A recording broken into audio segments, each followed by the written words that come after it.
Okay, let's chill here for a bit while we wait for people.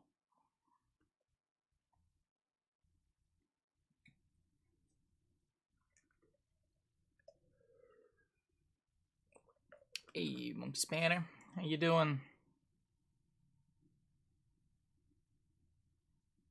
Let's see.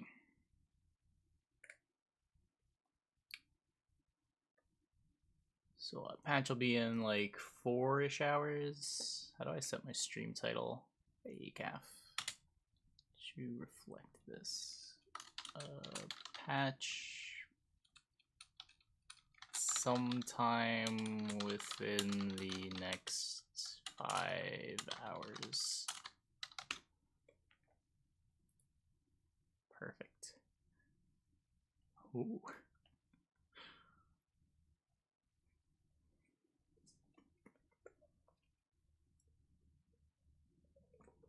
Naps are always good. Hey, narrator. Okay, so what do we got here? Welcome to the 8.5 patch notes article. There was also a arena patch notes, right? I guess we can start with that because no one cares about this. So no one's gonna complain that they missed anything about the draft patch notes. Welcome to the draft update. We know we've been quiet for some time, but worry not. We didn't forget about the format, and we're planning bigger changes in the near future. Okay. So, not abandoning draft confirmed. With 8.5, we introduced changes to existing packages which allow for better balance. We also added 12 new cards from the 8.3 update to the roster. Maddox Special Package will only contain 2 Maddox and a bomb instead of 3 Maddox. I mean, this is a good change. The 3 Maddox package was complete nonsense. Is 2 Maddox still complete nonsense, though?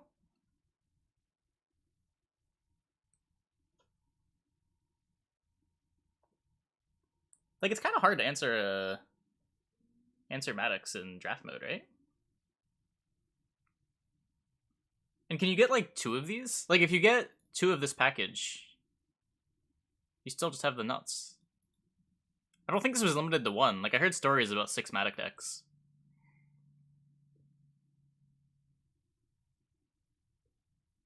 I don't think Ball is as bad as Twitch chats seem to make it out to be.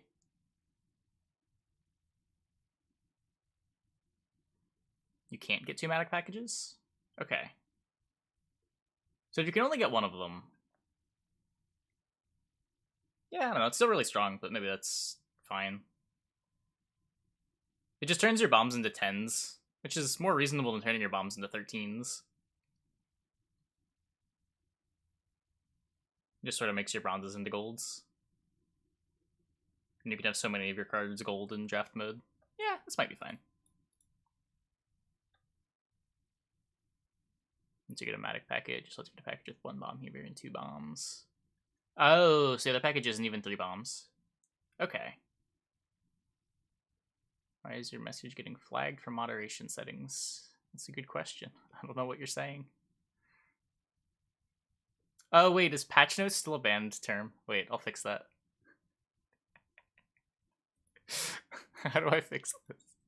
Settings, moderation, permitted terms and phrases. No, blocked terms and phrases. I got real mad yesterday. Why is patch on here 3 times? Okay. Should be good.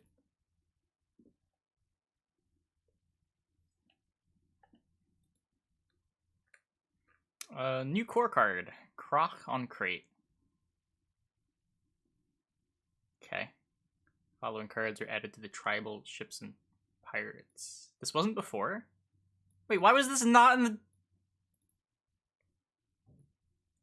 How do you not put the only pirate support card in the ships and pirates package? I'm so confused.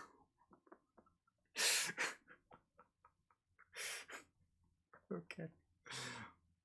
Following cards removed. Pivoteer and Eldia? This is the Syndicate Pinger, right? The 6 that profits 1 on deploy, and then Horde can deal 2. Following cards are added to Defense Sucrus. Morkvarg. I don't know what's in this package. Giant Boar got removed. Civet or even a pirate. Yeah, I'm pretty sure. It wouldn't have been in this package if it wasn't. Kind of surprised they remove it though.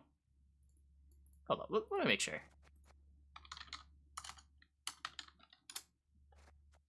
Yeah, it's a pirate. Wait, this does something completely different than I thought. This is just a Pavko? I thought it had like Profit 1. What am I thinking of? This gotten changed a bunch?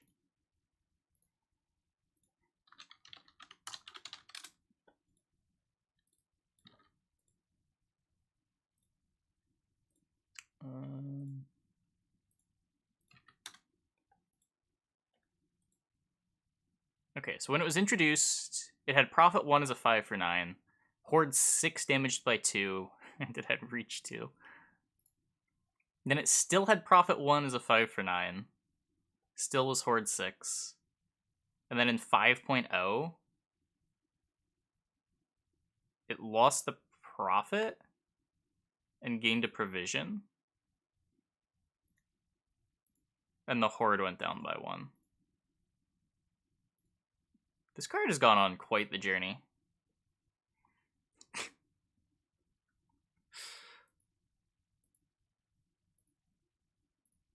How has this been equally unplayable in every update?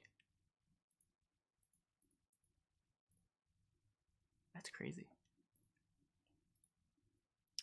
Following cards are added to the Defense Sucrus package. Morkvarg. Well, it's like a bunch of changes that don't even really change anything. Like, it went from a 6 for 9 into a 5 for 8. And I'm pretty sure the Profit 1 is worth the provisions. I guess the Horde number went down? I don't know.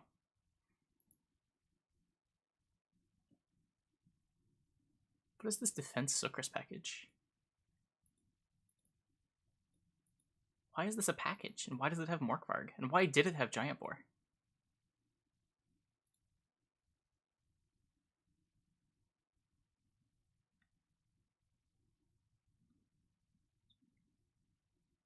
Why are we reading the draft patch notes? Because we're waiting for people to get here. And I'd rather have people miss the draft patch notes section and not ask me about it than for me to get like halfway through the patch notes, have them show up and ask what happened in the first half.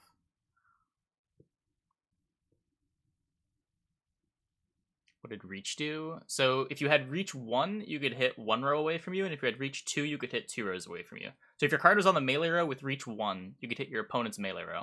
If your card had Reach 2 on your melee row, it could hit either of your opponent's rows. And if it had Reach 2 on your ranged row, it could hit your opponent's melee row.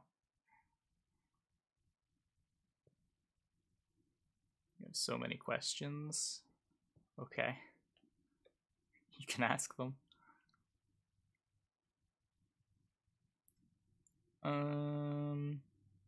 Mechanical discard. New core card, Iced Tershak. Enabled mechanical discard. So when you pick Iced as your leader, it will enable the discard package. Okay. And then Eldain enables the traps package. Enable move package. Disable traps package. Enable move package. They didn't proofread this at all, did they?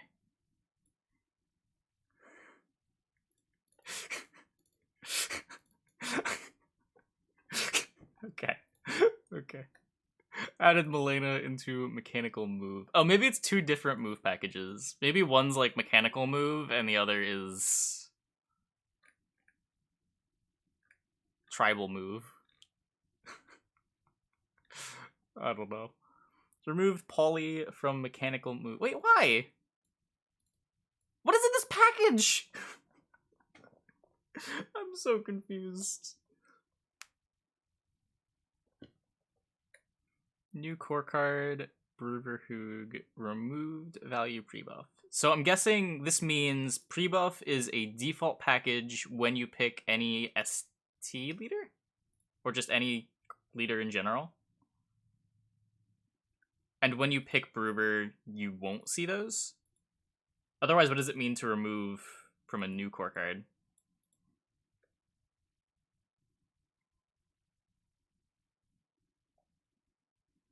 You love this bamboozlingly intricate system. Yeah, it makes these patch notes really impossible to comprehend. Added Sheldon Skaggs to the... Why wasn't it in here before? What was in the package?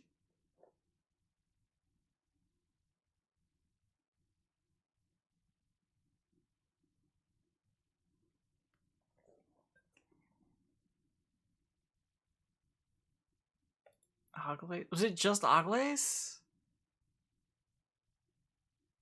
Where was Skaggs in draft? Oh, was Skaggs a core card? Did they remove Skaggs as a core?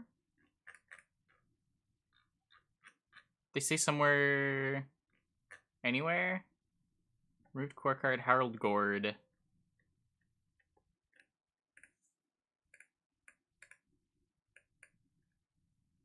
don't think so. Unless it's both now. That might be a thing. New core card, Elder, removed Oriana from core. Huh. So does Oriana go in the Vampires package, or is Oriana just gone? Oriana was a weird card in draft mode. There was sort of enough bleed running around that you could make it good. I'm kind of surprised at this, actually. It's the type of thing that looked like it was going to be super clunky, but it kind of worked.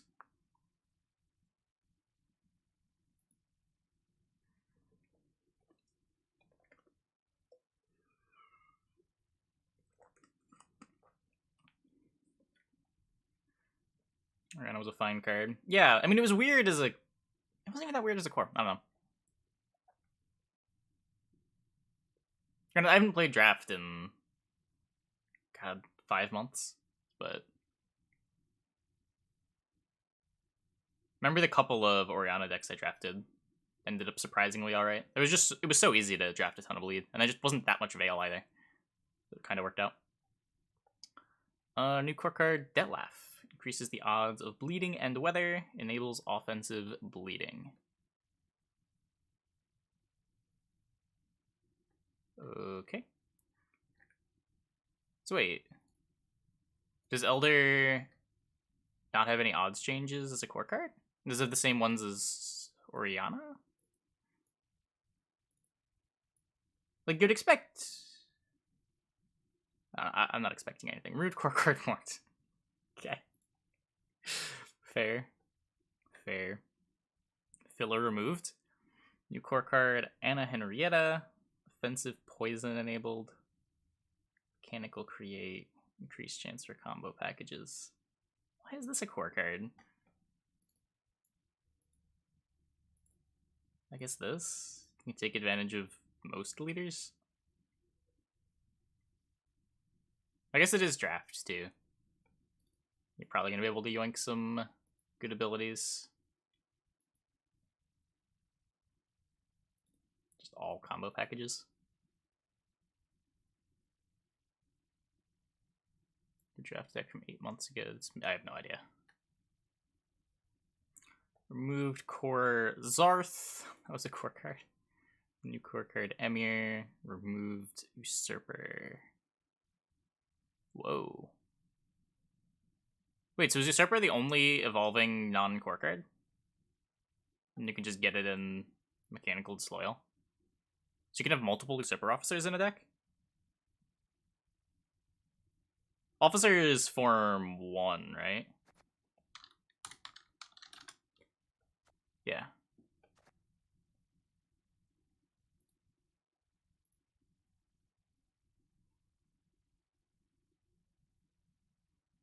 What are the draft notes even trying to say? What are the mechanical packages? So there's archetypal packages, and then there's like themed packages. You have like mechanical, defensive, offensive.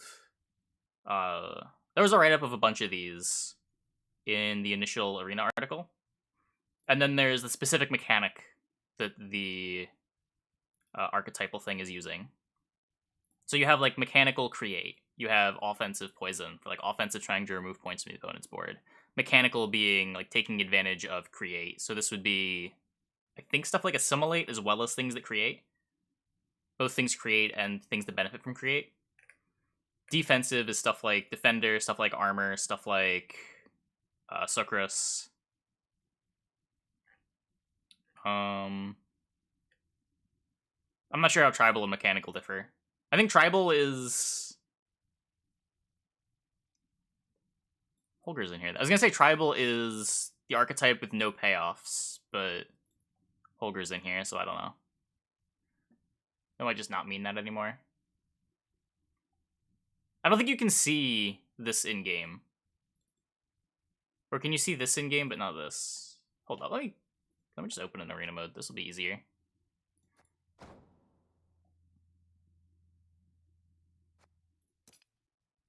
Is tribal lore adjacent cards? No, I don't think so.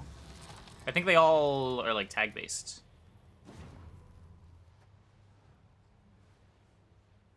Yeah, so it says this gives the archetype, but it doesn't show, or it shows gives the mechanic, but it doesn't show the archetype.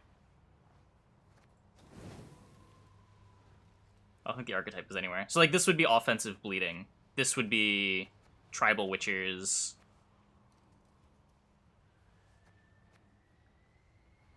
Tribal nature? Defense nature? Because of the death blow?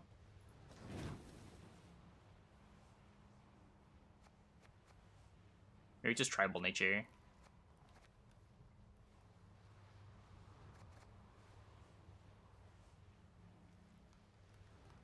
Defense armor. Yeah. The icon above. I don't think so. Maybe? But this is just spells, right? Defense is the tower. Is defense always the tower? So wait, what's this then? This isn't offensive Firesworn. Is just tribal the flex? Nice Temple Guard with Firesworn? It's a Firesworn. Special nature. I don't know if special is... Maybe it is. Maybe it is just a thing. But like, what's this then? It's not coins. Oh, value's a thing. Right.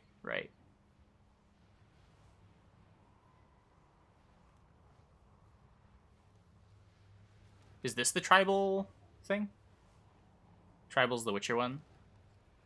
This is value.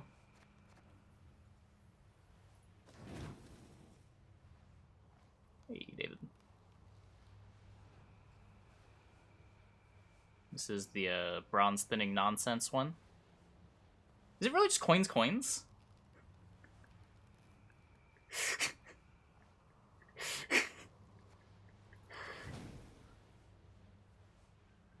Yeah, tribal mages, value Firesworn, and tribal dryads.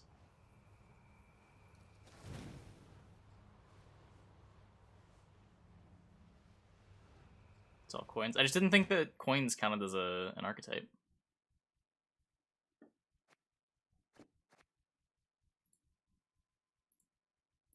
Because I think if we... Oh, man. Let me see. Where is... I guess we just go to the homepage.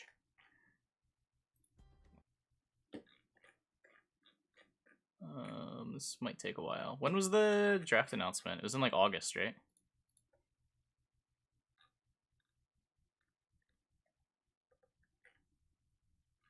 Season of Mahakam. Transforming Gwent's arena mode into a new draft mode. 3-card packages. Controlling how packages are presented. Categories. All card packages are grouped into one of 8 categories. Then the way the draft algorithm works is it will first choose 3 categories, then randomly generate a package of that category. This aspect is far more important than the category being fully coherent. Yeah, so the categories are mechanical, tribal, offense, wombo combo, defense, value, special, thinning. I think that might have changed. Maybe? Oh, maybe the coin is mechanical. Mechanical coins? And it's just the mechanical package looks like a coin.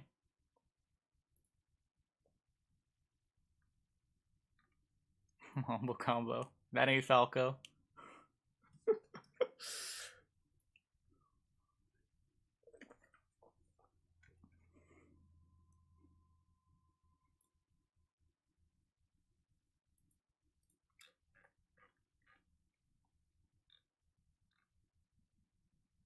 Okay. Zarth, Emir, Usurper, removed core card, Trollolol. No! Did they even spell this right? Wait. Thought it was...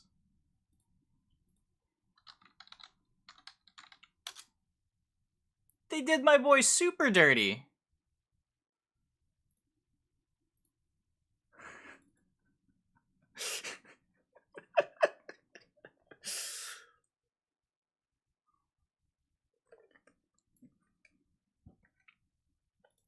I think I left off the O. Yeah, whoops.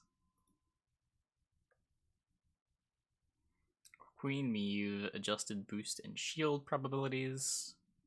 King Foltest, added Ragnar to the defense shield package. New core card, Orson Jr. Why? What does this card do that's core? This one's more confusing than the Ana one going to core. I guess it's not more confusing than like Zarthesius being a core card though.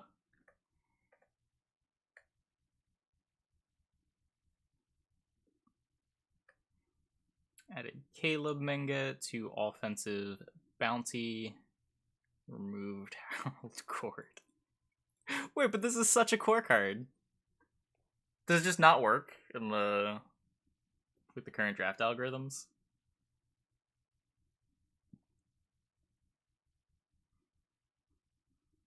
New core card, Cleaver. This one makes a lot of sense, yeah. Mechanical Intimidate, Mechanical Tribute. Making draft changes first. Yeah, just to let people get here before we hop into the real patch notes.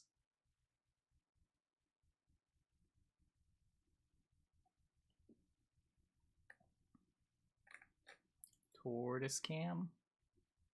He's not there. Get crimes, but have new spender. I mean, you don't necessarily have to have syndicate specials. Like, instead of Gord giving you more, like, coin generation, it could just give you specials from other factions. Like, the cool thing about Gord in draft mode is that you can draft, like, Amphibious Assault Gord decks.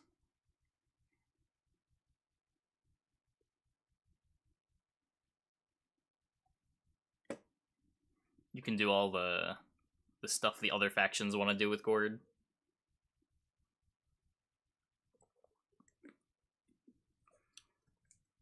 Added Draug into Tribal Soldiers. Okay. New core card, King Foltest, enables Tribal Soldiers, Mechanic Thinning. Oh no. Yeah, I mean, that makes sense. Get more blue stripes, get more Dun banners. Unique Mechanic Thinning Blue Stripes package. So he just has his own... Wonder how this differs from the current Blue Stripes package.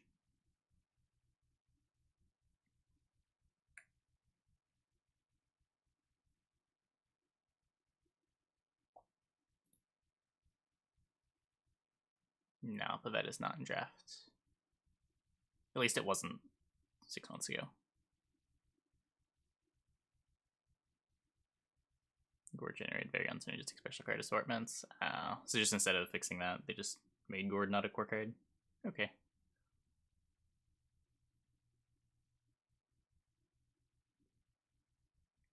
Okay, so what do we got here? Welcome to the 8.5 patch notes article.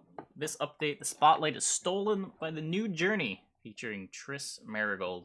By progressing through it, you'll be able to unlock the new leader, as well as unique card backs, avatars, and more.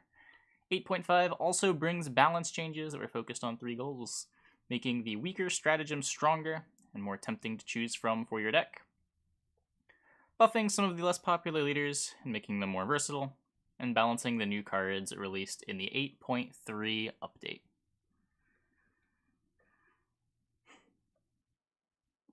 To top it off, we introduce new starter decks, aiming to make it easier and more entertaining for new players to join the game. You can read on details and more changes and improvements below. Yeah, I wonder how bad the old starter decks were for retention. The starter decks didn't feel very good to play. They were just kind of piles. Did they say what the starter decks are? Or are we just going to see them when the... Yeah, okay. We'll just get them when the patch hits. Changes. Neutral. Enchanted Armor. Boost a unit in your hand by 3 and give it 2 armor. The Peepo song. I will cue it.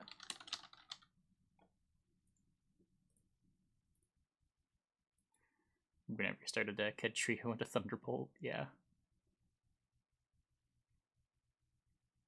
Took you a long time to start playing outside your main factions. You have to make the starter decks fun. Yeah, definitely. Definitely.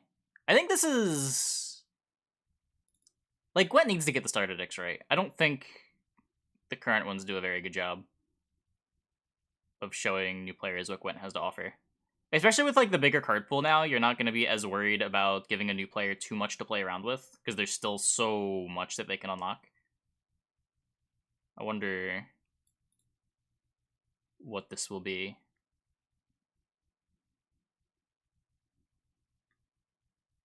Hey, Sophist. Anyway, boost unit in hand by 3, give it 2 armor. So, instead of just being 3 boost, it's also 2 armor. This is sort of interesting in that it's the only TA that's direct carryover, right? If your deck's really good at winning round 1, you might just want to save the blue coin points for later on. And this is the TA that lets you do that. There's just never been a deck that wanted that. And I don't know if the 2 armor changes that very much. Because the decks...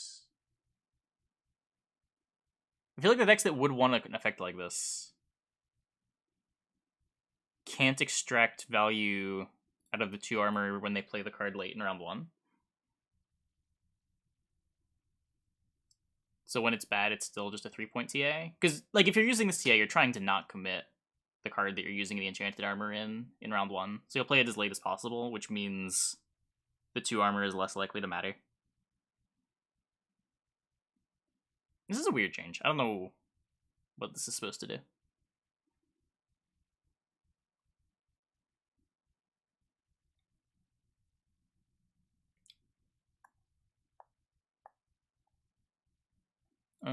Ceremonial Dagger. Order change to damage an enemy unit by 3 and give it bleeding 2. Last to Yigern. I guess you could do that. That's kind of cool. Use it in Dwarves, maybe, for Brewery Yarpen. Yeah. I guess... I don't know, the 5 points in Dwarves are really nice. Because Dwarves care so much about winning round 1.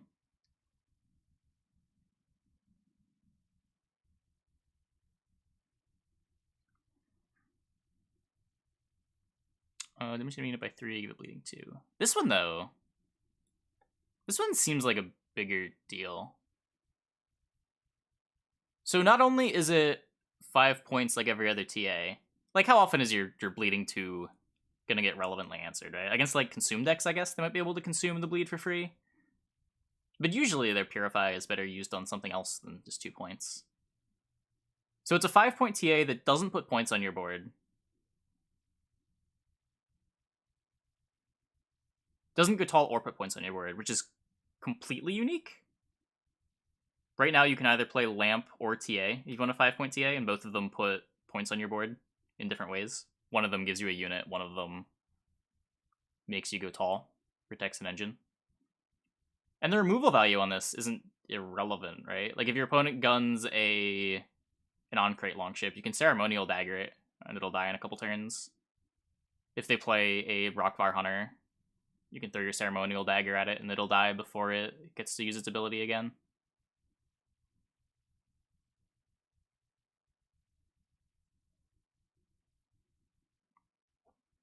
It's bad against engines like Nausicaa Sergeant, though, that are just going to grow out of range.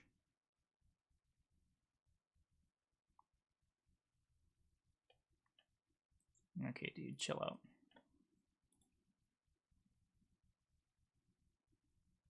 I prefer it. Prefer TA. Yeah, in Vampires, I don't think you want this. I'm thinking more just in general decks that don't care about protecting their engines. I see this more as just a replacement for Lamp Jin than I see it as like this bleeding being any synergy. Just decks that don't want to use TA on their own unit because they don't want to go tall. Like, I think Arachnosaur might want this. It gives them round 1 interaction. They tend to not want to play Lamp Jin because of Chimera blocking.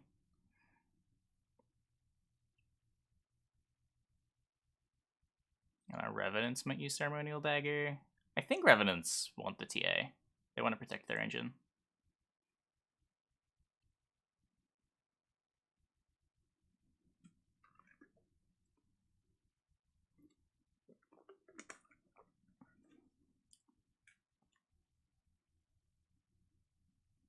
Not as many points as a removal stratagem can really look at. Still bad. Is it still bad? It's still 5 points! What are you losing? The opportunity cost on this is so low. I feel like there's no way that this is bad.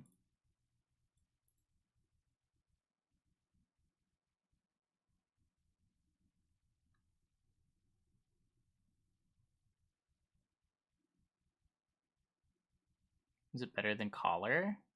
Yeah, it's 5 points. I mean, it's different than Collar. But, like, when Collar's bad, it's worth 3. When this is bad, it's still worth 5.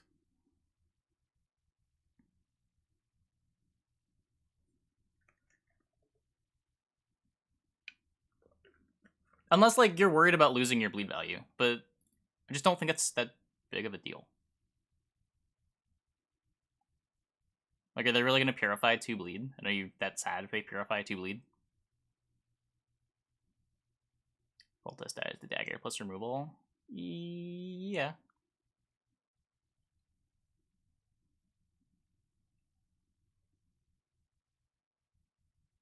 You didn't get banned. I timed him out for like 5 minutes.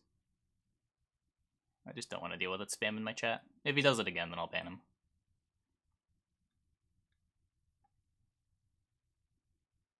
Draw a card of your choice, put a card from your hand at the bottom of your deck. This is one that, like, I've seen a lot of people in Twitch chat get really excited about. That it's going to make a bunch of bad decks good, and I just don't see it. I don't think the problem with any of the bad decks people are excited to play this card in is that they don't draw their stuff on blue coin in round 1 often enough. Like, I've seen some crazy takes that, like, Viper is now a good deck because of Cursed Scroll. Or that Mill is suddenly competitive because of Cursed Scroll. And I think those decks still have the same core problems of either being exploitable or not having round 1 points. Yeah, like, it's still a 0-point stratagem, and you're on blue coin. It is still a lose on even stratagem.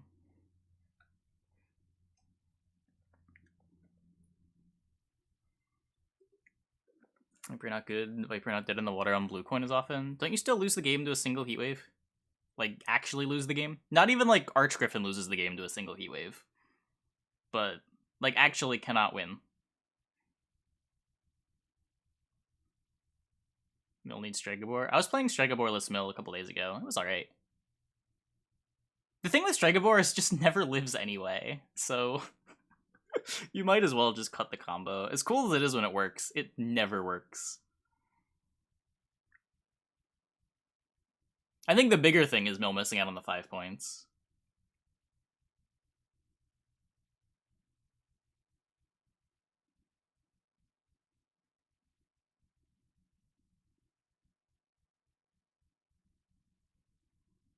think it'll make something like Foltest decks a bit better. Yeah, maybe those, like, round 1... Yeah, I could see it being good for Foltest. I could see it being good for Foltest, I could see it being good for Lippy. That deck already sometimes played Cursed Scroll. But I think it's gonna be hard to get away from the new, Skellige stratagem if you're going SK. That one's just so good. It's 4 points and a cycle.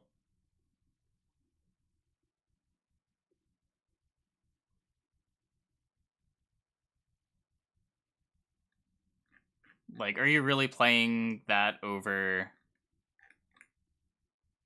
this? You just have a Scald on your stratagem now.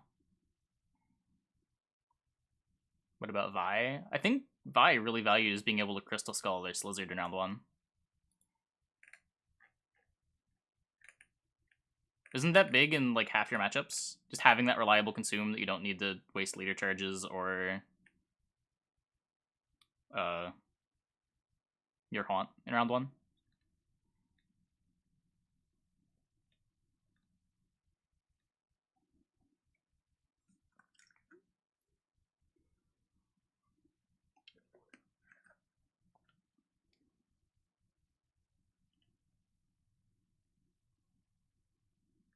SK stratagem also means you can say Caw out loud. I think Vi might want to run this in tournament.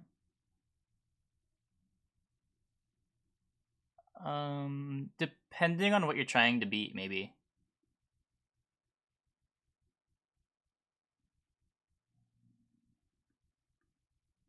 It depends what the meta looks like, right? Like, if there's a deck that has no statuses, and, like, you don't need to buff your Slizzard up against, then sure, if you're just trying to hard target that.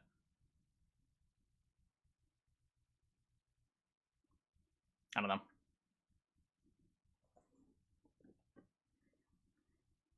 Armory is now a location. Ability changed to Resilience. Deploy, boost an ally by 6. Order, give 3 armor to an allied unit. What have they done? No! My card!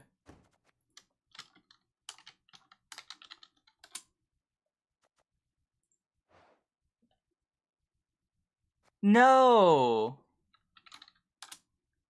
But my nonsense combos. No!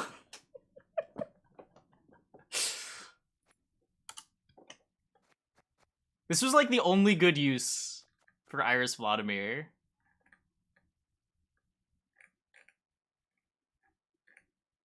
It actually would have been pretty sick on the location too. It might have actually maybe been too good.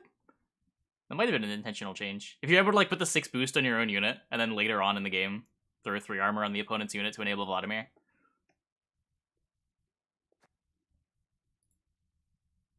No, they're both ally. They're both ally.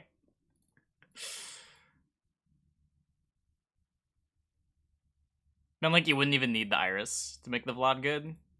You just, like, play Armory as a boost 6, and then this order makes your Vladimir into doll removal later on.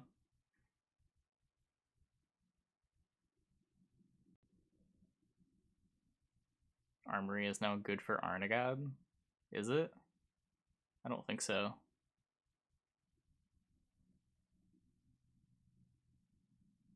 Yeah, I don't know. I feel like this removed the one interesting thing about Armory. And I don't know that, like, Resilience giving something 3 armor is that big. It's still 6 provisions, right?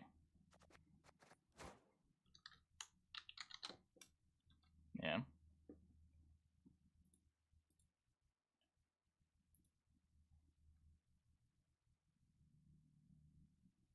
Yeah, it's 6. Buff to the Living Armor Alchemist deck. Kind of? I mean, you gotta find something to put the boost 6 on. You can't put that on the Living Armor. And you can't put it on your Alchemist target either. It's better now as carryover. It's 3 armor of carryover when you play a boost 6 earlier in the game. And it lost the one use. The one time that this card saw play was in Magpie's Draco Turtle pile with Iris Vladimir combo. I think that is the only time I've ever seen Armory in a real list.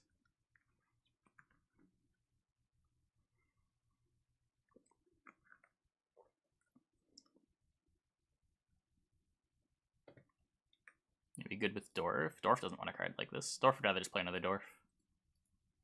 Playing a card that doesn't have the Dwarf tag is a huge cost in Dwarves. The maximum value on this, too, is just a 9 for 6. That's not good.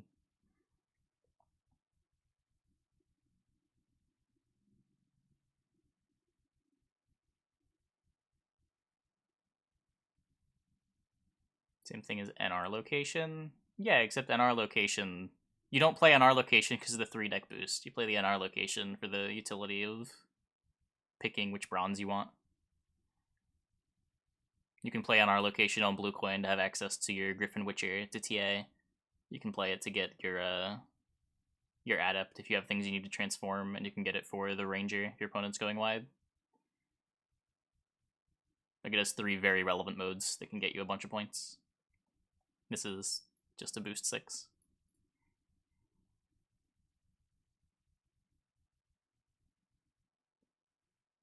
Their time when Heatwave is not run at all? Yeah. Before... It wasn't even that long ago. It was about, what, like a year ago? There were barely any Heatwaves. In Kelly? I could see that, yeah. Kelly might be in the market for a card like this.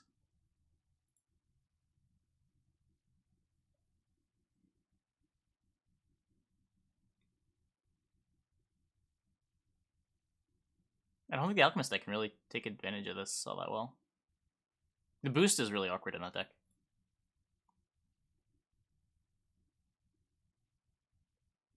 It wasn't really Heaver, it was the Rise of Kelly was the big thing.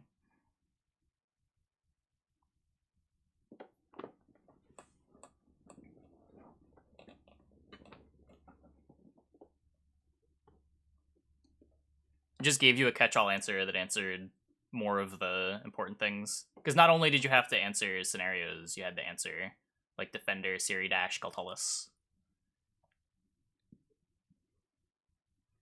If you didn't have 2 answers against that deck, you were probably losing to it.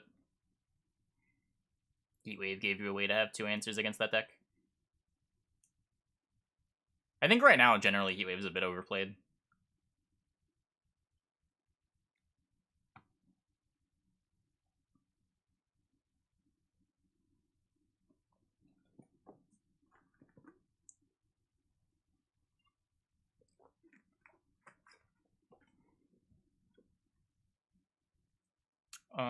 Regis provisions changed from 13 to 12. This is the biggest buff that Alzur has ever received. Not much else to say. What's this pool now?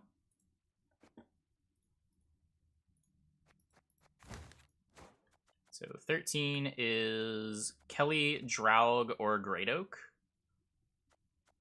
Averages to 7 point something.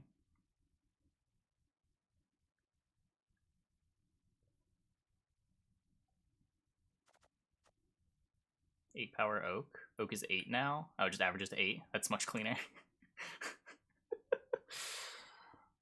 Okay. What is it currently? What is this set up to? Hold up.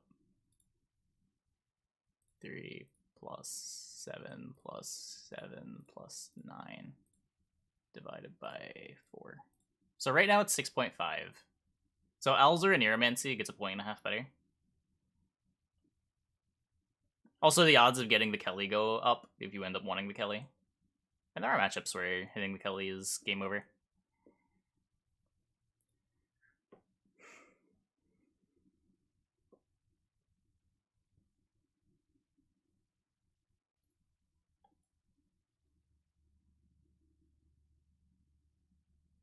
So you play Kelly also ranged? No, I mean, like, sometimes you intentionally want the Keltullus. Against, like, a Rocket Swarm.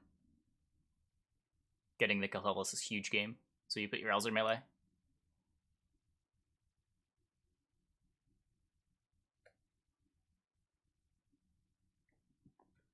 But yeah, like, it's never a downside that you can get Kelly, because you can play on the range draw.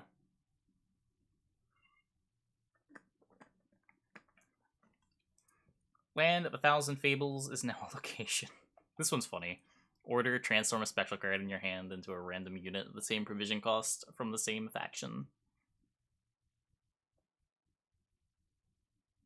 I don't think this makes the card good, but people are gonna play it in their funny meme decks.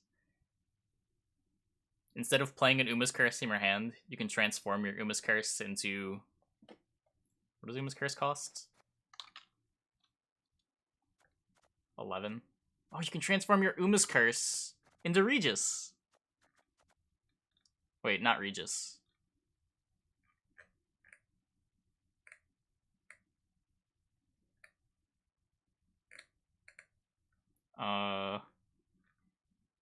Into Alzer.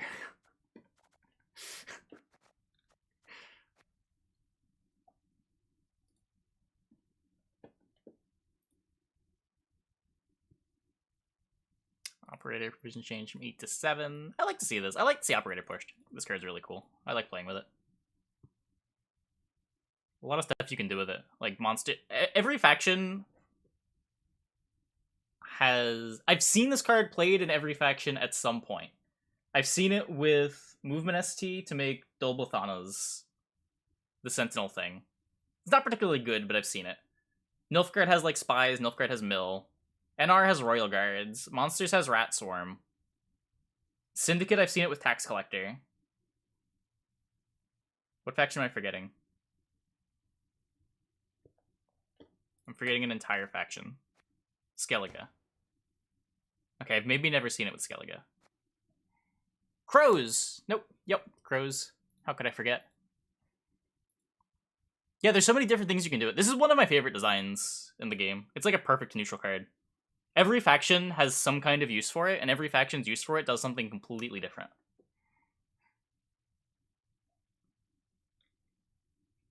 Armorer's Workshop. Armor given changed from 1 to 2.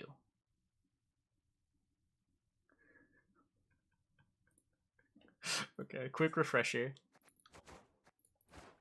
Workshop. Boost 3 adjacent units by 2 and give them 2 armor. Okay.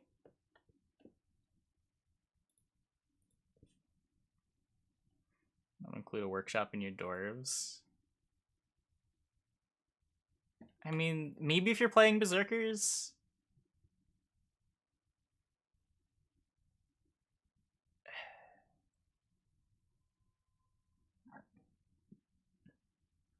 I don't know. It seems not great. Like, I don't even like tempering in dwarves. Just because every card you're playing that doesn't have that tag makes your guards worse, makes your Barclay worse, makes your Brewer worse, makes your Gabor worse.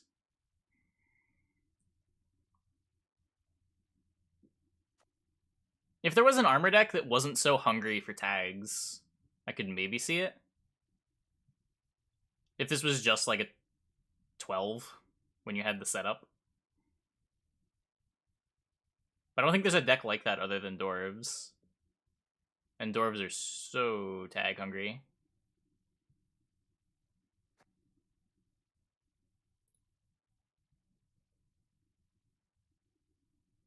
Yeah, like, I'm not even playing Berserker right now. I'm not playing Berserker, I'm not playing Monroe.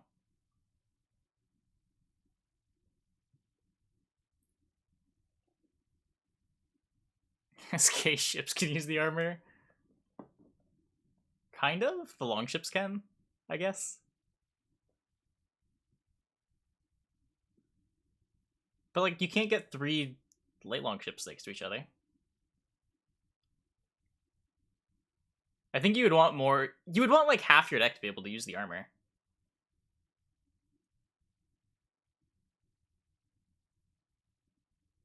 Terror of the Yeah, you can go Terror of the Seas, Longship, Longship. You have exactly those three. Berserkers.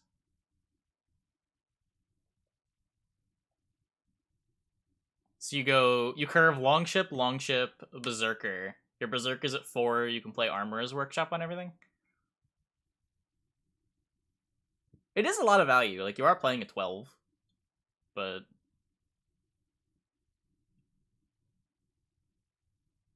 I don't know. You lose Devotion? Yeah, of course.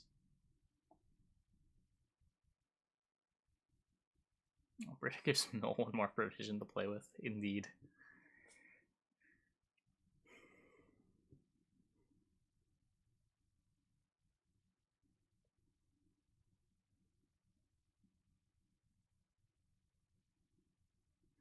Okay, Traveling Merchant, power changed from 4 to 5.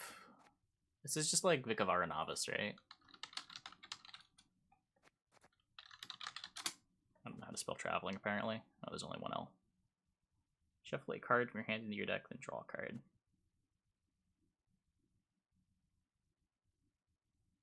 And then Novice puts to the top of the deck, right? Oh, this is also a 4 provision card now.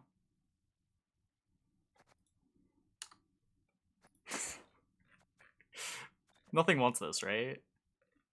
Maybe? It's like not really thinning.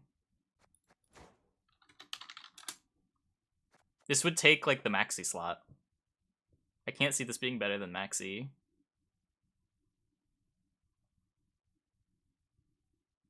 It's probably worse than playing Bronze Thinnings. Like, this is worse than the NR card, right? NR would be the faction that is the clunkiest Bronze Thinning. But, like, if NR wants a card like this, they can play Mentor, and they don't.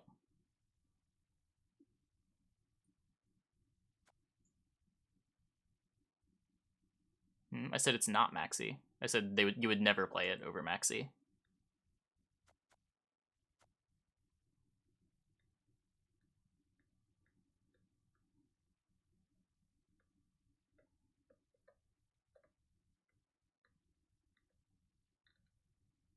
It's less points and less value.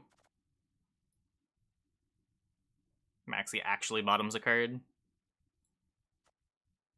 Maxi can just show you your deck in perfect order.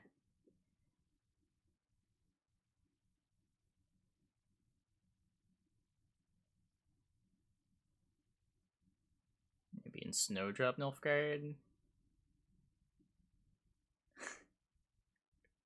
It is funny how, in the context of that deck, this card is probably better than Vikavara Novice.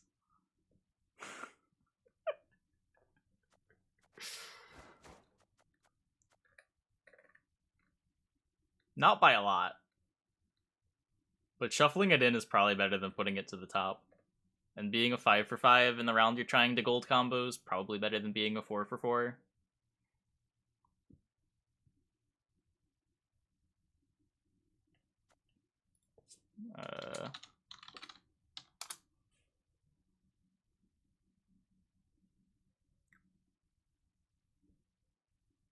Does this card exist again? Yeah. I mean, they're all relocked, right? This one's melee lock. It's not called Ranger. Mentor. This one's not melee locked. Okay, never mind. I don't know.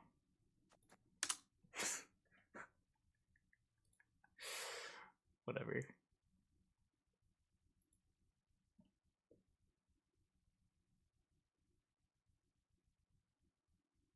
Wagenberg, provisions changed from 5 to 4.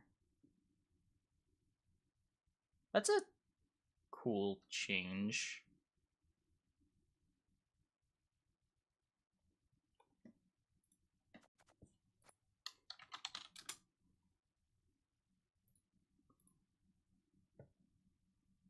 Something from Omori.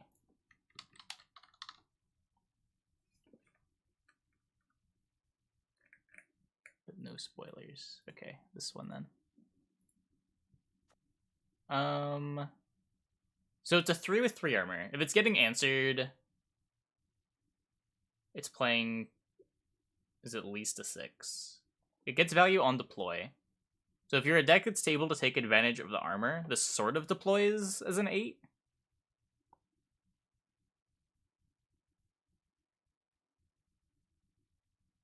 Unless you get, like, Horson Jr.'d. In which case this dies to 3 coins.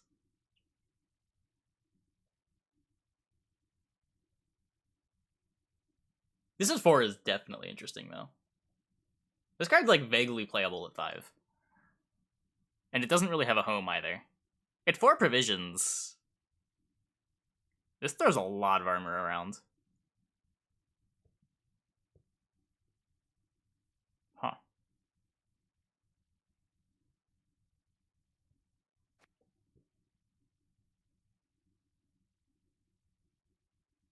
I think CDPR wants armor to be anti-control. Yeah, I mean...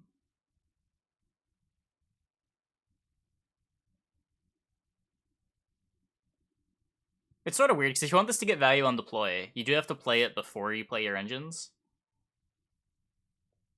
So instead of deploying for 8, it just deploys for 6. But, like, that's not embarrassing, right? On a 4 provision card.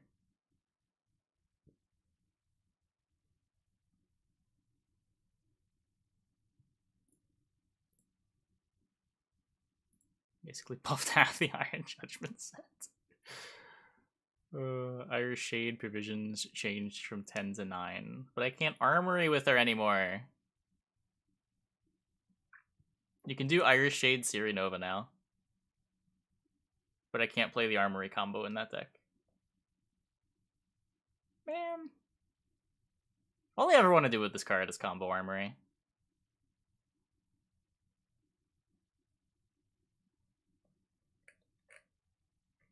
This is so sad. Iris's Companion's ability changed to deploy. Draw a card of your choice, then discard a random card.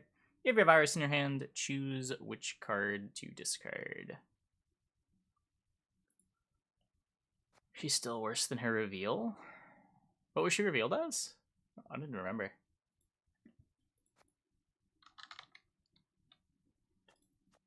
Oh. Shade and Von Everett. The weird thing about, like, Iris with Iris's Companions is this is usually the last piece of the combo. Like, this is your last play. So you're not going to have this Iris in play for the Companions. You have to have it in play, right? No, if you have an Iris in your hand, okay. You choose which card to discard.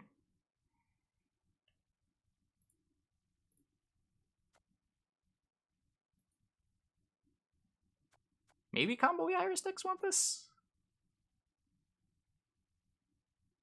It's a 7, though? 5 or 7 is pretty bad. 2 Iris's Companions, do they count each other? I would hope so.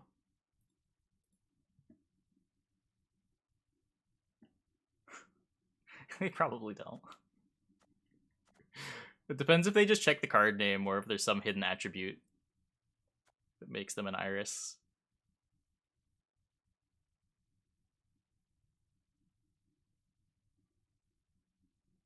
Syndicate Tactics with bigger brothers and Iris is going to come back. We'll definitely try that. Could play it with some discard archetype. Oh, true. When you get to choose your discard. Okay, maybe that's like the... Maybe that's Miracle SK now. Your finisher combos like Iris Turtle. And you have a Companions for another discard card.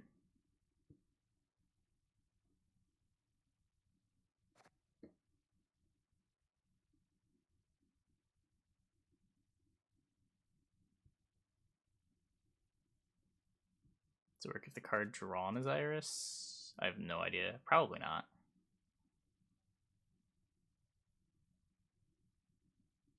But I have no idea.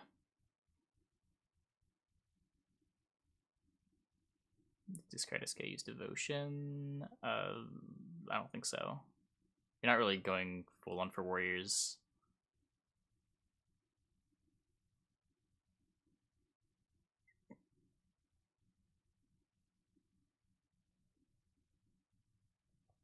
Yeah, I don't know what this deck would look like, but...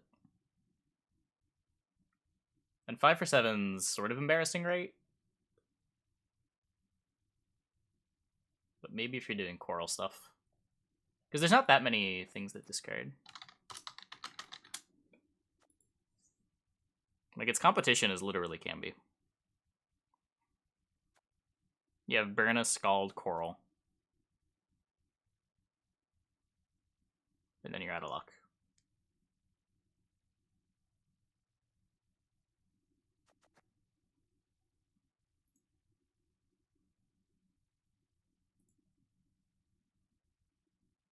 I mean, Burn also draws and discards 2.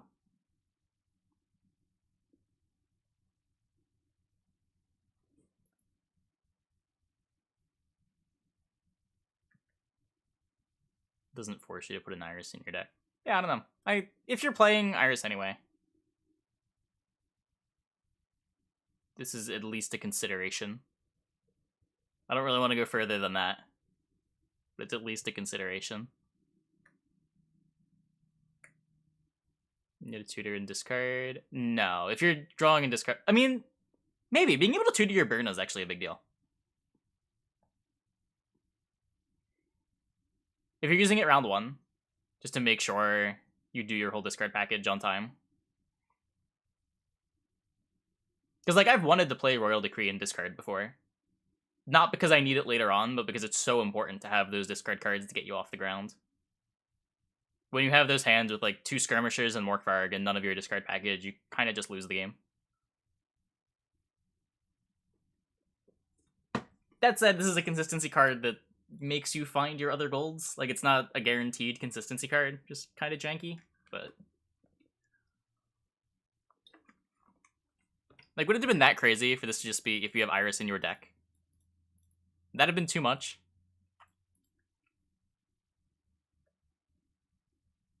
Make it an actual consistency card.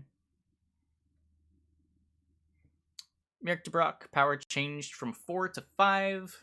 Provisions changed from 8 to 7. You squeeze in the Anira. Well, you would never play Anira over Decree if you're going for heavy discard package, because you don't need the tutor later on. You're just wasting provs.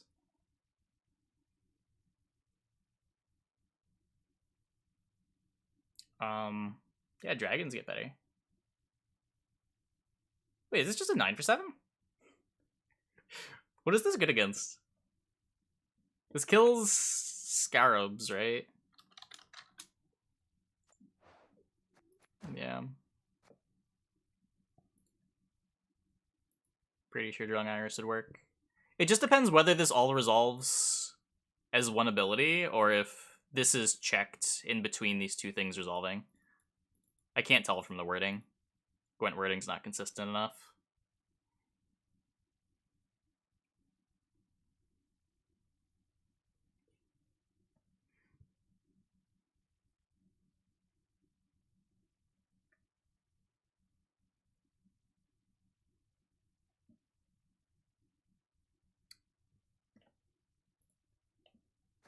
Huh. Where go I find a place in Revenants? Yeah. Ooh. Yeah, definitely the market for something like that.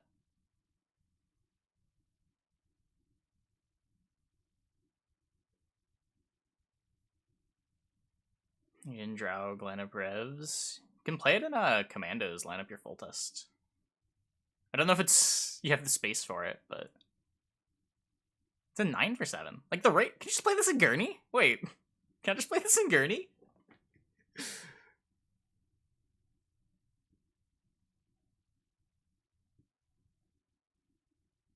I'm all about a 9 for 7 that triggers Thrives.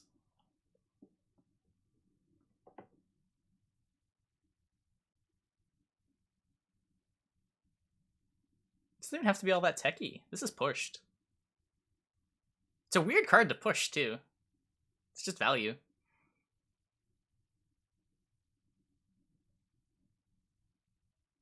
Procs Fuka, it does proc Fuka.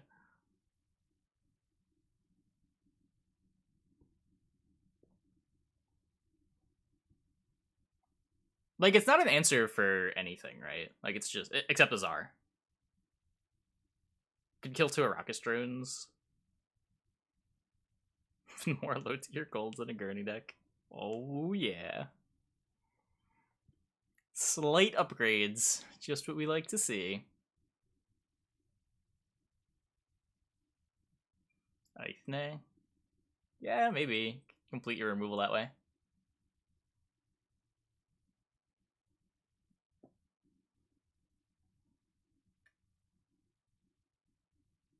I don't know. Weird one. Weird one. Monsters. Detlaf, Vander Eriton, initial Blood Moon duration increased from 1 to 2.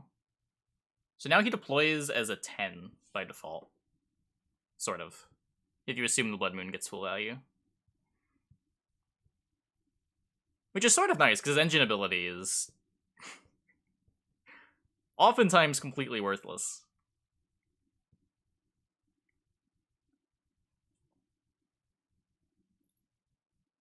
I don't know.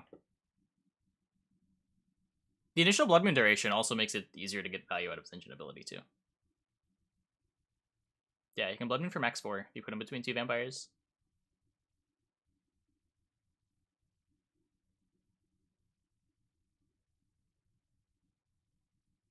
Makes it easier to be an engine. Like, if it lives and the only bleeds are off of the Blood Moon, this gets to ping twice. So it plays as a 12 with no other vampires and no value from, like, killing a 1. The numbers are kind of good.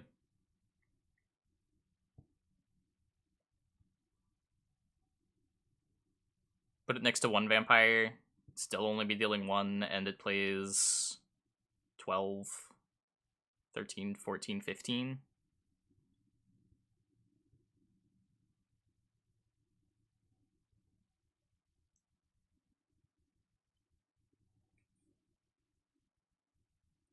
Probably going to join the vampire deck. Yeah, notably another just weather effect for Blood Moon. Or for Ancient Foglet. This is the big monsters change, I think. This is sweet. Frost has been missing a payoff ever since they introduced it. Now, whether this is, like, good enough is another question, but the numbers are kind of nuts. So you go Ardgith into Ancient Foglet. There's 2 turns on each row of Ardgith left, so this comes down as an 8.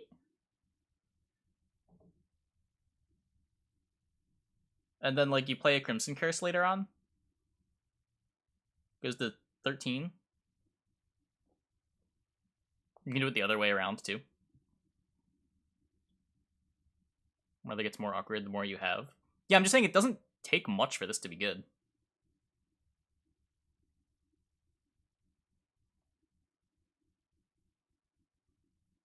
Frost Leader buffs these by 2.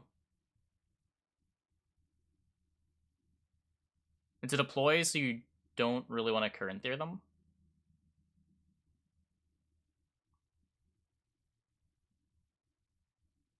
Ardgith is so clunky, though. A little bit. It's less clunky when you have actual rewards for playing Ardgith. When it's making your other cards better.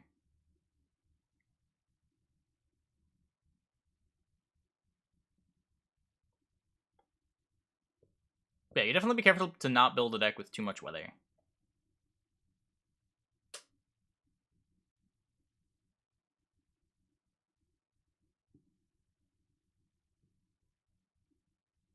Yeah, but like half its value isn't even that bad. And there are games you get full value in Ardgith. Like, what does this card cost? It's like 9? It's a 9 provision Echo. So it's like 7-ish provisions. When you consider you get to play it twice.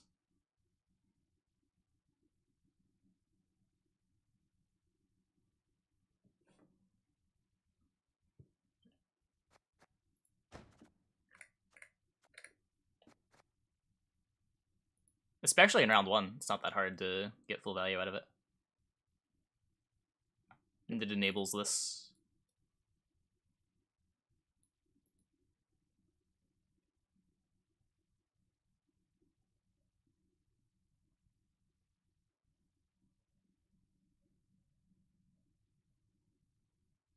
Argith in short round 3. Yeah, I mean, it can be clunky.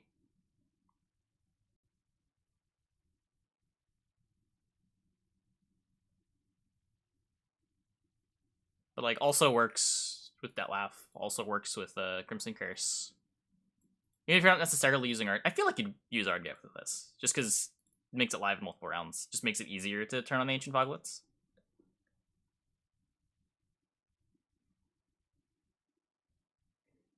When Argith is great, problem is that it comes back. Yeah, but it, like, comes back, and then even if you're not playing insane Argiths, you play one, you jam an Ancient Foglet for 8, you play your next Ancient Foglet for 6, and then jam Crimson Curse after they've row stacked a bunch because of your Argith. Your Ancient Foglets go to 11 and 13.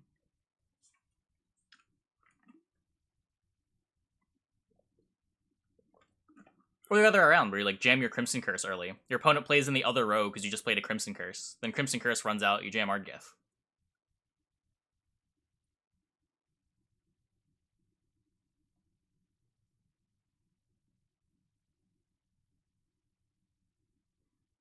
Argith unironically be better if it didn't have Echo and was 8p. That was the case before there was... That was my main criticism of it before, when the only Frost payoff was Winter Queen. You only wanted the Frost once. But if something like Ancient Foglet makes you want the Frost in multiple rounds, then not really. And the role of Argith is that it lets you get Frost in multiple rounds. Just until now, there wasn't really a reason you'd ever want that.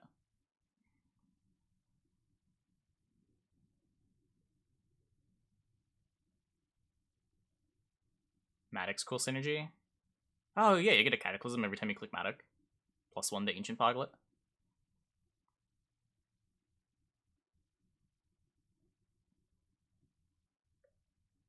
Yeah, definitely gonna be messing around with some weather monsters.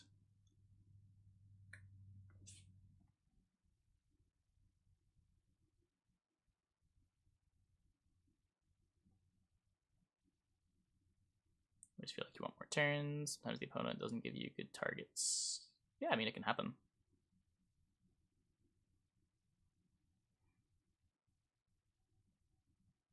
Should make Argith choose one side action being applying a row of Frost and summoning a Bruiser. I don't know about that.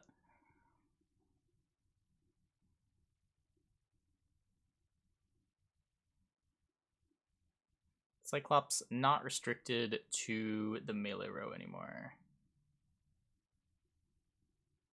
Cool.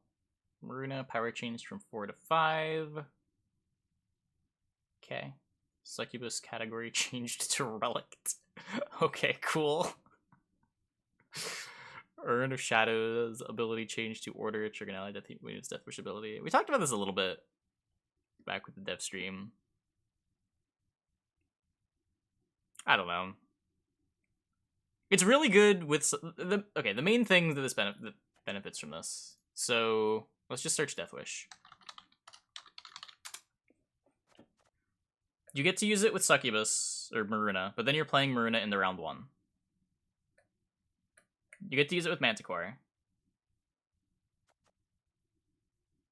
You can maybe do some cheeky stuff with Golgat in some matchups, but you're on blue coin trying to do cheeky stuff with Goliath.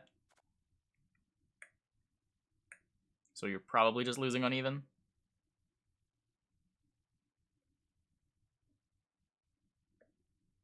And then it's all just bronzes that you could already use it with. The main thing that you're getting out of this is Maruna. But you're playing Maruna round 1. Yeah, Redea Monsters is the other thing. Redea Monsters is cool. But even then, it's like just Maruna. The rest of these aren't... Penitent?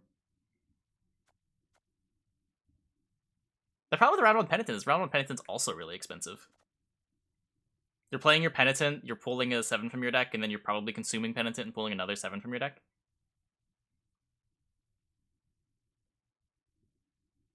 What are you doing? Like, not playing Werecat?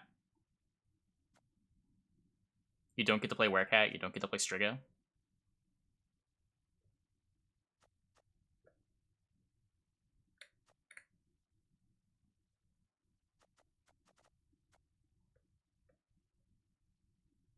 like Witcher Trio. Kind of.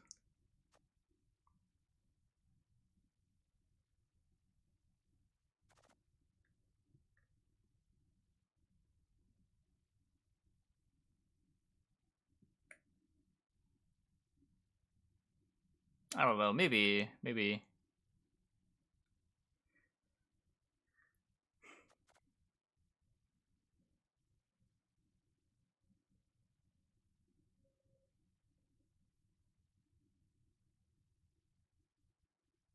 Rudea, Penitent is around 3 card, Bull Beast and Phantom. Yeah, maybe there'll be some tricky stuff with Rudea. Like, it's really powerful with Maruna. It's reasonably powerful with Penitent. But you're still playing Rudea in the Andregalarva faction, which doesn't feel great. You're going Deathwith without Succubuses, too.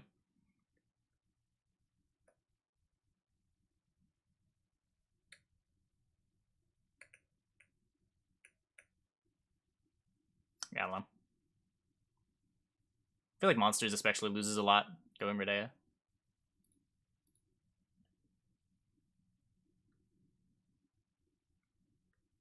Aridin power changed from 5 to 6. So Aridin doesn't just die to Rebuke now. That's pretty convenient.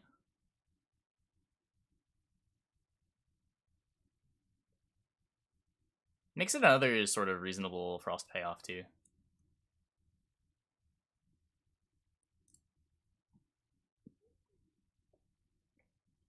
Ancient Foglets notably help get dominance. They go really tall really fast. That was another thing with Aridin. Like, I've seen a lot of Aridins just fail to keep devotion, even with Frost. They just end up not going tall until later into the round with their Azrael. Or, like, you answer their Jaeger and then Aridin is their tallest unit.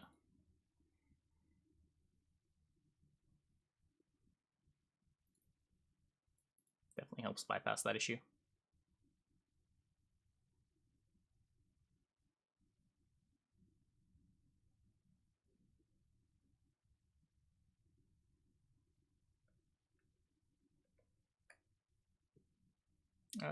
I mean, 5-point removal still kills most bronzes, right? You still kill Longship.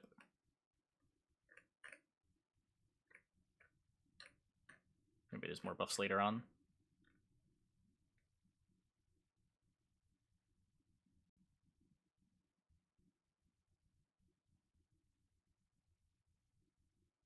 I don't want to say there's no way committing so many 7s on blue is good, but yeah, it does seem unlikely. That's what you want to be doing. 5 now kills Cleaver. Not if you play a Crown Splitter first, right?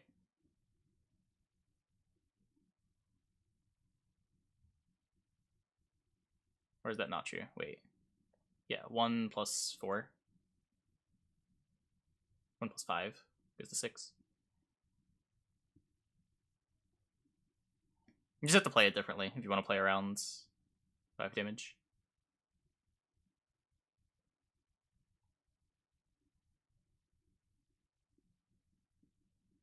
Well, you often don't have Safecracker and Cleaver in the same round. It's a big reason to play the Pig, is that it gives you another Crown Splitter.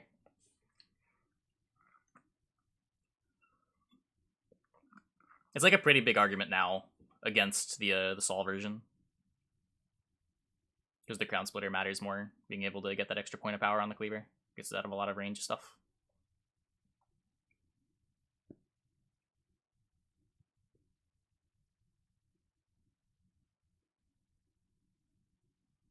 Can earn Trigger Vi. Yes, but it will shuffle back into your deck. So do with that what you want.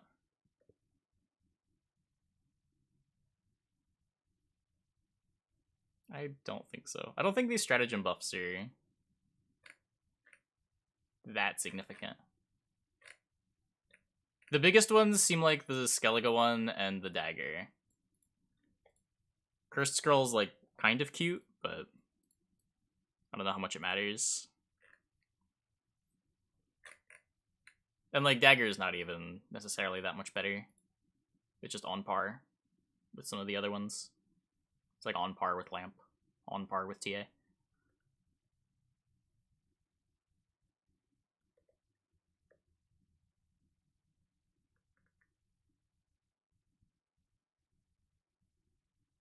Correct. Earn on buy, it plays for negative points.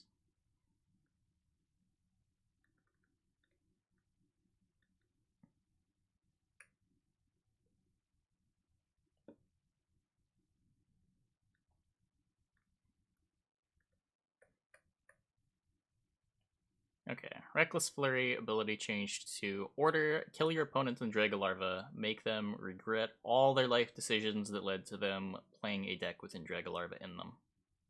Cool. I appreciate it.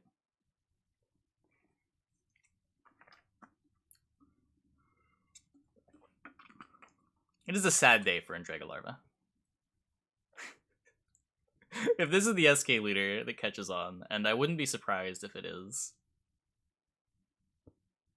I guess you can't really play it with Iced. But man. This leader makes you sad to be an Dragolarva.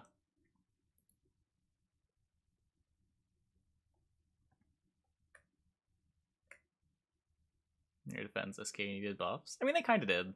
As far as non-ice decks go. This is a buff to SK that doesn't buff the current best deck in SK.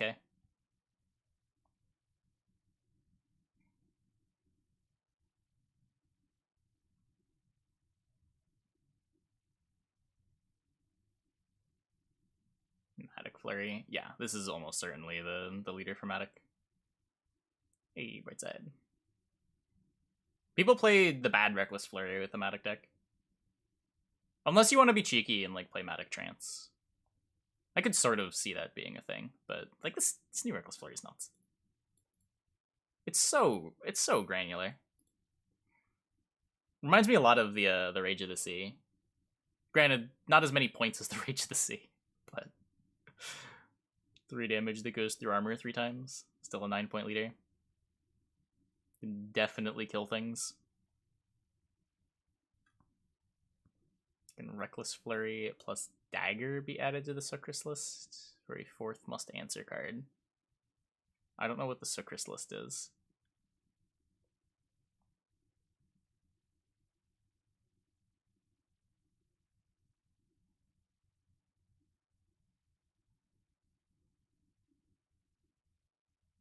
I would probably say no, but Sucrus Arnagad. I mean, you can if you want. I don't know if it would be good, but you're already playing Sucrus Arnagad, so you sort of abandoned trying to be a good deck. So if it sounds like something you'd want to do, then sure, you can. You can.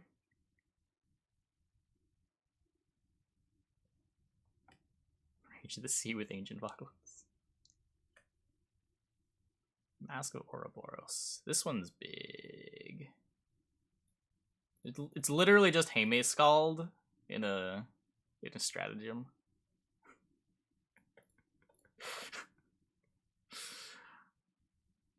It's not like Neophyte either. You know how like Neophyte isn't good enough to put in your deck, but it sort of exists because of the TA?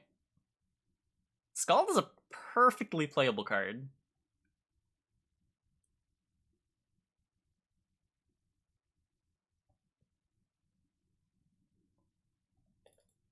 Yeah.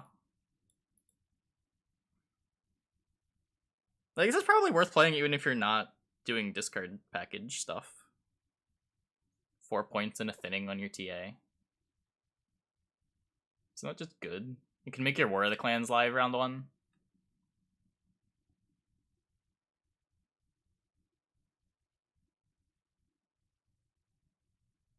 Yeah, the Crows are doomed.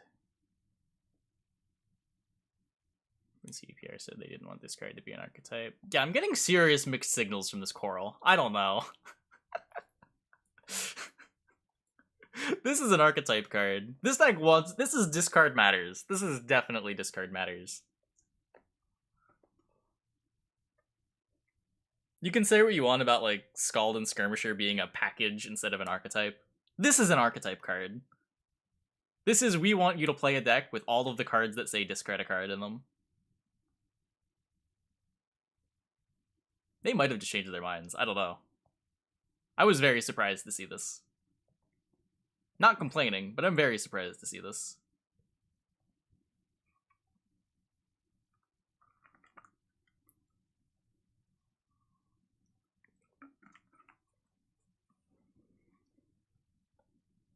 It's also 6 power.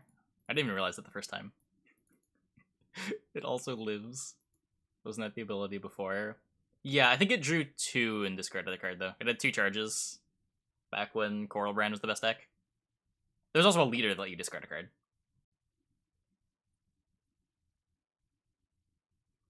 Miracle Brand for Stick of the Patch.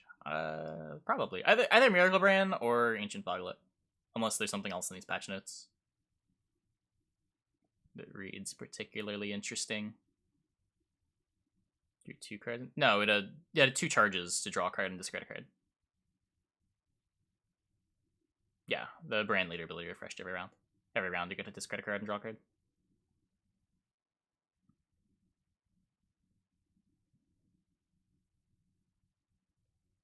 So like you would play Coral. The leader also pinged a card whenever you discarded the card. So the way Coral worked is you played Coral, you drew a card, discarded the card, dealt 3 damage at random. Drew a card, discarded the card, dealt 3 damage, and then used your leader ability to draw a card, discard a card, and deal 3 damage.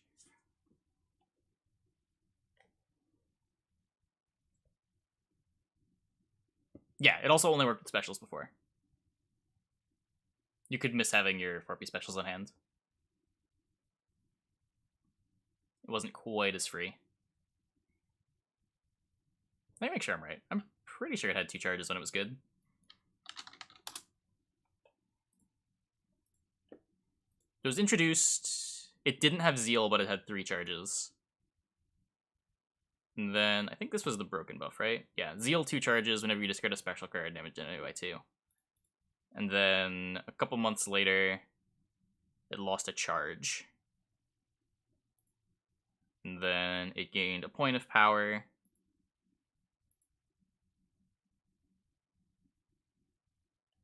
Oh, and then this is the upcoming patch.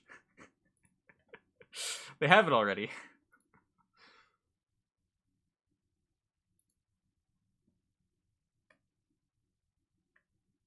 Dire Bear has a new part of ability, Berserk 7.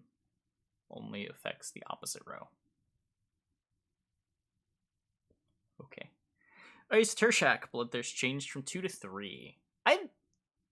I like this change more than them just like tweaking the provisions. This is a way to make the subgame a little more fightable.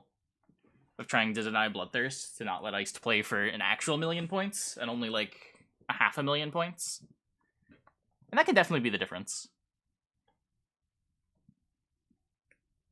Like even now, one of the big things you're trying to do against SK is make sure they don't have Bloodthirst for the Iced to get an extra like 8 points or whatever by discarding a Bear Witcher.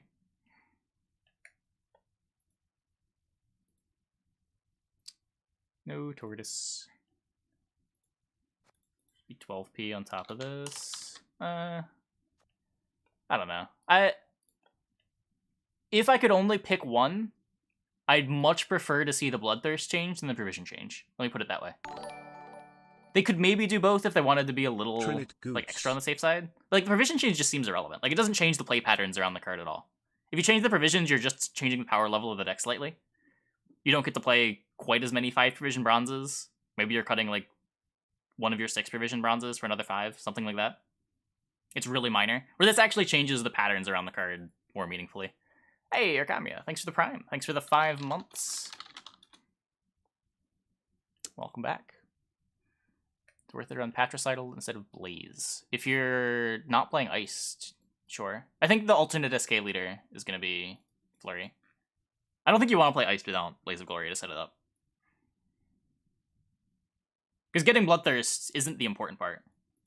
It's just the bonus that makes the card kind of bonkers.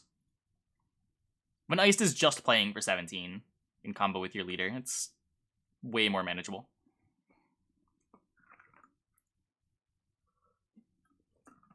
It's when you're also discarding that Greatsword or also discarding that the Bear Witcher. When it's playing for 25, that it gets a little on the nuttier side. Will Dagger see play? Probably not. I think if you're playing this leader, you're not playing it with payoffs for it. You're just using it for value.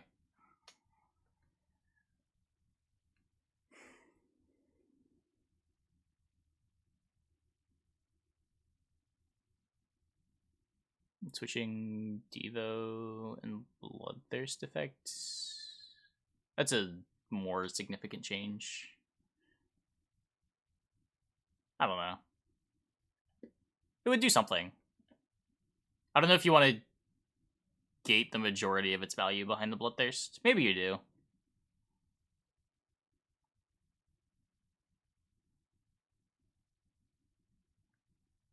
That'd be a different way of approaching it. But I think it is important that they made a change that changes the pattern around the card rather than just a minor power level tweak to the deck by changing the provisions.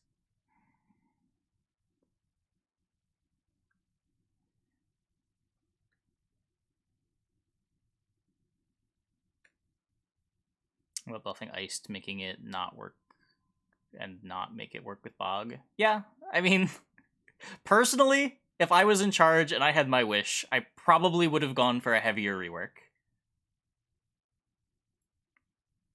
But I'm glad they took the rework approach, even if it's a really minor tweak like this, than the provision tweak.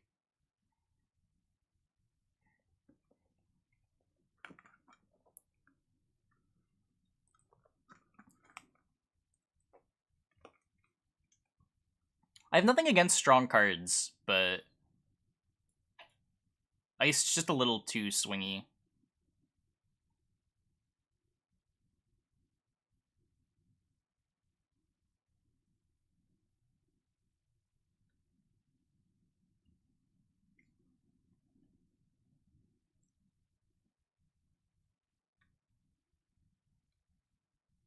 That's pretty subjective, right? Like, some people like swingy cards. Croc on Crate has new part of ability, order damage a unit by 1. Cooldown 2. They said their reasoning on the podcast, they want wow factor, which requires setup like Salamander. It's just unconditional wow factor. Yeah, yeah. I agree. Like, the wow isn't really from the Bloodthirst, the wow is mostly from the leader, but a 17 for 11 that requires your leader to be used in the same round isn't that good. Like, the Bloodthirst is a big part of why this card is as good as it is. And if the Bloodthirst is harder to obtain, then it does make it a little more wow.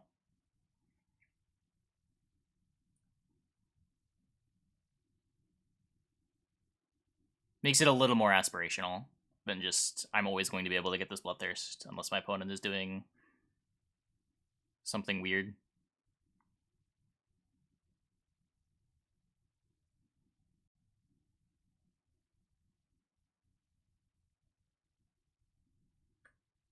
Does Croc come down with armor? No, I think it's just a 7.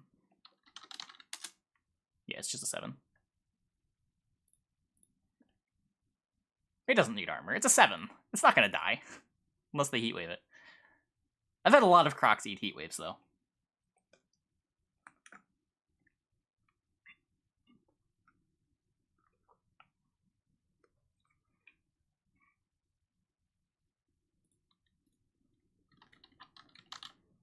No deployability. Iced is still a good card with leader.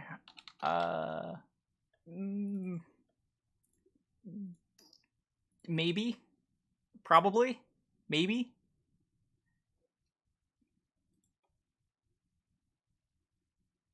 I'm not as convinced that that's true.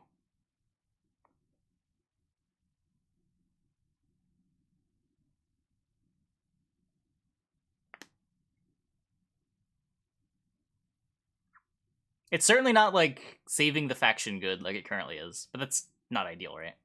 You don't want a card to be single-handedly carrying the faction.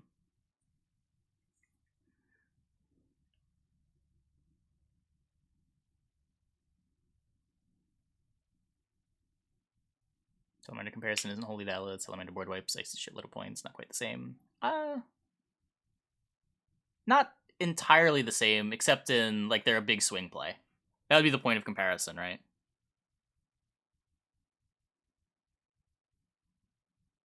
Iced is, like, the cheapest big swing that you can play in Gwent. Certainly the most playable big swing card that you can play in Gwent.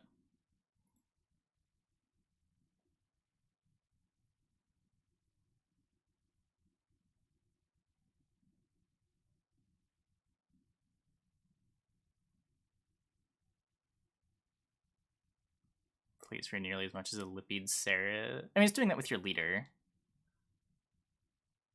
The Saris takes a fifth of your leader. Like, just iced by itself, without the deploy value, and without getting value on the second charge, is just playing for 17 in round 3. And you have to use your leader in the same round. And put a Yoda in your deck. So it's not even really like an 11 provision card. Because Yoda's, what, 7? 8? Yoda's 8. So it's sort of like a 15 provision card that's playing for 17. Sort of. Some extra mulligan cost and having to keep the Yoda in your deck. Like, it's really not that good. But the deploy giving you an extra, like, 8 to 10 points is insane.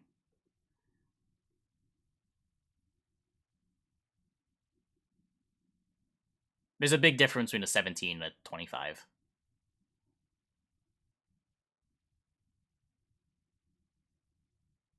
I mean, if Ice makes the SK leader 12 more points, then Ice is a 5.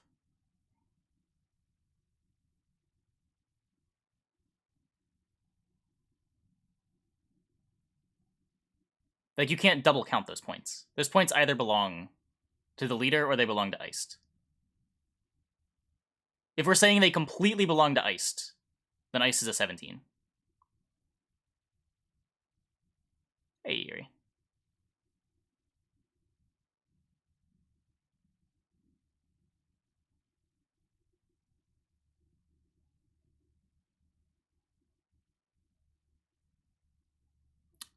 Wilson got confirmation. They fixed Gerd.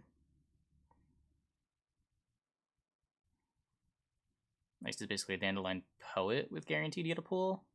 If you have the Bloodthirst, it gets to cycle the card.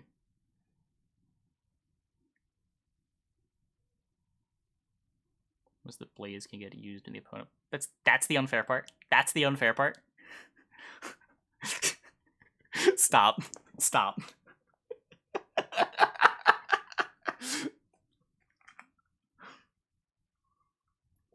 I'm not respecting that as an opinion.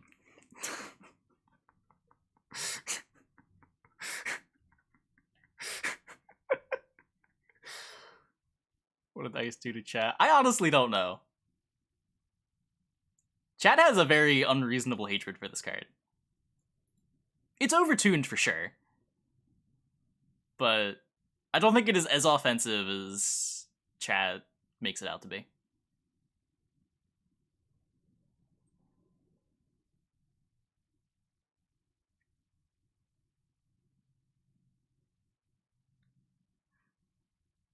Armor up.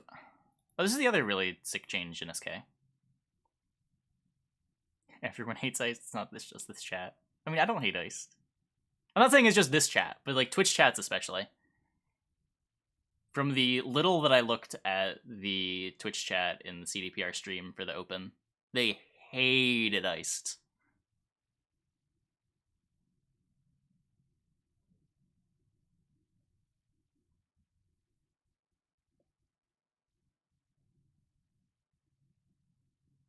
Chat needs something to hate. Maybe. Should take away his warrior tag too.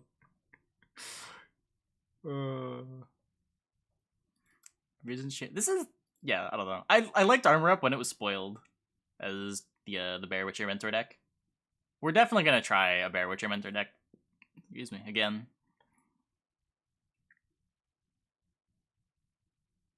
Bear Witcher Quartermaster. Whoa, wait, what?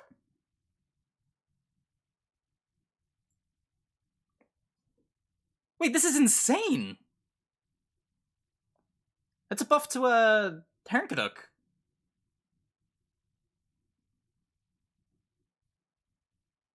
What?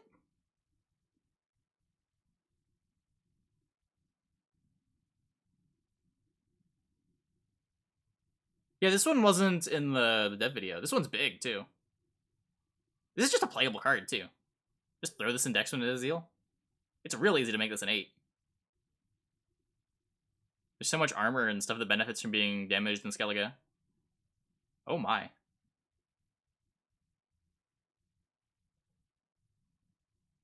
Yeah, this one's sweet.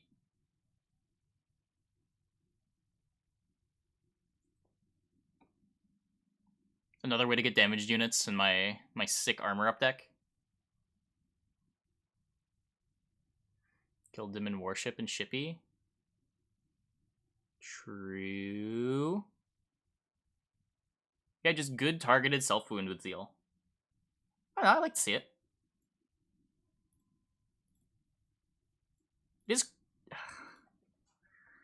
crazy that they're buffing Hernkaduk.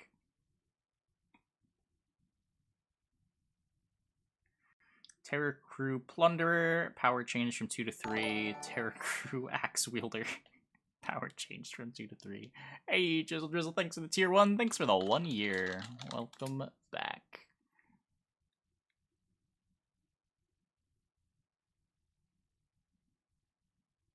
This was fine in the context of Quad Joachim and Crimes. Let's see what keeps it deck in check now other than auto and Vijams. I mean, you'll find out. Because other decks could have been kept in check by Quad Joachim and Crimes, and there might be other stuff from this patch that emerges that ends up being good. There are plenty of like meme decks that could bleed SK in round 2, force out the Iced and win round 3. Plenty of decks that can take SK to a long round 3. Especially if they can fight over this Bloodthirst more easily now.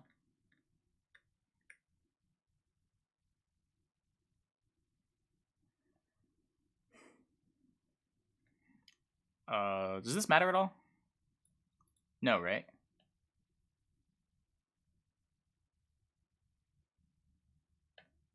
We should probably read these cards.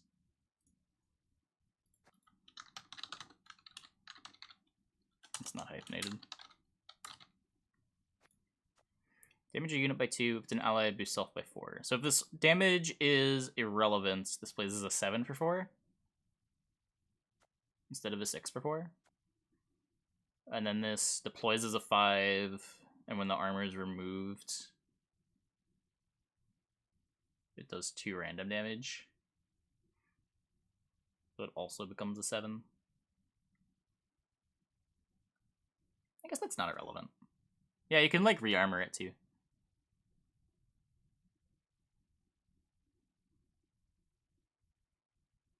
Playable next to Croc. True. Yeah. Yeah, the numbers on these are sort of reasonable now. You can't really play them with warships if you want to go that route. But if you just want to have a bunch of pirates in your deck for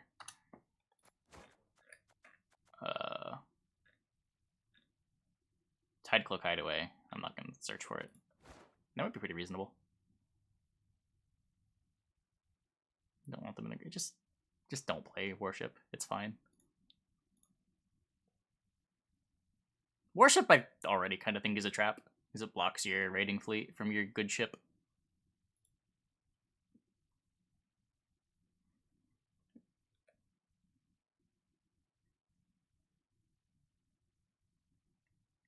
Yeah, I can get behind this. The Pirates deck did want more playable 4P cards, too. Terror cards work quite well with Croc. Axe Wielder sort of does. I don't know about Plunder.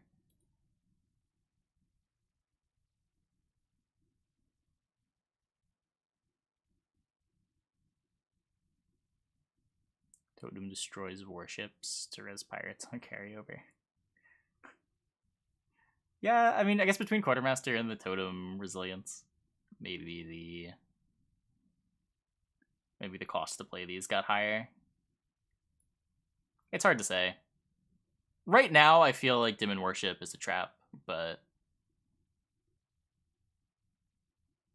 maybe these two things change it. Hard to say. Balancing out to 8B. More cool self-wound stuff. Okay.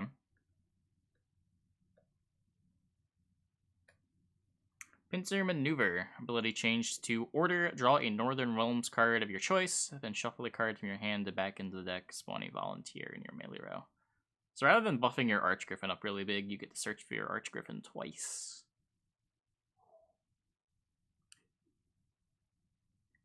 What wants this?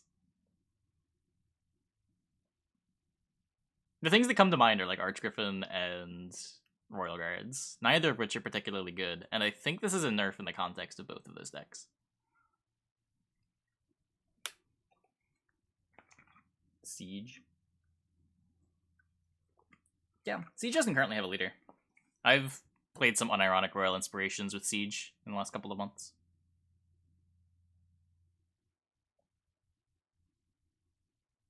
Commandos instead of the newly buffed Inspired Zeal? I don't think so.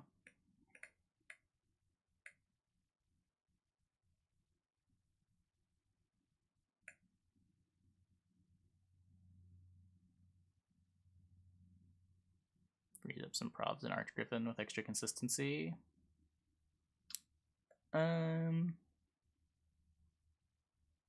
Sort of. A little bit. But you lose 10 carryover.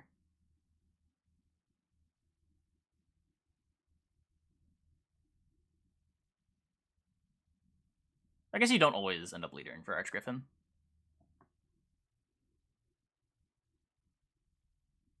I don't know. We'll definitely try Archgriffin at some point in the next season. Maybe it'll feel even better.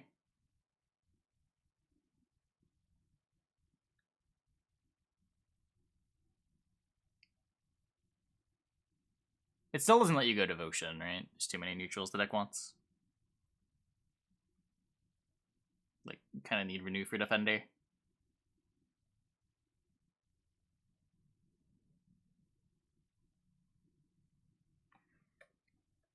This is a gigantic buff.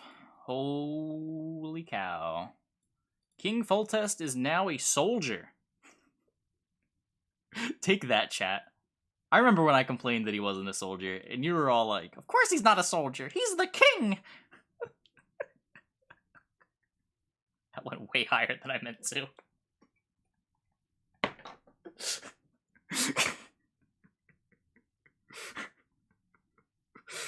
But, I was right. He's a soldier. You were wrong. So that's how chat sounds in my head. When they're wrong, yes. Power changed from 7 to 6. Provisions changed from 12 to 11. So both... This is sort of like the power staying the same because of this. So it gets a provision buff and then an engine ability. It loses a point of power, but it's not a point of power that puts it to a major breakpoint. It means Parasite can kill it. But it's still out of range of all the 5 damage stuff. It's still out of range of Squirtle. I guess it dies to Horson Jr. now. That's a big card. But you're in an R. You can probably boost it up the turn you're playing it, if you really care that much. But the big thing, at the end of your turn, boost a unit to the right by 1. So not only is it the drummer, but it fuels its own ability to put stuff in the deck. So you can curve turn 1 Dunbanner into turn 2 Foltest without needing to like use leader charges to make the Dunbanner better. You don't need to keep Foltest and the Temerian drummer alive in order to get it going. As long as the Foltest is there, it will buff up the Dunbanner every turn.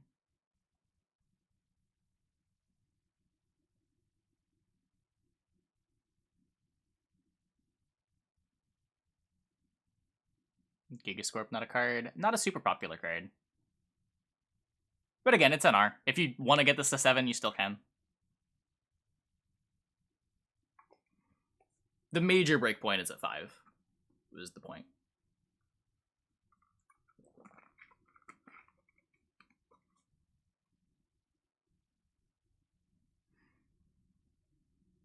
But yeah, I could definitely see playing just like Devotion Shield Wall with Foltest as a 5-point per turn engine with Dunbanner. Can we talk about that? King Foltest is a 5-point per turn engine when you put him next to a Dunbanner. He deploys, you get 6 power, you buff a Dunbanner, so 7 points. Then you pull a Dunbanner that gets boosted by 1 because of the Devotion ability.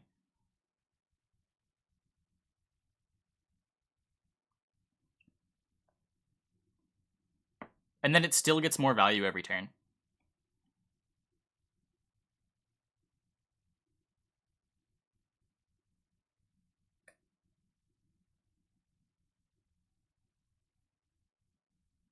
Nine per turn on commandos? Wait, how are you getting 9 per turn on commandos?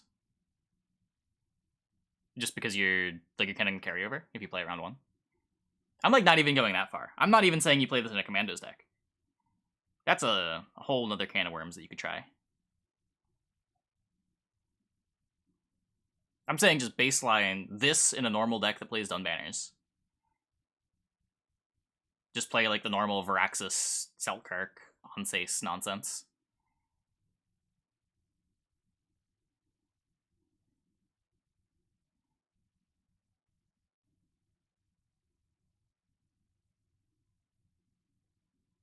Take once, then instantly wave or invode. Sure, and then you go Defender Visa round 3. He deploys for his provision value. They Heatwave this, you trade up 5 points to their Heatwave.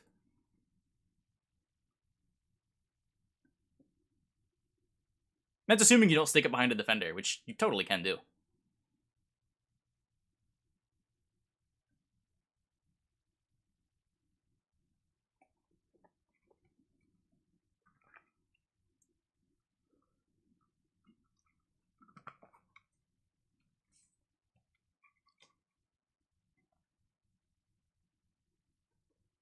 That's the thing, all of these things that counter Foltest trade very poorly with Foltest.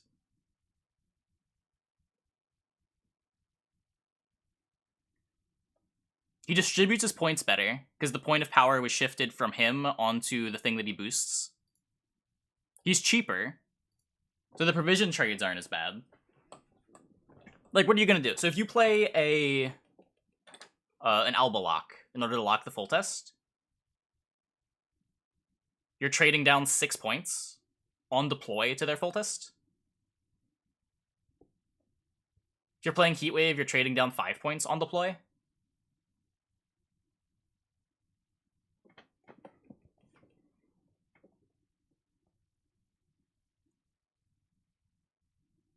Just answer Foltest, the rest of the deck gets a lot worse. No, it doesn't, though. Like I'm saying, you don't have to build around this card. You just play it with Dunbanners. What's getting worse? You don't have to play Pavetta. You just jam it in your deck, and sometimes it's 5 points per turn.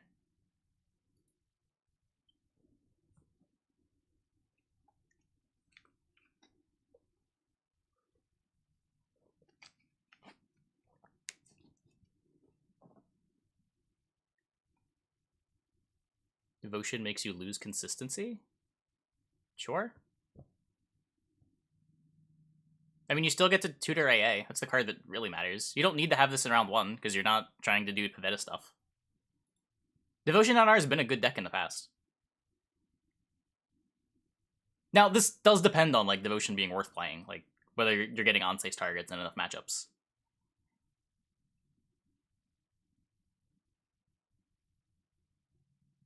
Yeah, just draw your cards and win. Easy.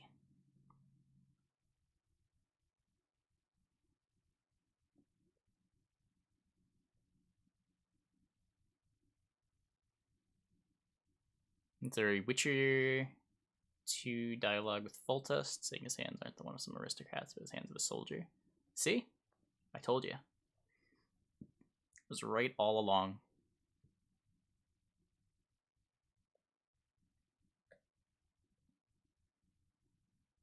Queen Meve is now a soldier. I told you. I told you. This one's more relevant too, because this deck wants to play Karak Frigate. And being able to put Queen Meve next to your Karak Frigate's kind of a big deal.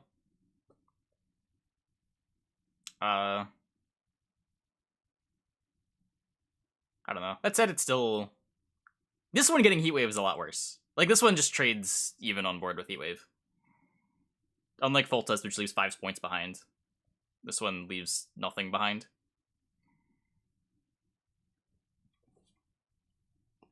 Should be Aristocrats to make Invo better.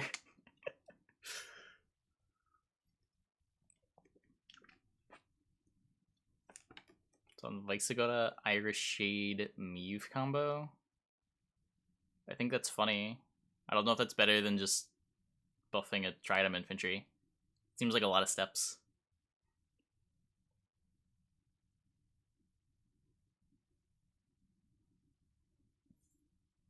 Yeah, like, I don't think this solves the problem Meve has. It makes it more aspirational. Like, the idea of being able to play a Meve early in the round and have this resolve 3 times is an exciting concept. But I don't know if that'll ever actually happen. Or, I don't know if it'll happen in a game that you wouldn't already be winning. Let's put it that way. Like, the card's already really good when it goes off once. And the earlier you play it, the more likely they are to still have their removal for it. You sort of want to hold this card for later, because it's so high impact.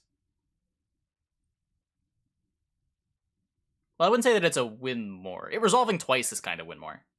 But like, if you get to Bone Talisman plus 7 your board, it's kind of nuts. Yeah, it matters against Vi.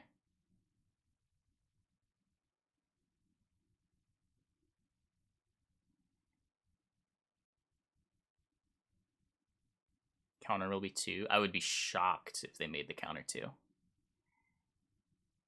It makes it play for tempo. That's a huge change.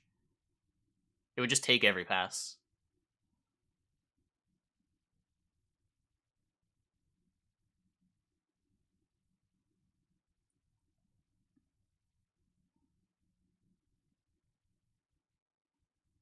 Sanganar isn't quite as easy as an AQ. Not as easy, but it's pretty easy. You don't play 4 for Forest to Swarm. You go like AA into Frigate. You get to play PFI. This card's pretty good.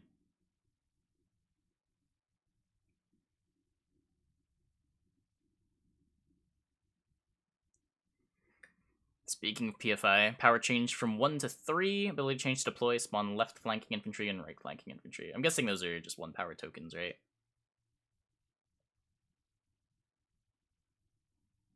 Counter gets to 2, Meve needs truce. Yeah. It would be the same problem that Turdby had, and it was just too easy to take every pass with it.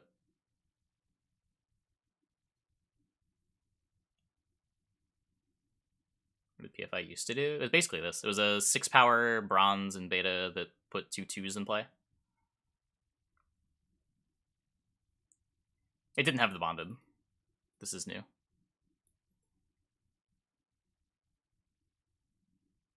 PFI change, bring the old Draug deck back. I don't think so, but people will try.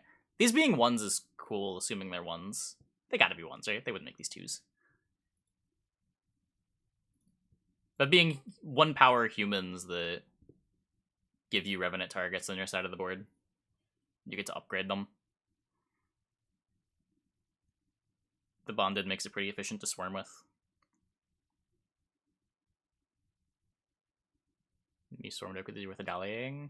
Yeah, I mean the Adalia lets you play the next for 8 instead of 5. It's not quite as good as Caravan Vanguards were, but it is more bodies than Caravan Vanguard. Way cheaper than Caravan Vanguard.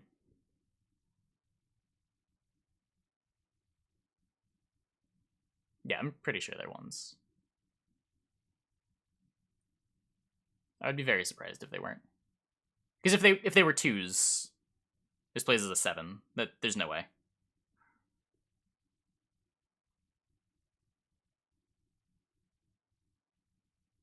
Yeah, the bonded matters for Adalia.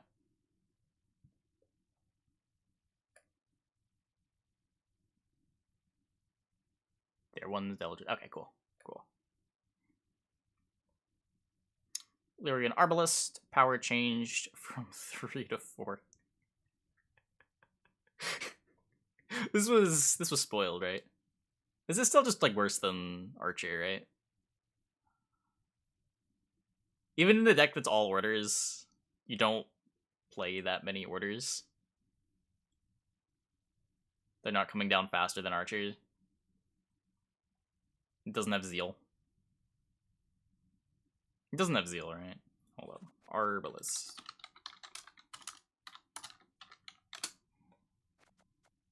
Yeah, no Zeal. Those are still 5 provisions. Yeah. No Zeal 5p. I don't see. Maybe if you want like Archer's 3 to 4. Maybe it takes that role.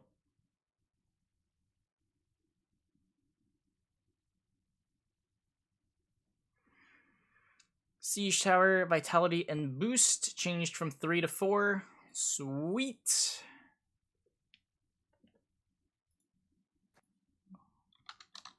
What is it now? It's an 8? Yeah. Minor buff for Siege.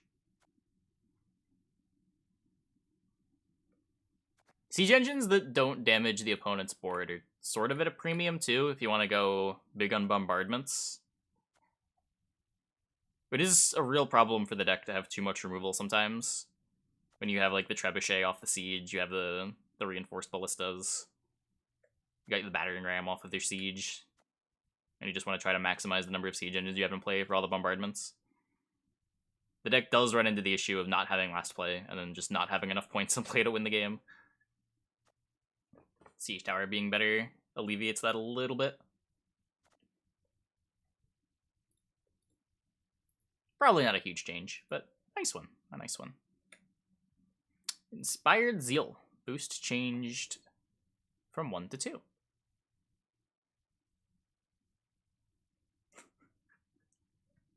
It's just funny that this was a change that contributed to completely breaking the game like 2 years ago.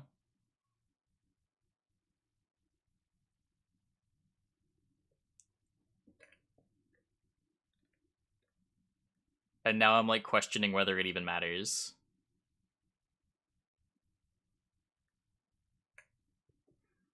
Why? Selkirk was... Being able to boost Selkirk and Onsace was a really big deal. The extra point was big. Additionally, like Commandos happened to be really good that patch.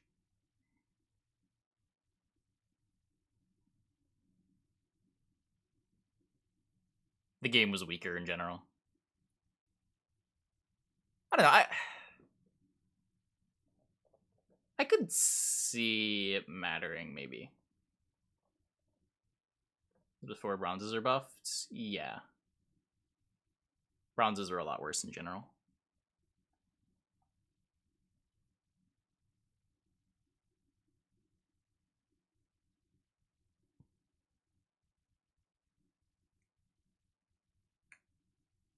Pretty sure you don't play Foltest in an Inspired Zeal deck.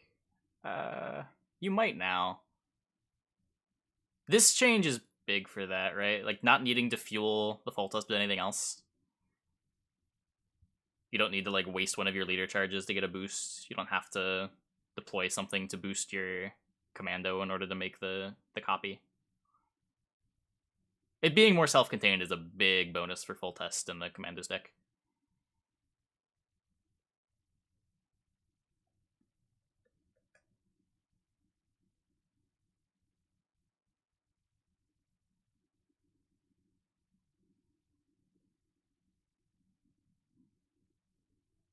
What would make Meave competitive?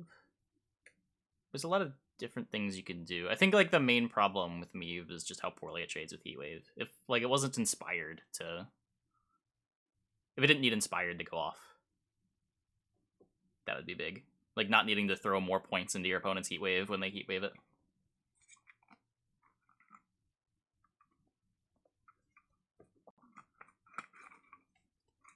But yeah, I don't know how much this matters. Zorminar in general are getting more toys like PFI. could make Meave more playable. Like, the card's not terrible.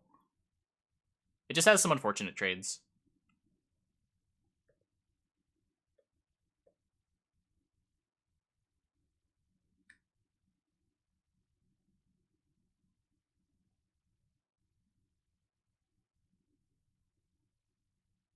Even, like, post Master Mirror, it was kind of rough. There was the balance patch after Master Mirror. I feel like did a lot.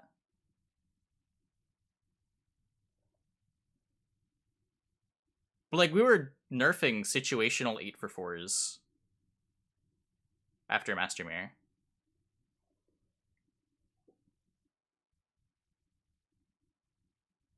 Like, for some reason, the Gwent community threw the blame on SK being bonkers on the bronzes instead of the golds. And everyone got real scared about good bronzes.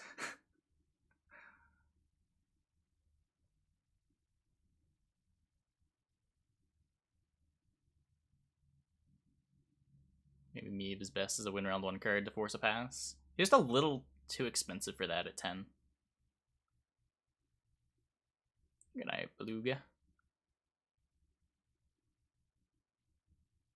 Plus, like, you're throwing another boost on it, too, because she doesn't boost herself up. So not only are you losing the 10 provisions from the Meave, but you have to, like, have stuck one of your 4 provision buffers in addition to swarming.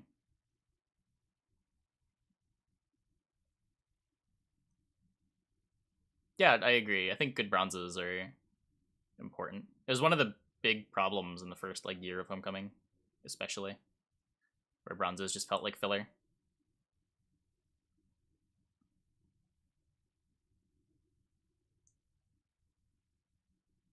Granted, the goalposts on the golds have moved up a bit too. It hasn't just been bronzes that improve. It's sort of been everything across the board, but there are definitely more synergistic, potentially high power bronzes.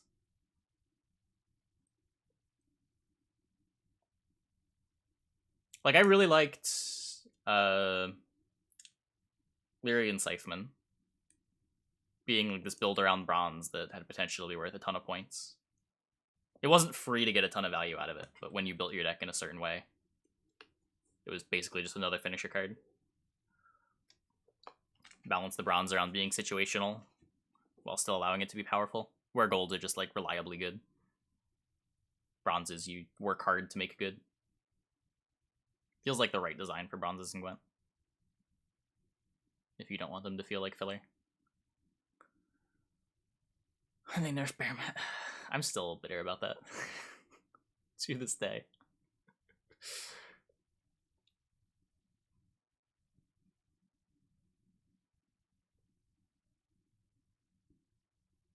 The Scytheman, don't talk about Temerian Infantry. I mean, Scytheman was the good one, right? Infantry cost more. And I'm specifically talking about, like, the pre-nerf Scytheman too, the really nutty one.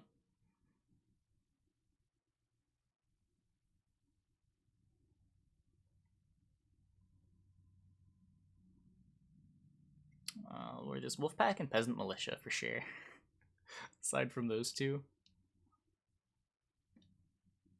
Current Scytheman's a bit sad. Current Scytheman isn't that bad. It's just not exciting in the same way. It's nowhere near as aspirational as the original Scytheman.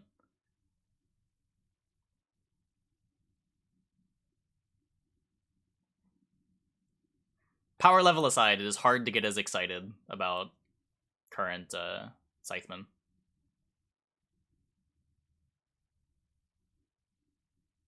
Hey, Barnabas. I think about Cat Dog. I don't know. Maybe for a discard SK. I don't know if anything else wants it.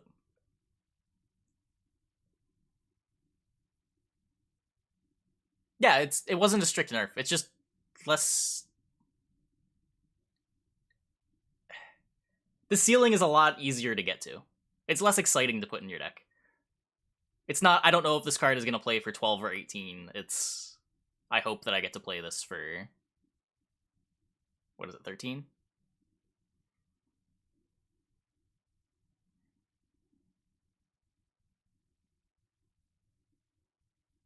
What did Scytheman do? It was 3 power, and it boosted for every boosted unit you controlled, rather than just on the one row. You boost up an enemy unit, pull out up an Iris hit. But it didn't. The deck doesn't exist anymore.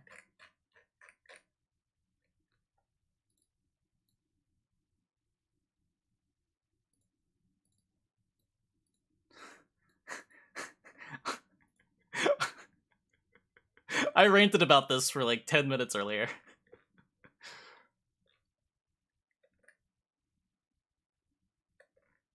The Iris' companions, but I don't think much of it. Maybe you want it for discard SK, but aside from that, I don't know what would want a 5 for 7.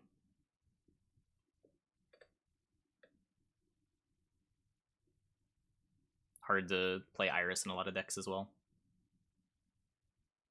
How to fix Armory. Armory Iris Vlad would be a pretty cool package with Armory having resilience. I'd be down to experiment with that in a lot of factions.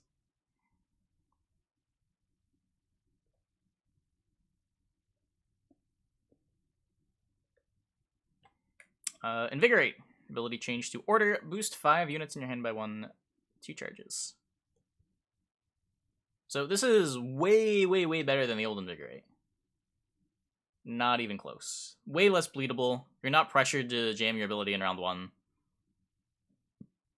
Much easier to make sure that you have 5 units in your hand for round 3. You're not punished for playing specials like you are currently. I should say not punished as hard for playing specials. All like the major hidden anti-synergies of Invigorate get fixed with this tweak. 10-point leader. I don't know. I could start to see it.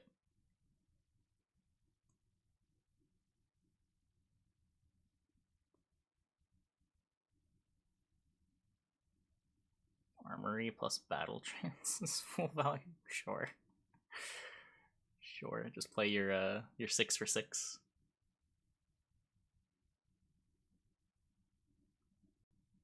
Deck wants this leader. Possibly movement. Probably not, but possibly. It is a little weird not playing a leader that puts units in play in that deck, but I mean, there are people that played Guerrilla Tactics, and this is better than Guerrilla Tactics for movement, I think. Yeah, I don't know. It might just be like some deck that doesn't really exist at the moment that wants Invigorate.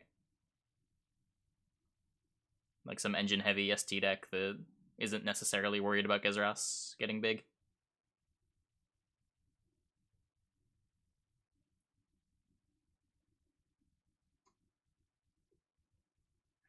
Hard to say. But the numbers are there now. A lot of the anti-synergies were fixed. It at least isn't obviously still the worst leader in the game.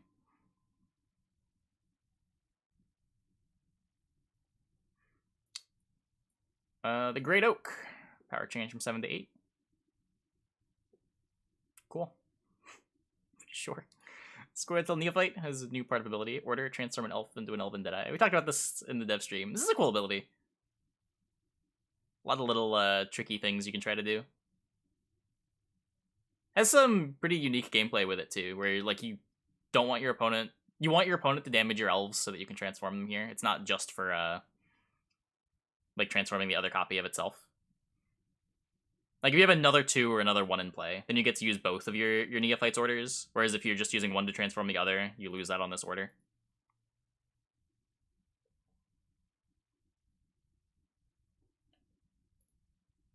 This could have been neat with the new Invigorate. Oh, yeah, the old Maga Marauder. It's boosted, gain resilience.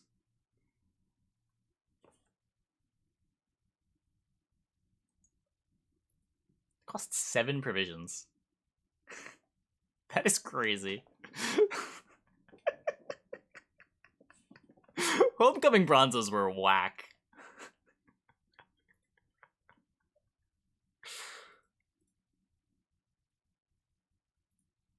It's only been changed once.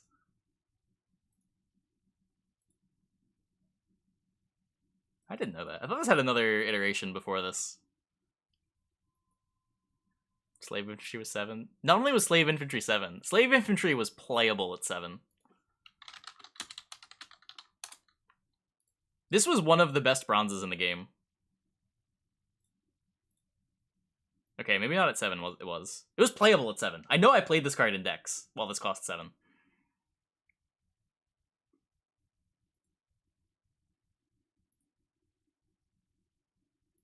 This version was one of the best cards in the game. Hello. Barely playable. Barely playable as a tech card.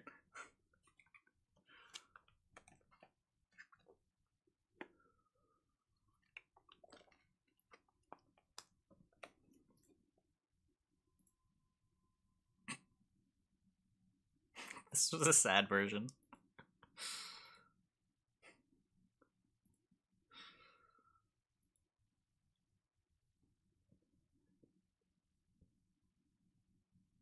Like when she played for 9 and the average bronze value was 5, yeah.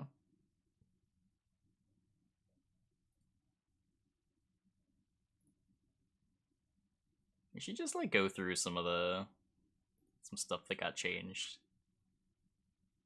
What was the stat line on this on release? It was only changed once? It was just a 9 for 10, okay.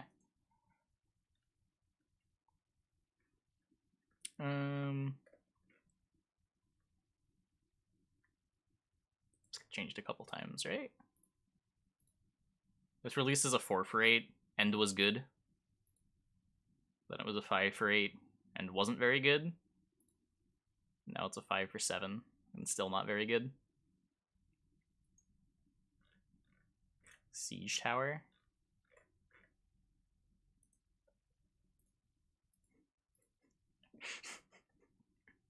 Order melee, boost adjacent units by 1, charge 1. This was just a completely different card, though. This was good purely because you could click on it fast.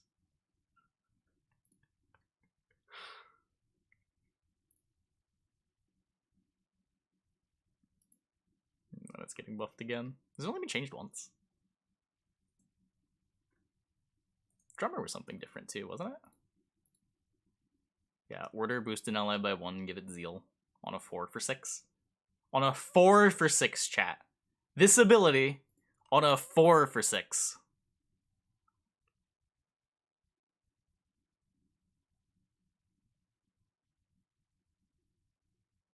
This card saw play.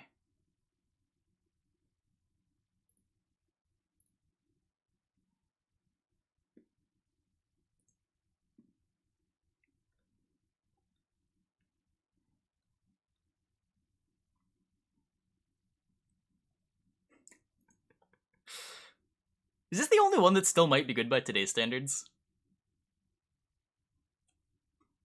This was the best card, the best bronze in the game. One of the best cards in the game.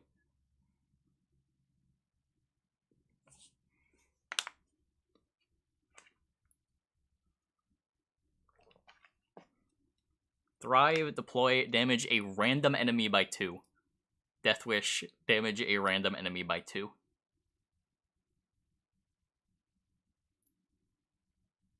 It's Golden Froth. After the first nerf to Golden Froth, this was the best bronze in the game. It happened at different times, right?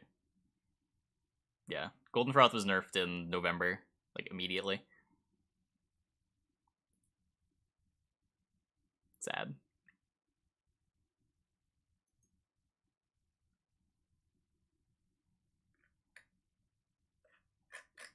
Where's Golden Froth? No, Golden Froth's like in 4P cards. Is it a Thronebreaker card?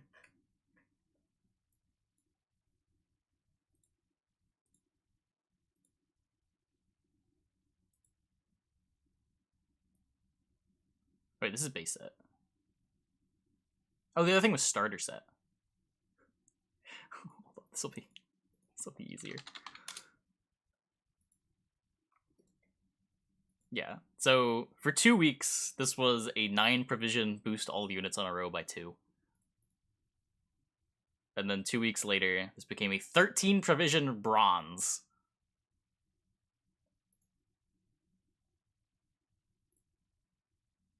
And then this happened.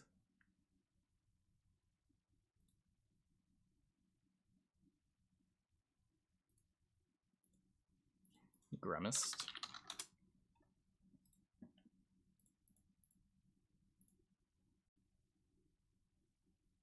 Right. And this could let you replay your 13 Provision Bronze.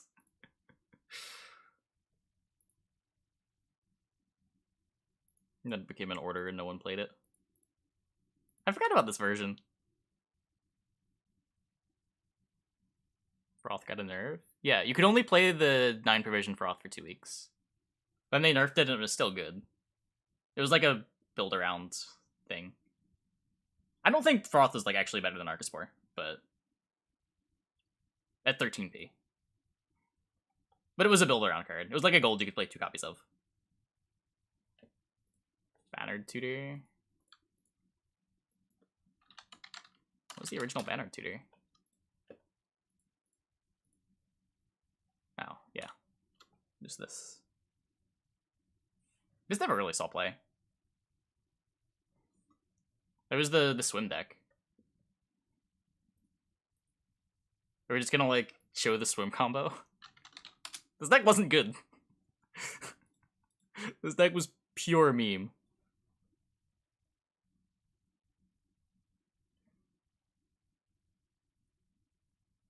Decks have more provisions? No.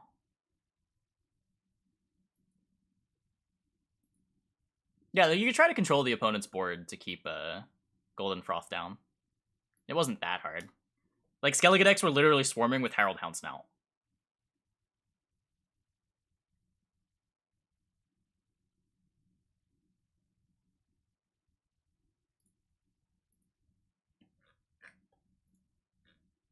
Okay, let's see. What's gone through some crazy iterations here? Was the original? This was like a 4 for 10, right? It was a 5 for 8 initially, and then it became a 5 for 10.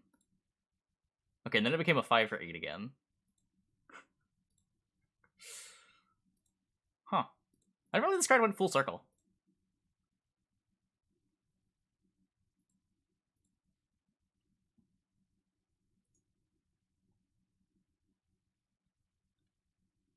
Old Avalok. Would that be back here? Did Temple originally do something different?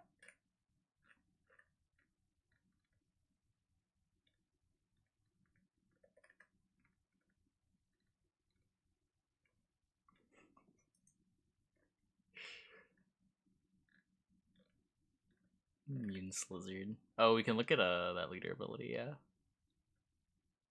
Angleem's always been Angleem. No, wait, Angleem. Angleem just stole their artifact.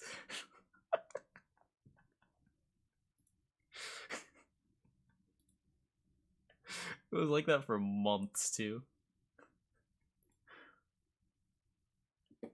Continue with the patch review. We're almost through it, right? What still haven't we seen? Fryhead Vanguard. Oh, the Monroe change is cute. This solves like some of the problems with Monroe.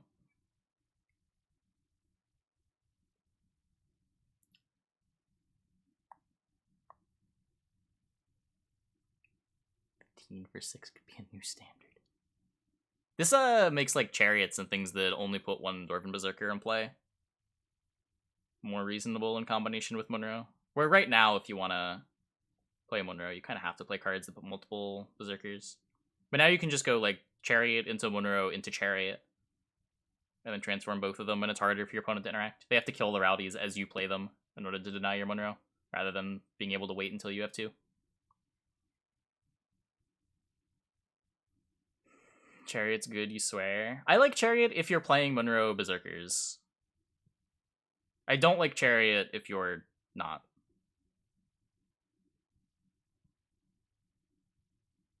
If Chariot spawned the Rowdy Dwarf in the other row, I'd be all about Chariot in every Dwarf list.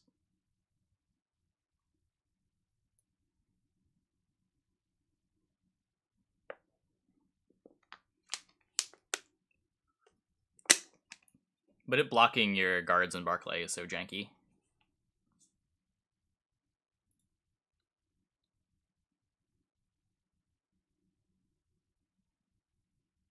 Rhyhid Vanguard buffs, sort of cool. Cat Witcher Adepts, sort of cool, I guess. Hey! Hi, Ultranit, hi. Solo, thanks for the tier 1. Thanks for the 10 months. Welcome back. I think Cam's played this in a deck in one of the qualifiers. I couldn't believe it. This doesn't ask too much to be good. I mean, if you've got 2 units in the row, gives Vitality 2, plays as a 6. It's sort of just a Mahaka Marauder.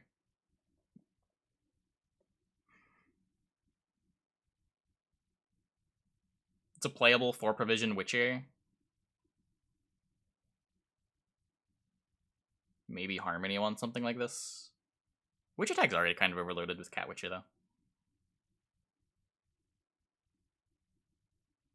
2 units is 3 Vitality. Does it count itself? I actually have no idea. I thought the deploy happened before it checked.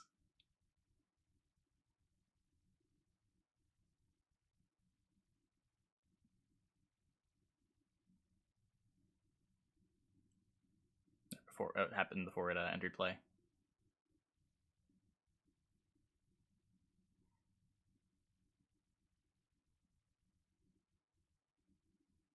Well, I mean, cards like Barclay count themselves. It's not unusual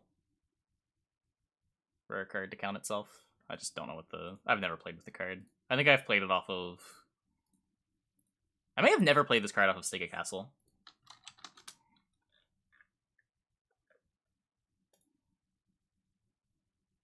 The number of units on that unit's row. Yeah. Probably counts itself. You unblocked elements in U-block. Now have 23k stream points. Nice. Tortoise? He's not there. Saboteur more than this. Yeah, same. I've used Saboteur. I've misplayed Saboteur once, and I've actually gotten a good Saboteur once that I remember. The first time I used Saboteur, I thought it moved the other way. And I dealt 0 damage. That was embarrassing.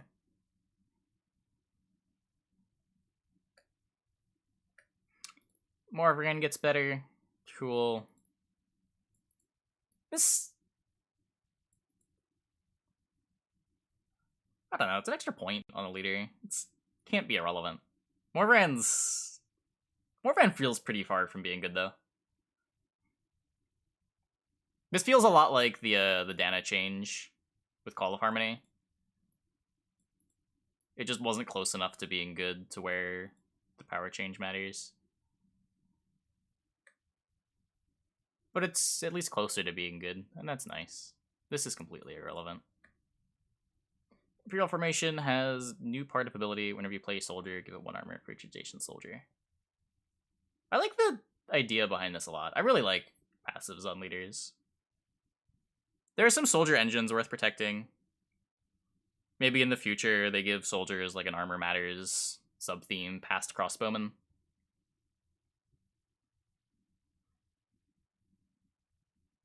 You can use the active ability on formation to protect that first soldier that you play in order to turn the armor online. So you can go like Empower Enforcers, turn 1, leader it up to 6, and then your next Empower Enforcers comes into the armor and you don't necessarily have to use a leader charge on it.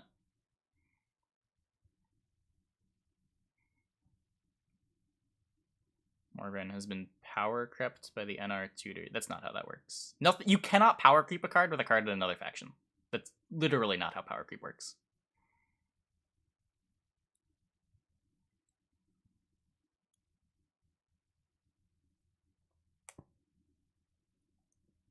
They also do very different things.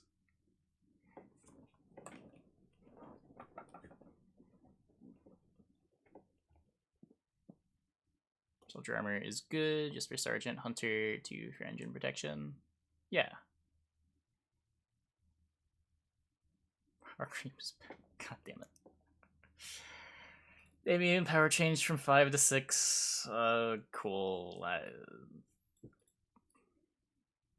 I don't know. Does anyone actually like playing with these cards? If I never put a Damien or Skellen in my deck ever again, I'd be a happy person. I'm just gonna leave it at that. Vreem's provisions changed from 7 to 6. Vragith power changed from 3 to 4. So we've got another excuse to try out Slave Infantry Nilfgaard again.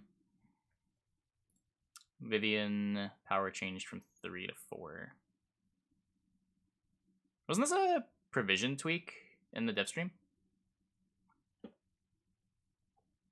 Or am I misremembering? This is the thing that boosts or damages a thing by its provision count, right? Or sets its power to the provision count.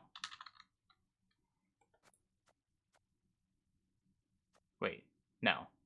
Wait, yeah.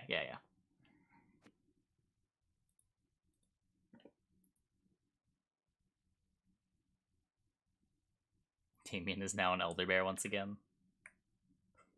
They should have just done the same thing to both of them. Just make them both 6 power.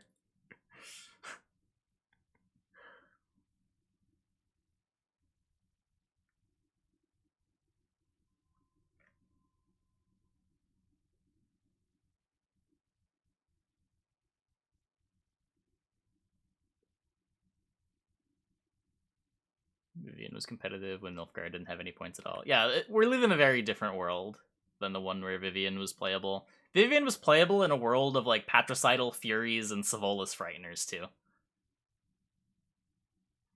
Like, you got to play this for removal on big tokens.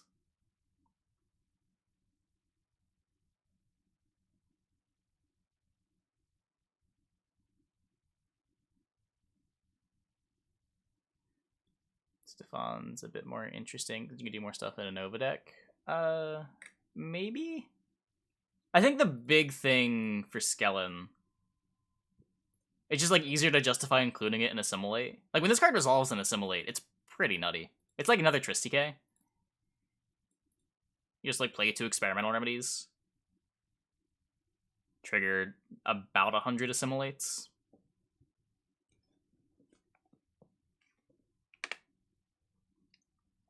Play another coup.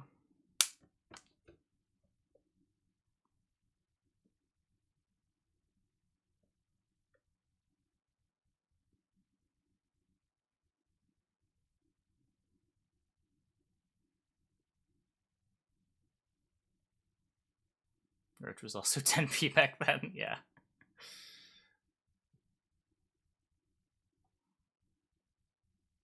Roach Asir was something that was playable back then. Buff to Vragith is a nerf to a slave infantry target. Yeah. I don't know. My suspicion is that Vragith especially is really far from being playable.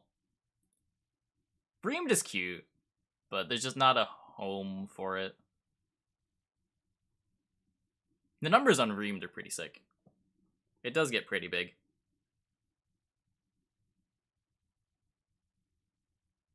Soldiers are just so clunky. And, like, Vragith's only good if you're playing Vreemd into the round.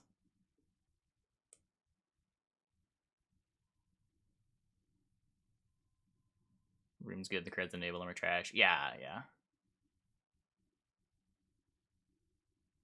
Vreemd and Vragith didn't need the buff. Vreemd maybe didn't. Vragith definitely did. Vragith is so far from being a playable card.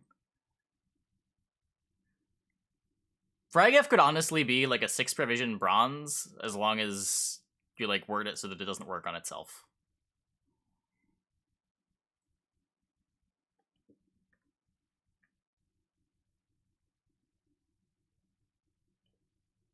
I don't know what's missing. It's kind of missing golds. It's missing, like, a good top end gold, sure. It's also missing, like, good targets for slave infantry.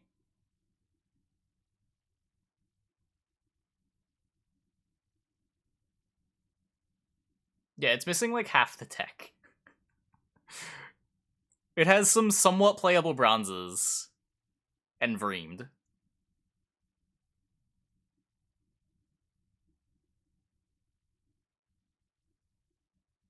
Because that's not necessarily... People like playing Swarm.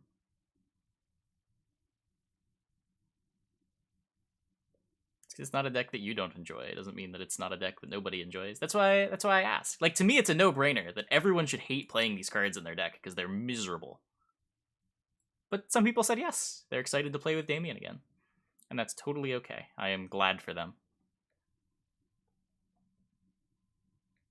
I'm very glad that I'm not them, but I'm happy for them.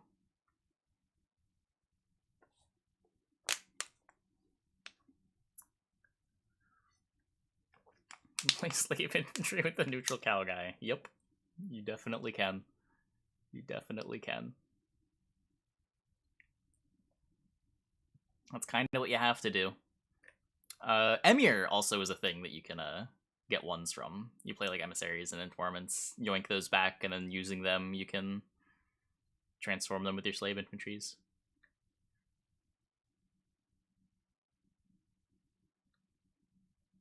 Masquerade Ball will now only progress for aristocrats played on your side of the battlefield. I mean, Ball's still Ball. It doesn't trigger off Joachim or Roderick anymore, but there's still some golds that it works with. Thirsty Dame is not the worst card in the world. Certainly if a Spy's Nilfgaard is a playable deck, and Senilian played Spy Nilfgaard at like 26 something a couple seasons ago. That deck still wants Masquerade Ball. Still plays for 1,000,000 points.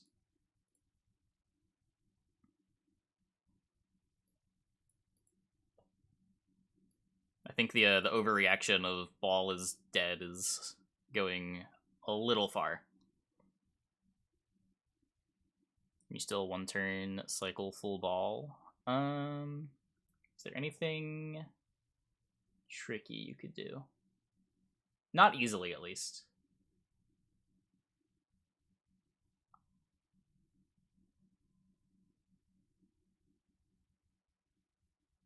With like leader, double cross in the mirror, you can, I guess.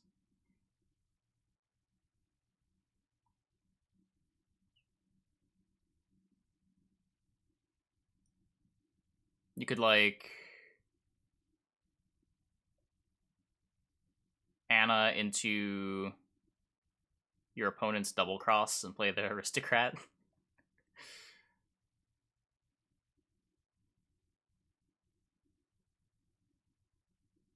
Stefan, you could possibly do it. Yeah, it's not going to happen very often.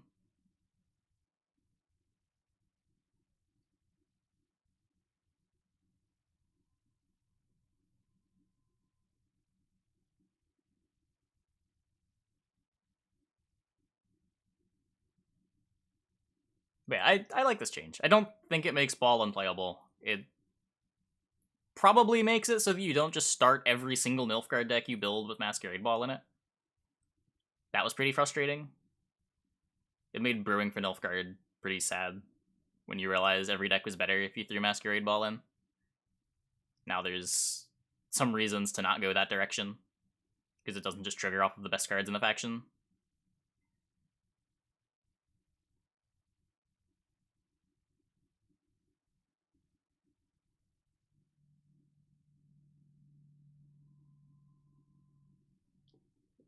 What's going on?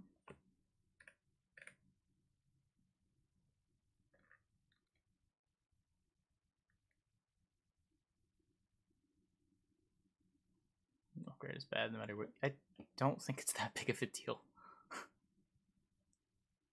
Ball is still the same amount of power. It's just a little harder to proc. You might have to go back to playing Thirsty Dames in the deck. Maybe you don't get to play Slave Hunters anymore. You can't be that greedy.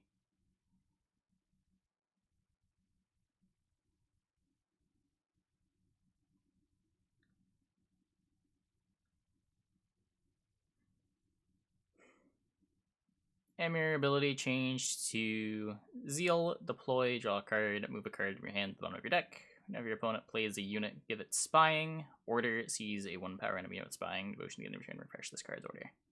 So you can play this with Rot Tossers now, and not constantly yoink the Rot Tosser back. That's kind of cute.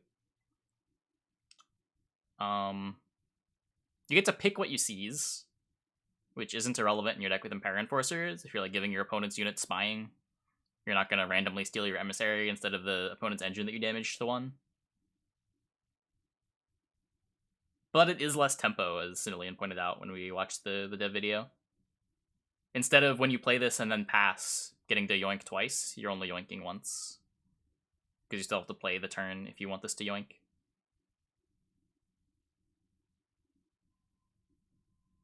Now, how often you have 2 1-power spying units when you play Emir to make that matter, I'm not sure, but he seemed to think it was a big deal, and he's played the deck way more than I have, so I would defer to him on that. But Rathaus is a pretty sweet card with spies, and now, especially if you still want to play ball in your spies deck, like Emir is an aristocrat for your spies deck. Seditious Aristocrats and Thirsty Dame, both pretty good with Masquerade Ball.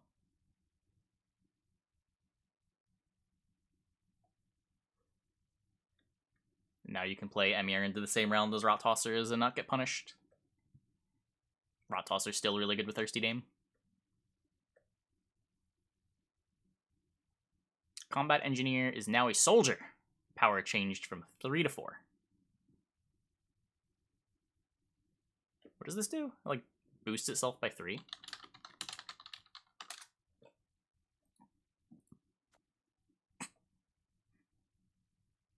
I mean, if you're playing locations in Nilfgaard, it's not that hard for this to be a 7 for 4. There's still only the one reasonable location, right? None of their current artifacts are getting buffed.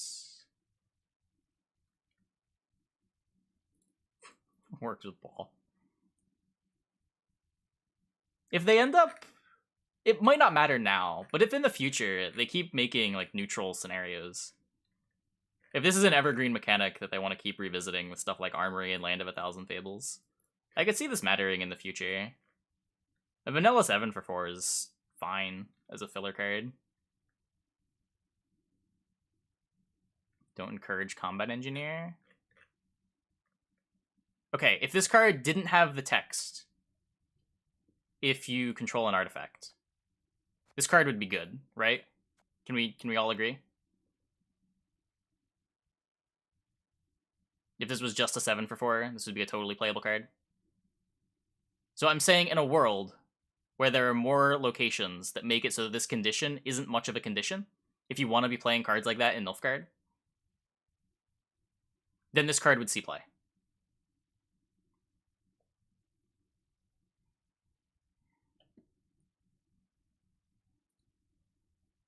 Even if it's just like the Nilfgaard location and one other, I could see working.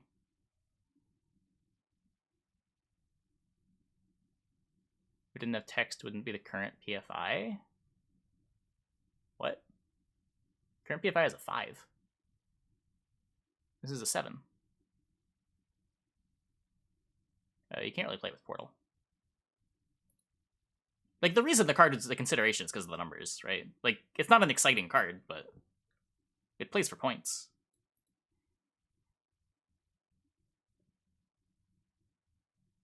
Don't underestimate raw points.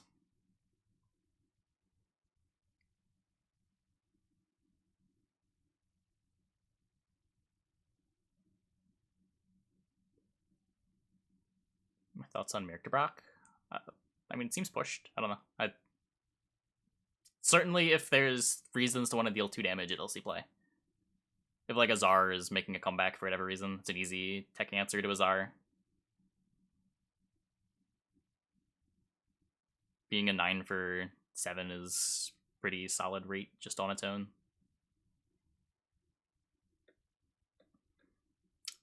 Knight Errant, power change from 2 to 3. Now, this one's the other way around, right? This one, unlike this, where it's a 7 for 4 if you build your deck a certain way, this one's a 7 for 4 if your opponents built their deck a certain way. I like this change. I'd rather just see this card reworked. I don't know. This card's... ugh. It's not even good as a tech card.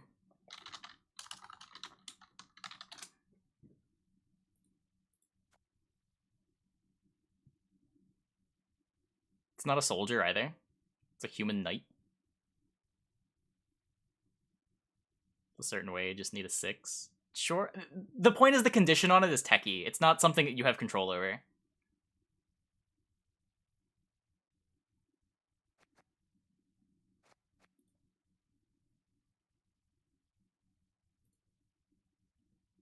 if you're gonna work to get like slightly above value on your bronze card, I would rather see it be something that you have control over and like play a couple of locations in your deck, have some artifacts, rather than hope your opponent plays a 6.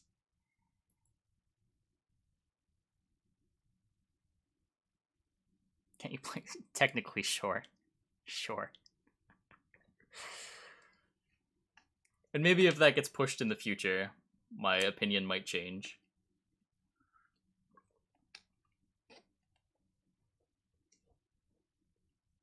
The condition changes to at least a 5.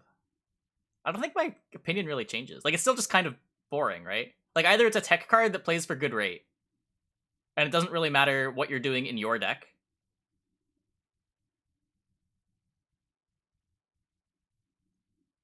or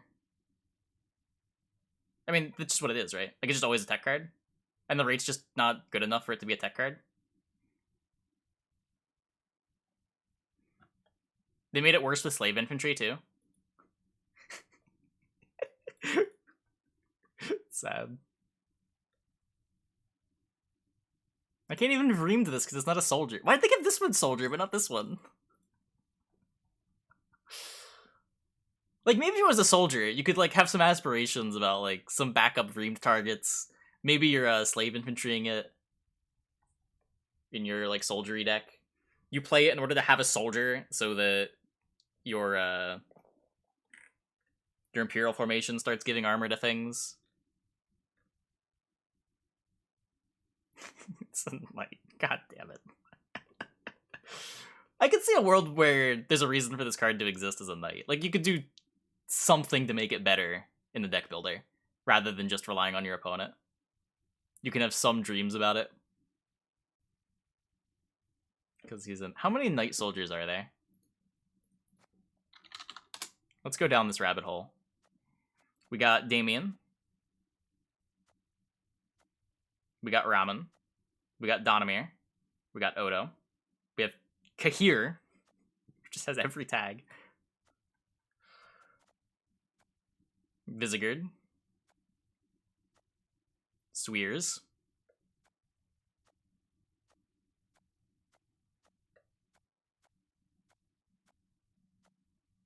Nilfgaardian Knight.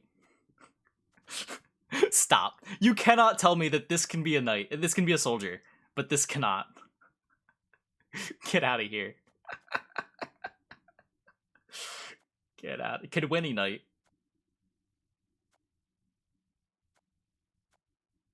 Redinian Knight.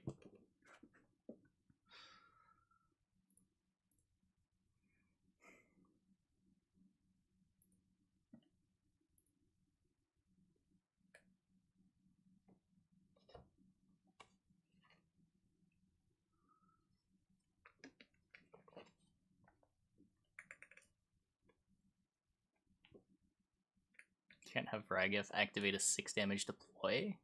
It's a 4 damage deploy.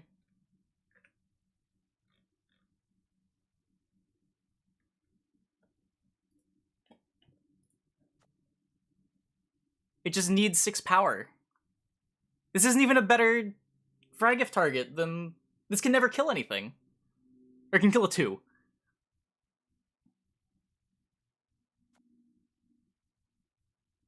Like, it's the same rate as an ideal slave infantry, but, like, not giving you synergy for future reams. Or, yeah. Kill a 1-2, sure. You got me. I was wrong. Not a... Yes, now we've gone full circle. We've gone full circle.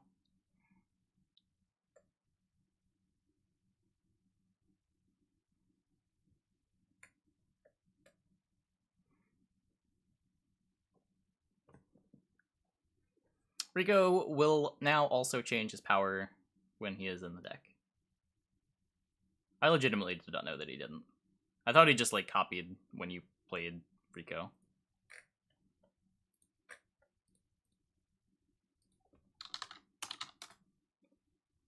Oh, yeah. Well, Rico is in your hand.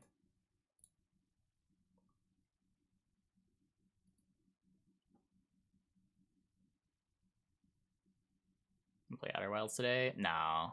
Probably not tomorrow either. And definitely not Saturday. We'll probably be back to it pretty soon. I don't think we're gonna have too many 6-hour Gwent days, but we'll have a couple for the patch.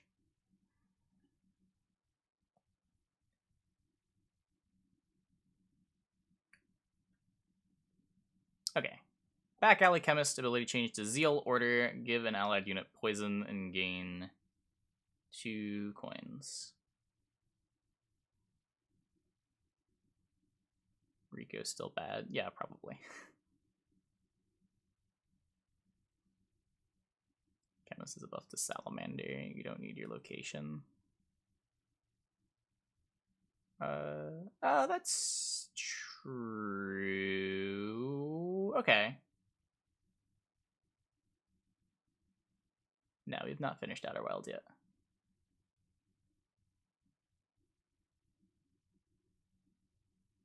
When I first read this, I saw it as just a discount. And by discount, I mean like bad version of Fistic Trafficker. I still kind of see it as that, but the synergy with Salamander's cute.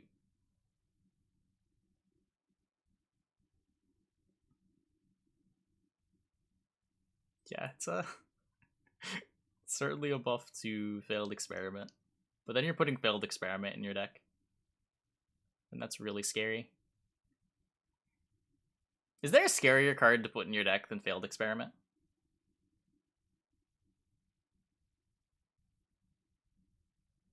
I guess no, because worst case, you mulligan it. Is there a scarier card to build your deck around than Failed Experiment? Why is Failed Experiment crazy? It's scary. Because you play it, you poison it, then your opponent plays a poison and you're very sad.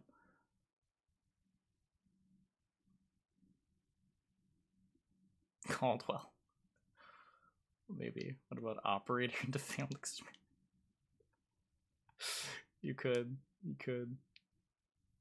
It's not quite 0. It's 0 if you do it on turn 1 and the round goes all of the cards.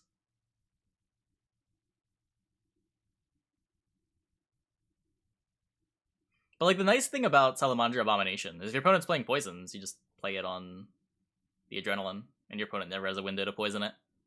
Abomination handles the downside of playing self-poison really well.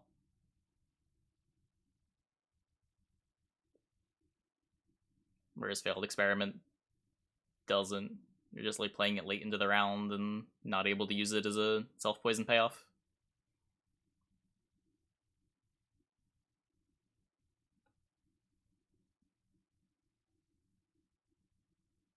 Sure, many decks don't, but it has that downside, where the nice thing about Abomination is it doesn't really have that downside. It's easy to respect your opponent's poisons if you're playing Salamander Abomination self-poison, where it is much harder to respect opponent's poisons if you're playing Failed Experiment for self-poison.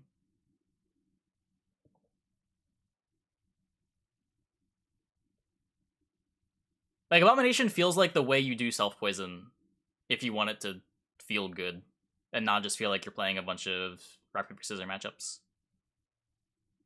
It's self-poison where the poison is... Like, you have poisons that are optional on your opponent's side of the board, or you can use them to make your cards better, but when you use it on your own cards, you're never, like, taking risk of your opponent's poisoning you back and blowing you out. It just, like, adds utility to your poisons. I think that's really cool. And that's the way you probably want to push self-poison, rather than cards like Failed Experiment, which their drawback is sometimes you're going to get blown out.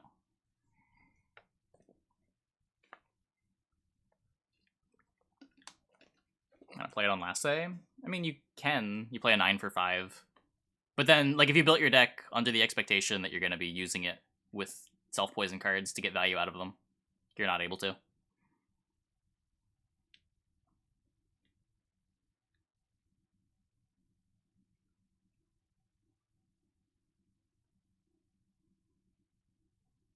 Horst Borsodi. These are cool. I don't know what wants them. But the rate on these cards is sort of good.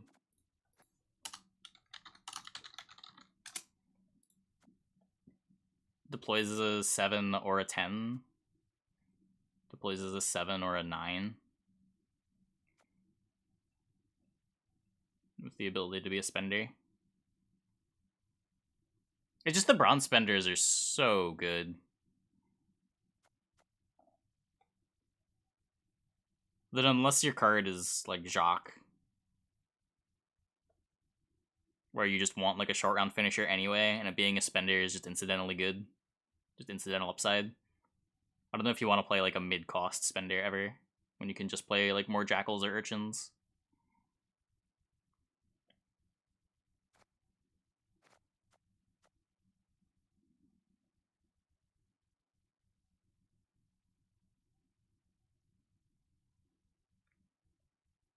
Logic like this, you trade Bear Witcher Adept for pure removal and you're happy. You can trade Failed Experiment for Poison the same way. No, because you also used one of your poisons on the Failed Experiment.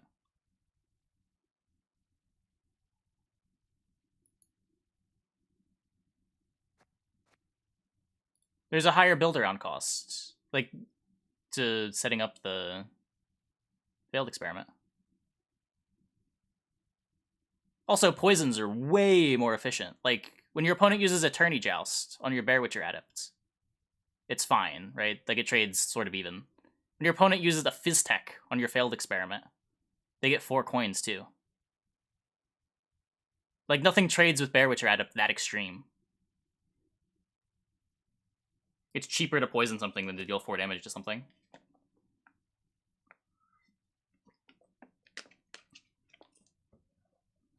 It's like the difference between Fangs of the Empire and Enraged Ifrit.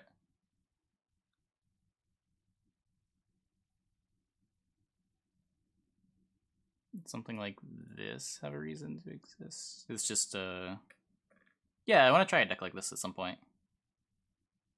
This might be one of the first couple of decks that we try, like Bear Witcher Mentors. To try to go wide. I think you want to play the buffed Quartermaster as well. That said, I don't know how you necessarily fit it in.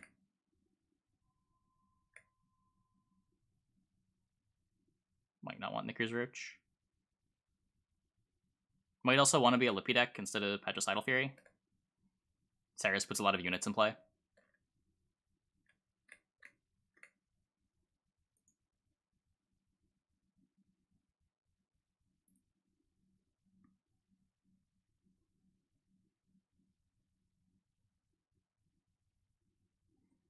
Kind of like Syndicate has some more useful spenders. Yeah, I just don't know what wants these.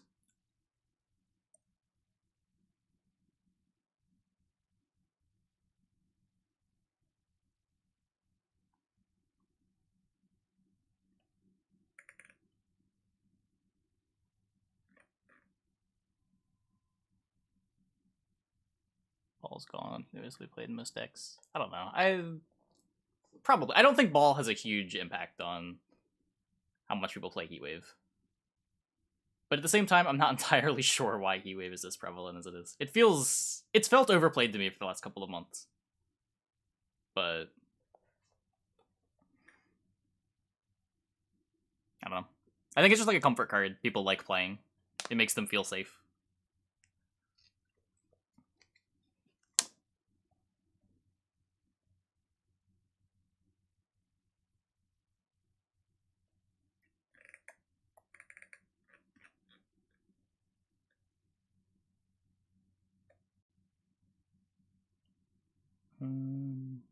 Yeah, Emir Ball could be good. So Salamander Abomination is now playable. Cool. Roland now correctly specifies the unit needs to gain poison. Wait, now correctly specifies the unit needs to gain poison. This only affects Veil, right? This doesn't stop it from, like, the second poison giving you coins, right?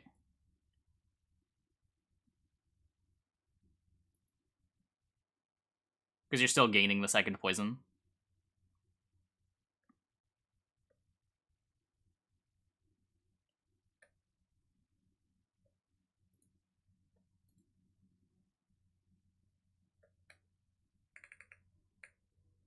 Please show. Oh, whoops, my bad.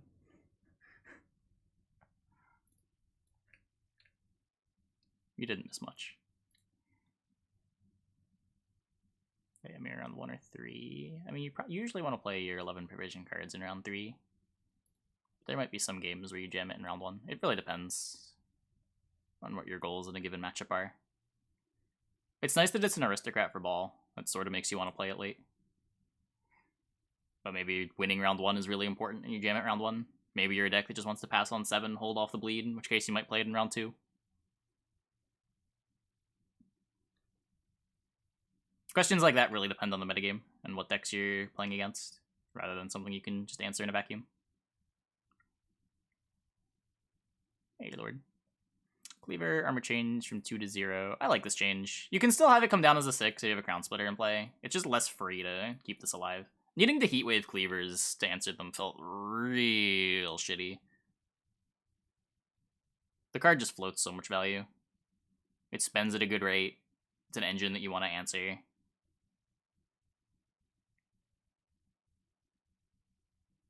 It's not like you can't keep it out of removal range. You can play in a way to have it come down as a 6.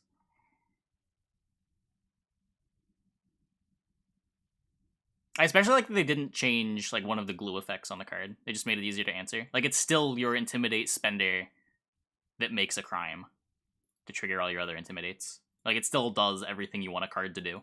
It's just a little more vulnerable now. They're gonna nerf Cleaver. This is one of the least impactful ways. I think it's pretty impactful, but it's it's the way that keeps all the strengths of the card intact. The armor was kind of random on it.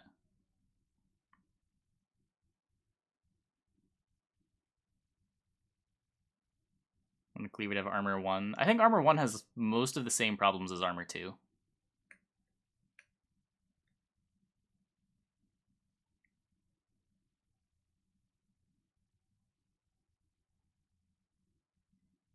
It goes to 5 if you play it on an empty board, yeah.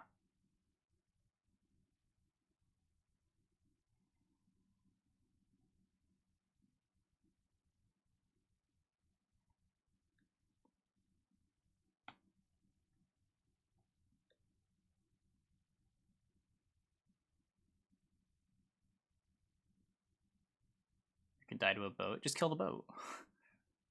Yeah, whatever.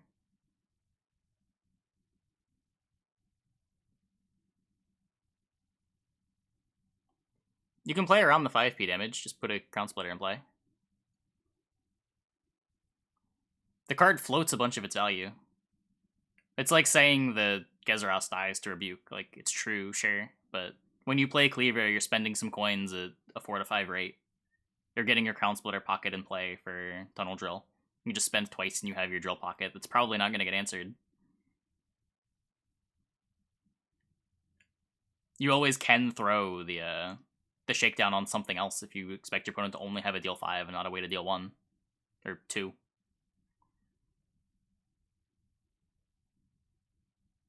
No, I'm not installing an Android emulator so I can play it earlier. It's a little too janky. We have to wait like 30 minutes sometimes, but it's fine.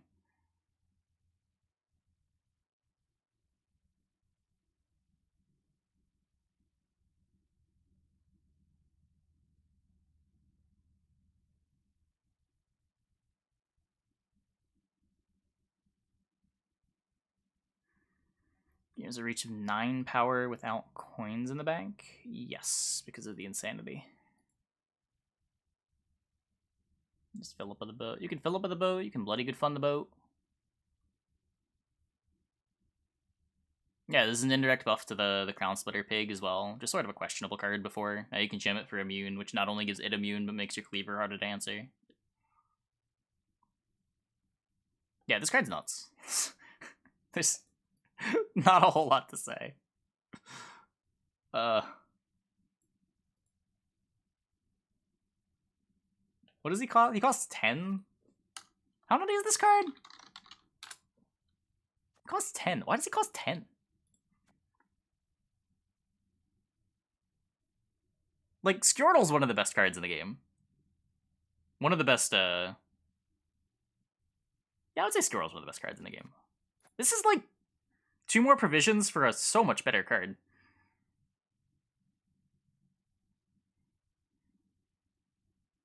One of the best devotion cards in the game, let's put it that way.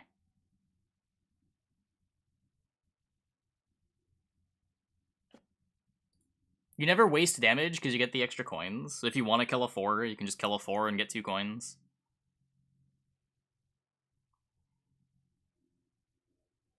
Yeah, I mean, I like that the card's not balanced around being miserable anymore. That's cool. Like, my problem with Horson previously is the same problem that I have when I mentioned Knight Errant here. It's something that you didn't really have control over, and you were just hoping to win the matchup roulette and find a matchup where it's good. But now, like, even in the matchups where it's good, it's so much more versatile.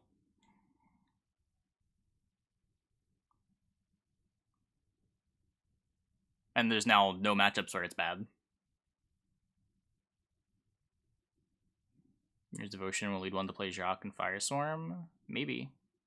Or you just play, like, some mid-rangey deck with Devotion. I don't think Devotion Syndicate is that prescriptive. You could kind of do whatever you want with it. You don't have to go the Ulrich route. The only neutrals the Syndicate ever plays are, like, a Neuromancy and Heatwave. Syndicate's probably the easiest faction, one of the easiest factions to go Devotion in. Its mechanics are so parasitic. They don't synergize with any of the neutrals.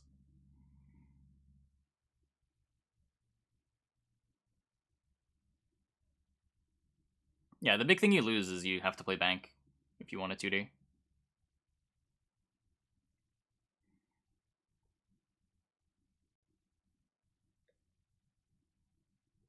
But I don't think it's even that hard to go Devotion in the Cleaver deck if you want to.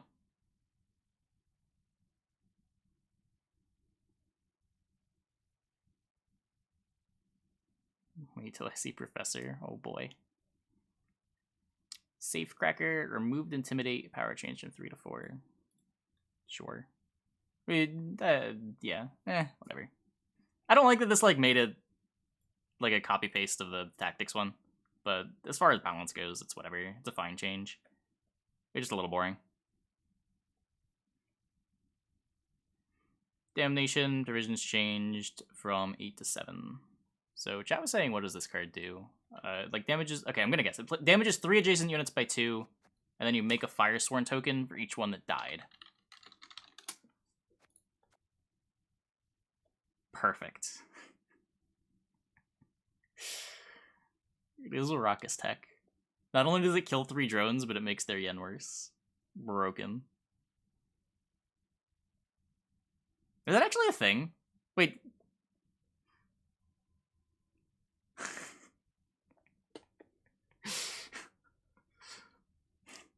This is a blowout against Arrakis. Is this how you build a lineup with Syndicate in it that still targets Arrakis? Is this enough to flip the matchup around? Can you imagine?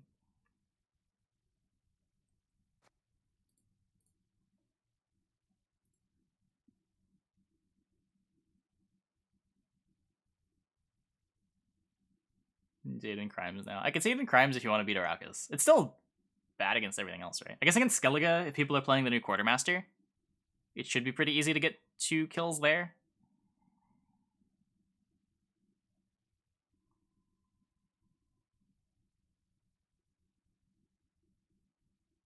I don't know.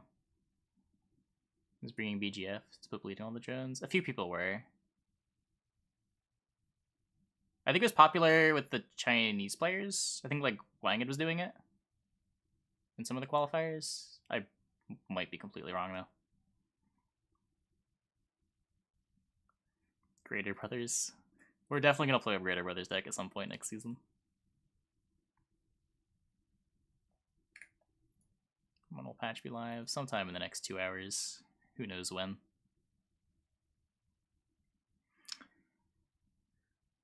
Professor, damage change from 3 to 4. Whoa. So Professor kind of kills things. How many things actually have 4 power? Is there anything left? Kills Cat Witcher. Does that matter? Oh, Brockfire. Brockfire's big. Great sword. Ooh, just kill Sergeant. Okay, yeah, okay. I'm in. You got me. Kills Brockvar, kills Sergeant. Plays as a 14 on deploy. Kills like Vigo too. That could matter. Not as good, obviously, because it doesn't have the base power, but a lot of things you can hit. Kills like their Thirsty Dame. You feel afraid of doing that again. I think it's 11. Yeah, Professor costs 11.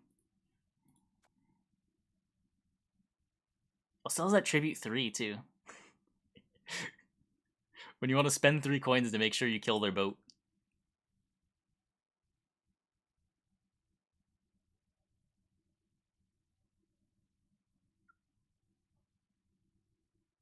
Ever been good before? Yeah.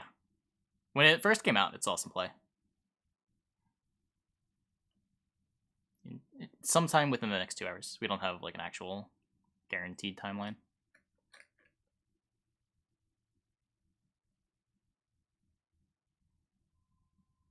Get an even trade? Not really. Especially if you're doing it in round 3. And you do see plenty of like Nausicaa Sergeants played in round 3. When you evaluate cards like this, you can't really just look at provisions. Like when your opponent plays a 4 provision card in round 3 and you play a Professor, you're up 6 points and 4 coins. That trade netted you 10 points on them. And like the shorter you look at the round, the more extreme that looks, right? So imagine you go into a short round 3. You have a Professor in your hand and your opponent has like 3 cards that have a Nausicaa Sergeant in them. They lead on Nausicaa Sergeant. You Professor and the game is over on the spot. Like, what's coming back from that? They need to make up that 10-point gap with the remaining 2 cards and you still have 2 cards left. It becomes way more about how cards trade with other cards than how the provisions trade when you get to round 3.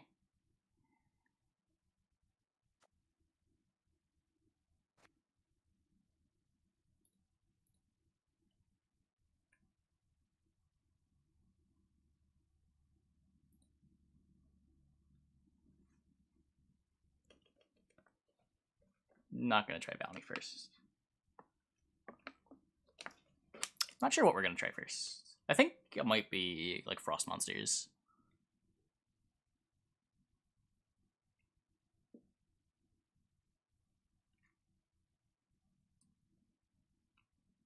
I don't really want to build the Syndicate deck live and then hope that it works. We might try to play like Syndicate midrange tomorrow or the day after. Change the Pirates Cove was a nerf. I don't know. The Pirates Cove change is weird. It's very different. It's way more different than I initially gave it credit for. It's worse in round 3. Like, you don't want to use both of your charges in round 3, but the distribution aspect of it is kind of cool. Being able to guaranteed have a Sea Jackal in both the rounds you have to win.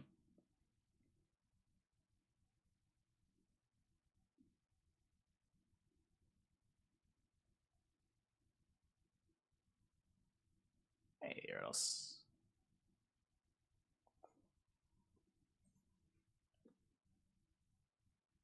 Did use a spender in 1 or 2? It lets you build a deck with fewer spenders, which, I mean, doesn't seem great because Sea Jackal is so cheap to include in your deck. It doesn't seem like that's the problem that a Syndicate deck has, but it does something unique, and that's cool. Whether or not it has a home, I don't know, but I don't want to just call it a nerf. There's certainly some matchups too where you do want to play 2 Sea Jackals in round 3 just to distribute your points so you don't lose to Atal removal.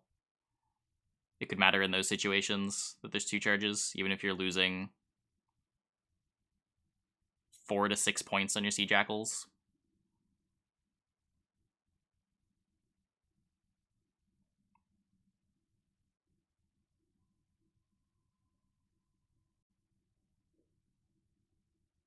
Can't have enough spenders. I don't know about that. Unique is cool. Yeah. I don't hate that it exists. I like this leader more than the other one, even if it might not necessarily be a buff. It feels like it occupies a more unique space. It fills more of a niche than it did previously. Where before it was just kind of the best one-shot Syndicate leader.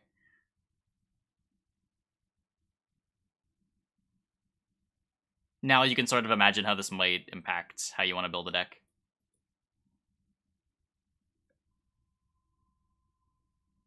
Yeah, you can, if you're playing Collusion early, you can use one of the Jackals in the Collusion round, save the other for round 3. Lets you push with Collusion more.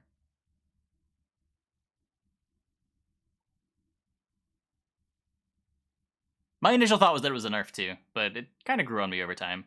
Whether it's good is a completely different question. Play with Iterate, you have more Jackals. You know what? You're right. That's what we're doing. We're playing Iteran Syndicate. You sold me. That's our Syndicate deck. We're gonna go Iteran, use Pirate's Cove, make 2 Sea Jackals. Next turn, gonna play Passiflora. Then we're gonna play Adriano, get our 6 coins. Then we're gonna play Savola. Wait, no, we can't play Savola. We just need to play some random blind eye. We're just gonna play a Sly Seductress from hand. Get 2 more Sly Seductresses, because our Iteran somehow still hasn't died.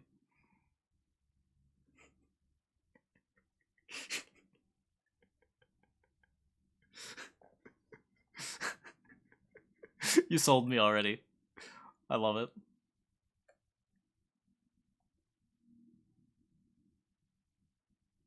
Play Savola, use Beckers as a finisher. Oh yeah. Oh, Boris the Bear. Your power changed from 3 to 5. Plays for 11 now. It's Deathblow, right? You have to kill something. Yeah. I don't know what wants it.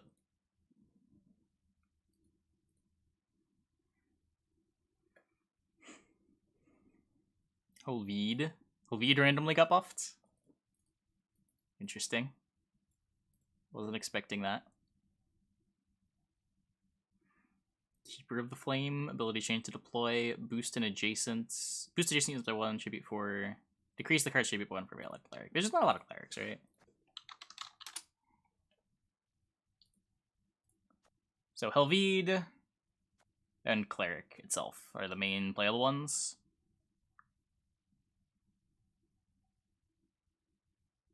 And this doesn't boost itself, right? I thought I remember that being a quirk of it.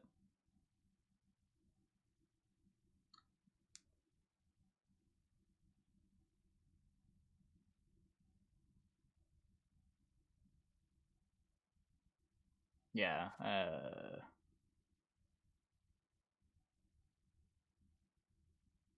Deck Ulrich's it. Ulrich's another cleric. Kinda. No, the tokens aren't clerics. That would be big. The tokens are clerics and it's just deployed as a big boy. The Tribute Cleric is great. The Tribute Cleric's pretty great. But it's just not enough, right? I guess if you get this down to costing 2, it plays as a 10 on a full row? Yeah.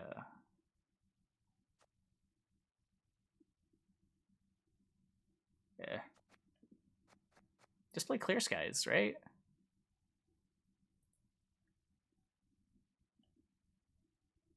Okay, maybe not that bad, but maybe I'm overstating how bad it is.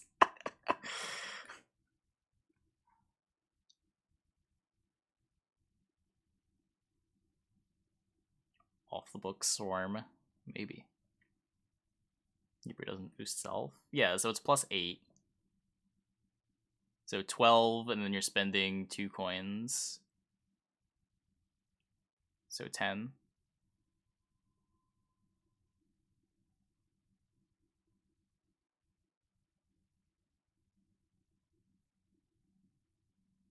Power buff, so to make Horson Jr. viable? I don't think they need to work to make Horson Jr. viable.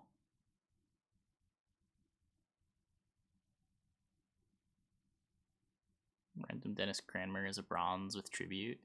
Yeah, sorta.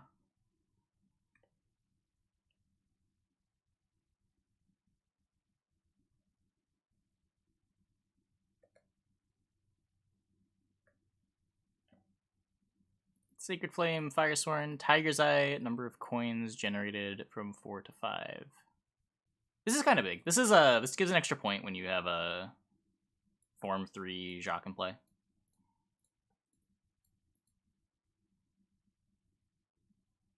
I think that's the only thing it matters for, but it's like a point most of the time. You're usually playing those cards in the same round. Oh, whoops. Talking about that. That for some reason they buffed Tiger's Eye too.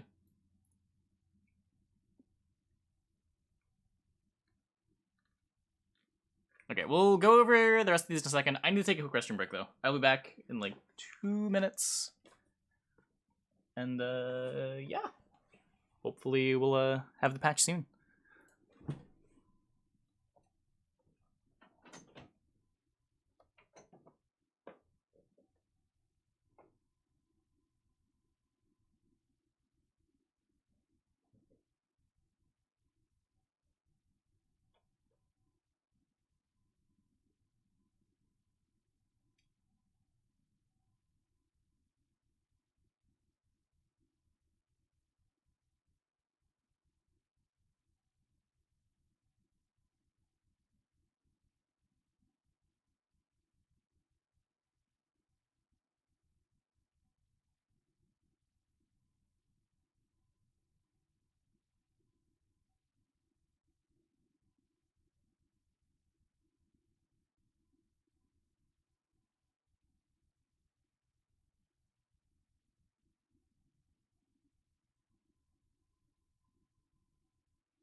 Wait, did Salamandra Mage's Adrenaline not work?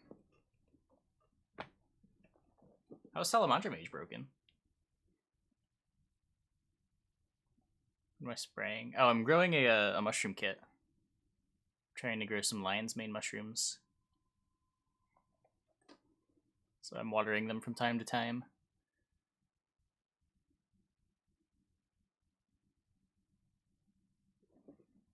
Yeah, it's not growing super nicely. I don't know.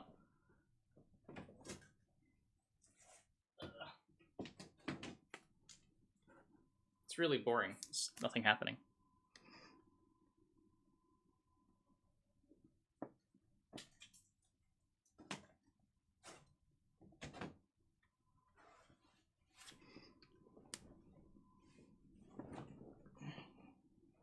Kind of shrooms lion's manes.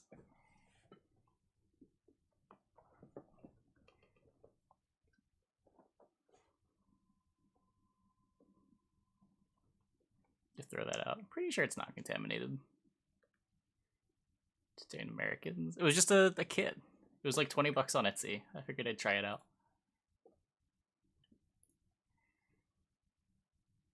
Turns out I found out why it was 20 bucks on Etsy.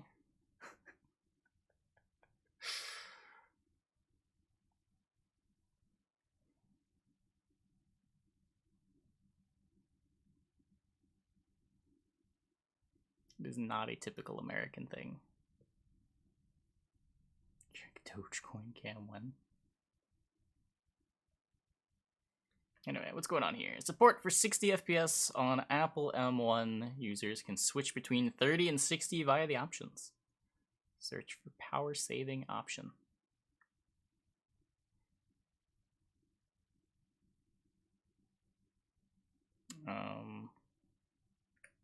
It does proc on 0 cost tributes.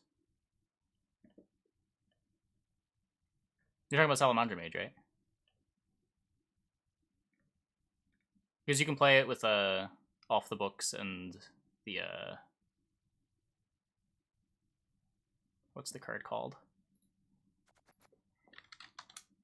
Renegade Mage. And it works.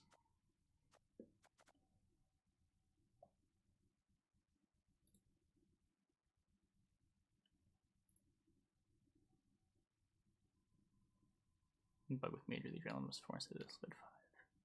Wait, really? I played Tribute this season, I didn't notice that.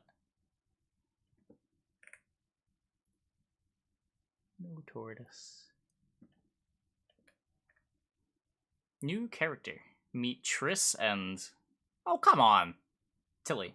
Powerful mage and talented seer.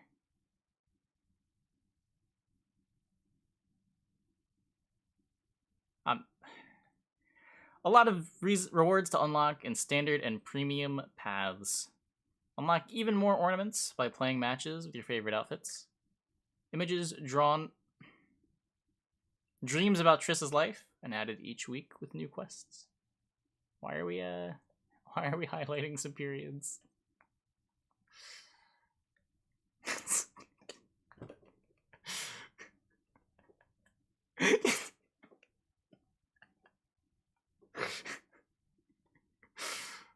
Oh, they're commas, my bad.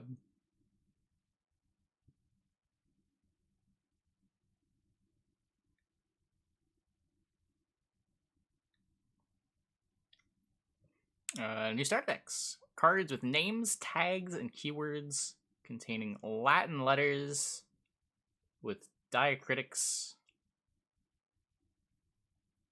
can now be searched using basic Latin letters. I did not know that was a word.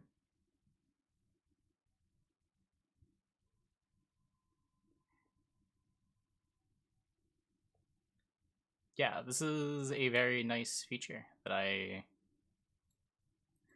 was very surprised not in the game from the beginning. Visual improvements for using the Orders of Premium Stratagems. Added new visual effects for Tiger's Eye, Basilisk Venom, and Engineering Solution.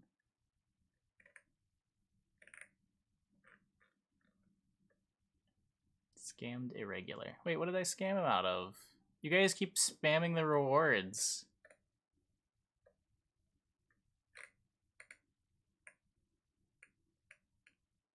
Oh, anything more hectic.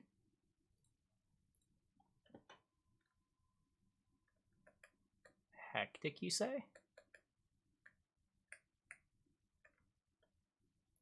Whoops, not that. This is pretty hectic. This isn't actually that hectic. This is pretty hectic. Let's go with this.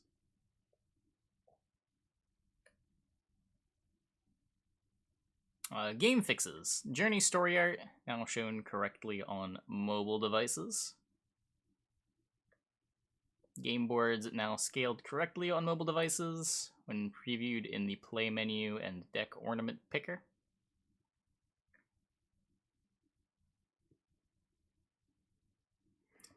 Dandelion Vainglory now able to target and destroy Sabretooth stealth. This makes sense, right? Like, it has the beast tag while it's an artifact, too. Yeah. It just should have been like that the whole time.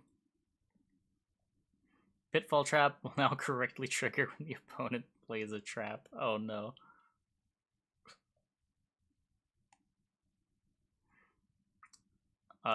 This lets you, well, realistically, it just means Pitfall is going to play for 0 a lot more.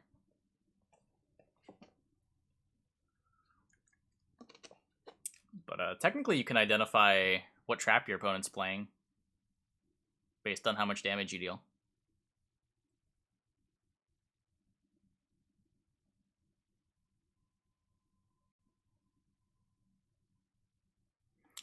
Siggy will no longer count the unique gangs from its original deck while played by the opponent through Cantarella. Okay, okay.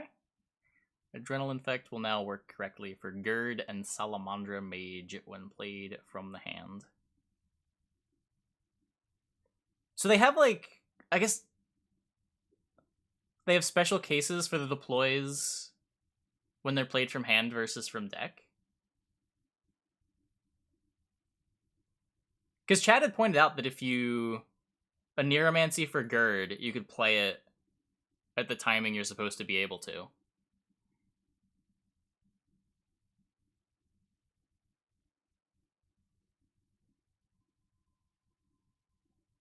But it was just broken when you played it from hand.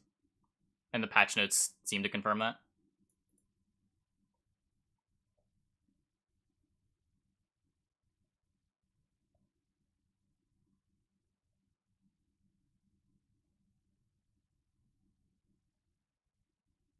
No, Gerd's not bugged. Currently, in Gwent right now, if you had Neuromancy for Gerd, it works when you would expect it to, based on the text. On Adrenaline 4 or whatever it's supposed to be. But from hand, it doesn't.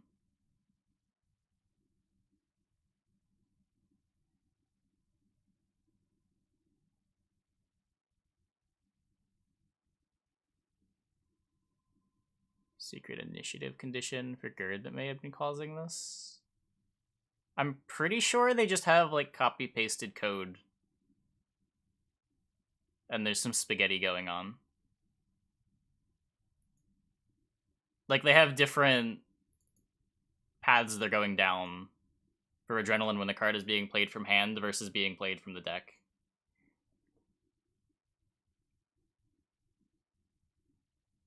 And for some reason, they're not referring to the same variable for the Adrenaline.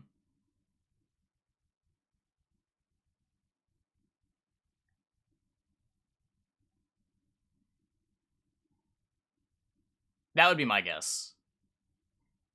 I don't know why it would be that way, but that's the only thing that makes sense to why they would work from deck but not hand. Like, for some reason, they couldn't have it work the exact same way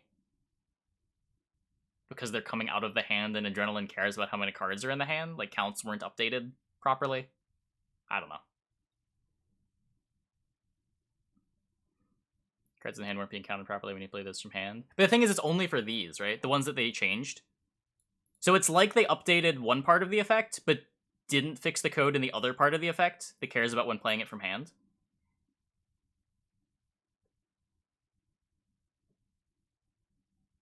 It's just weird that they're two separate places they have to change that. You would expect it to just be a single variable that gets checked both times. So I don't know why it would be that way. But I don't know how else this would happen when they're changing these cards.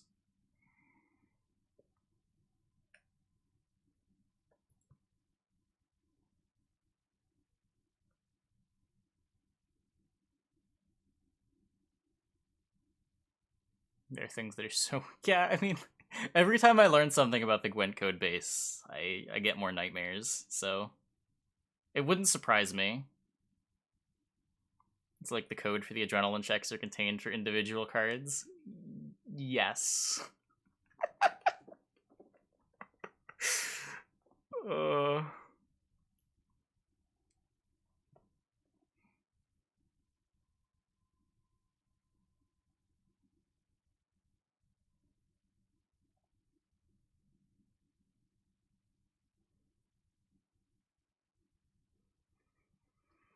Play Gord through Kanta. Your special account is at X while your opponent is at Y.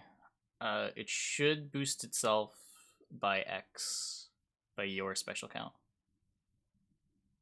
Are there other Adrenaline 5 cards that trigger on deploy? I mean, I would hope that the number isn't the thing that caused it. I mean, Gurdon... They're different Adrenalines, right? This is 5, Gerd is supposed to be 4. So it's not even like the Adrenaline number is the same. Oh, Gerd is supposed to be 3? It's currently 4? Like, the only similarity between these two cards is they both got tweaked, right? In the previous patch? Did Mage just get tweaked, or was that 2 patches ago? I guess I didn't even know Salamandra Mage was bugged. So who knows? Yeah, it was tweaked in 8.4.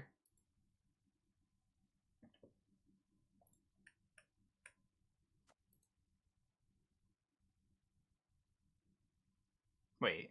No, this is just saying game version 8.4. 8.2. So that was in February.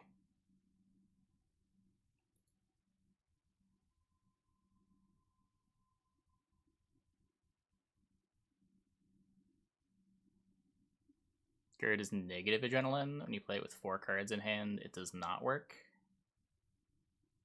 Oh, maybe they have it like that. Sure. That still doesn't change that it's 2 apart, right?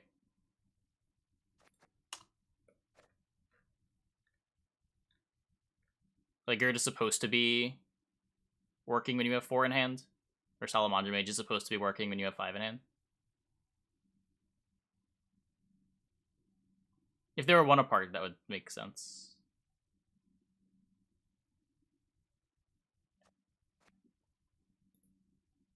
What did they tweak? They didn't initially do anything when you didn't have adrenaline. They added the whenever you play a tribute, gain 1 coin text.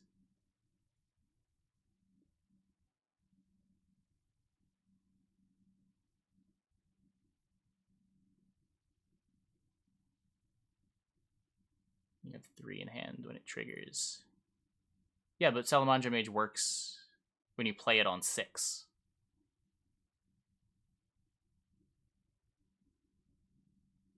And go to 5. Gerd works when you play it on 5 and go to 4.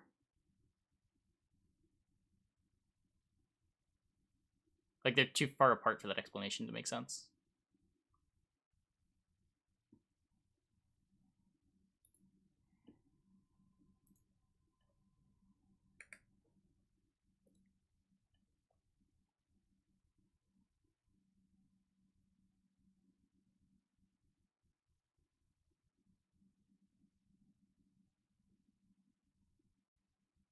A lot of progress and development. Expected contributors from the community to come. It's old code that leaked.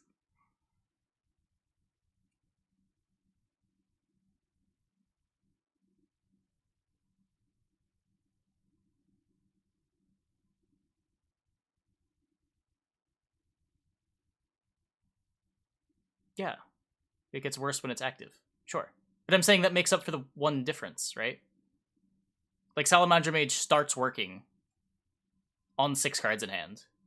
Gerd stops working at 4 cards in hand. Like, the numbers don't line up either way you look at it.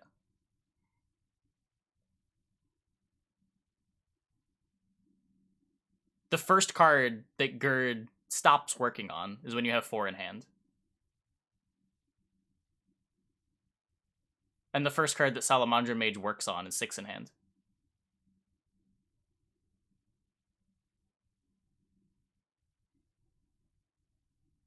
Or you could say 5 if you want to look at the previous version of Gerd. Am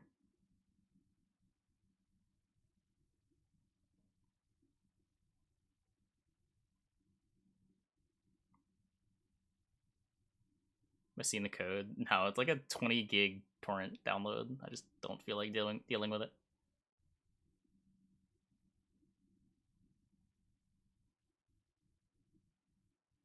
It's like very early Homecoming, too.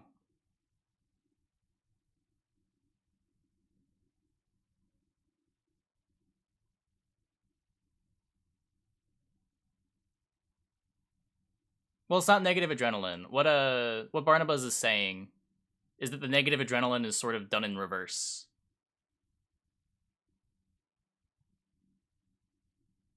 Mage is a positive. Yeah, I'm aware.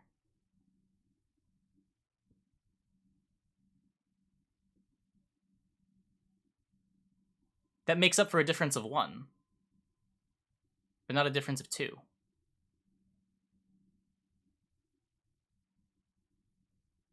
If you're saying that it just worked in reverse.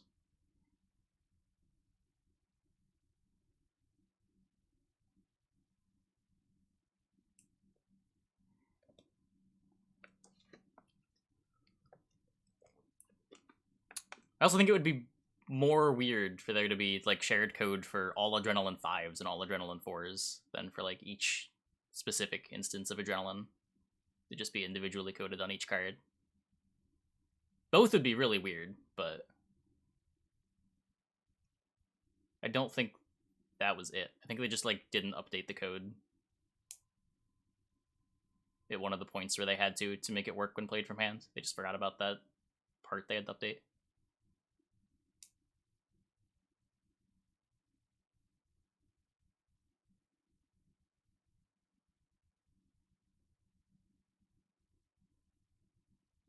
Exactly. But I'm saying you can play Mage on 6.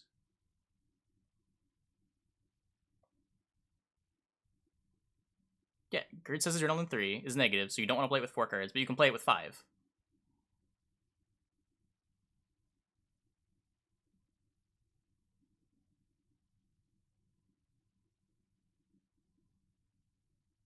Like, the window... Okay, can you, like, more explain your point? I don't really know what you're getting at here. Are you just saying that whenever Salamandra Mage is active, Gerd is also active? Because they don't completely overlap. Because you can play Mage on, like, Adrenaline 2. And it works.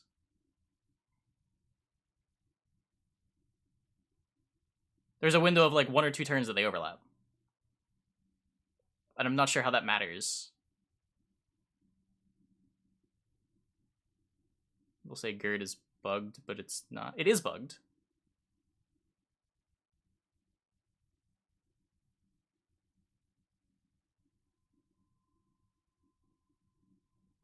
That's what we're talking about. Gerd is bugged when you play it from hand. Because Gerd says that it has Adrenaline 3, but when you play it from hand, it has Adrenaline 4. It doesn't work right now if you play this on 5 cards in hand.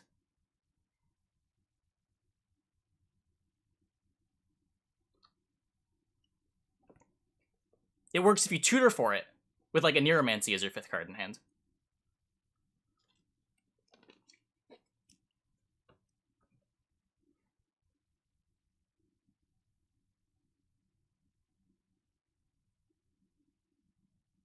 Hey, Marshall. Doing all right. Just chilling until the patch hits.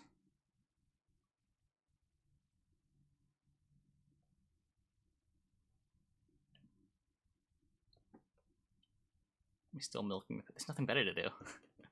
We might, oops. I think we might go back to, exploring card differences. See how much things have changed. This was fun earlier. Patch is out on iOS. Let me know when, GOG has it.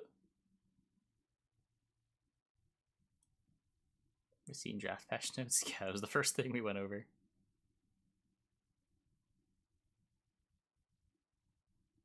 Whenever an allied unit damages an enemy, boost self by the amount damaged. First bug is in.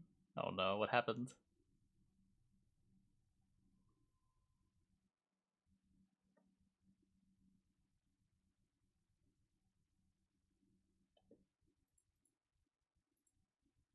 Yeah, I don't really care about every card. I care about the ones that either changed a lot or the ones that were really good but times have changed and even after they got nerfed.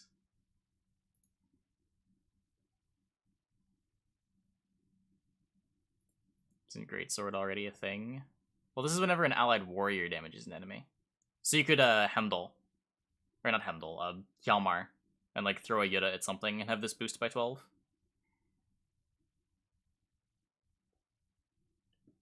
We have a deck to play. Not really, we'll build it when the patch hits.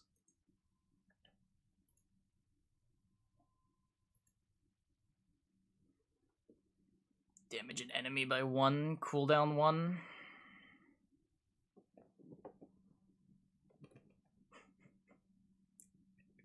This was a card. This was a card. Forgot there was a time when this was 15 provs.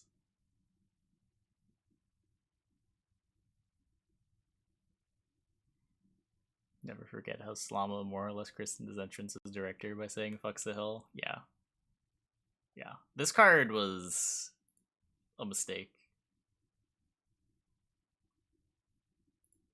We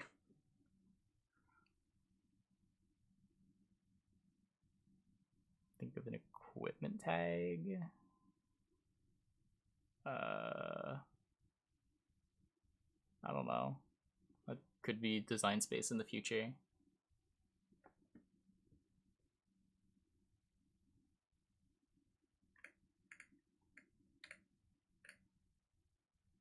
Has this card ever changed? This has gotten a couple provision buffs, right?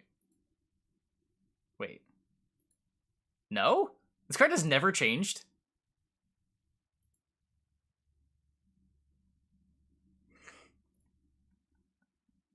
Incredible. See, if we were just looking at the patch notes, we would have never realized that Triss Butterflies has never changed.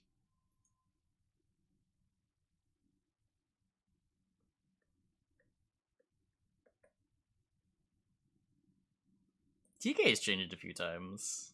I think TK started at like 2 power. Yeah, 2 power, 11 provs.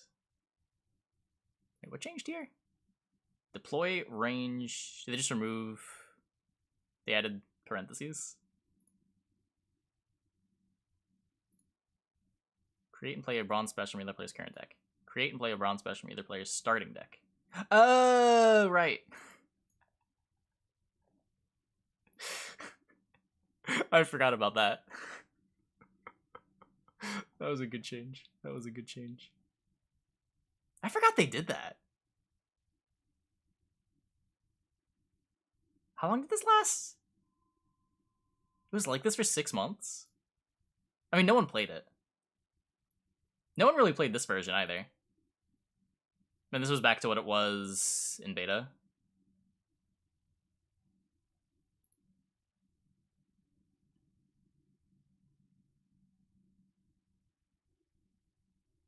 Butterfly used to buff all units in hand by 1? What? No, it didn't.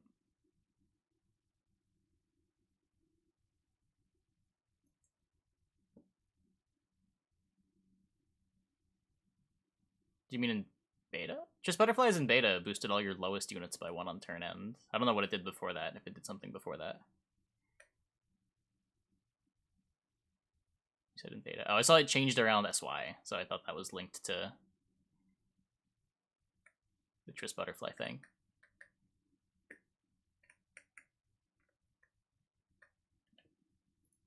Patch that for Android. Yeah, mobile gets it first.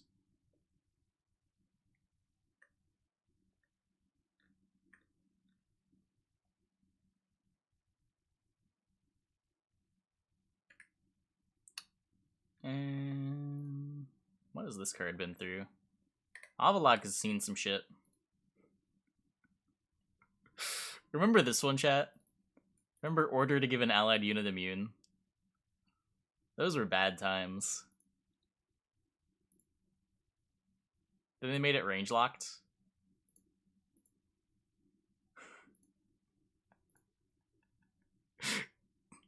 Made it 5 power, made it a little bit more vulnerable.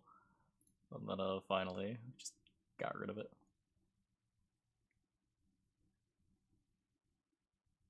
This was before defenders, to be fair. There was never a window where you could immune your defender.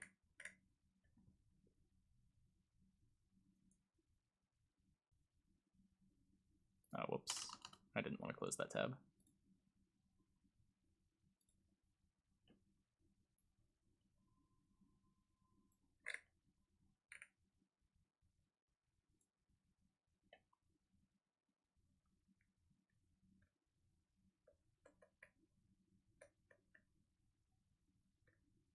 I'll shift to T. Yeah, I could have. I still have to go back a bunch. The big thing is remembering the middle click. I'm opening a new, This changed a couple times, right? Changed once.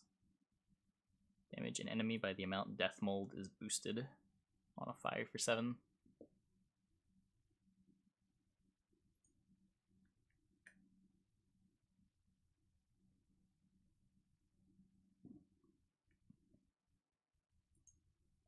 This changed at one point. How bad was this in early Homecoming? Oh, reveal a random special card from the opponent's deck, then spawn and play a copy of it. Amazing. And then this, and then they buffed it again. Remember Fringilla Gambit? I do.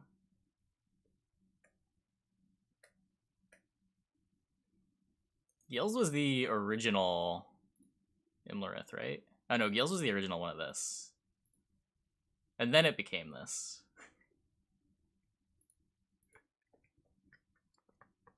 Both of these abilities are still in the game.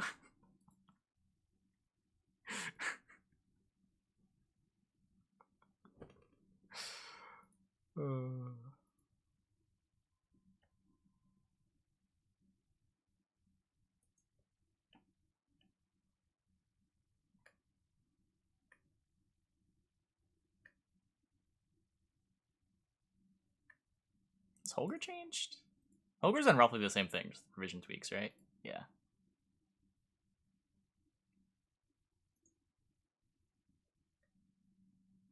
We're just looking at old versions of cards while we wait for the patch.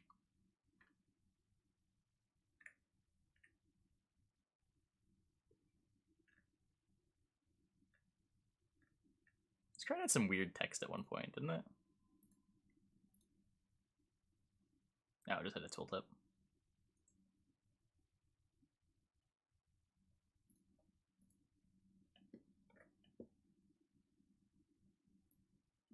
What did this do? Yeah, I remember this. Boost the lowest allies by 1 on turn end. Boost all units in your hand by 4. When removed, reset all boosted units in your hand. And then it changed to boost all units in your hand by 2. Power increased from 4 to 6. Removed Relentless. What did Relentless do?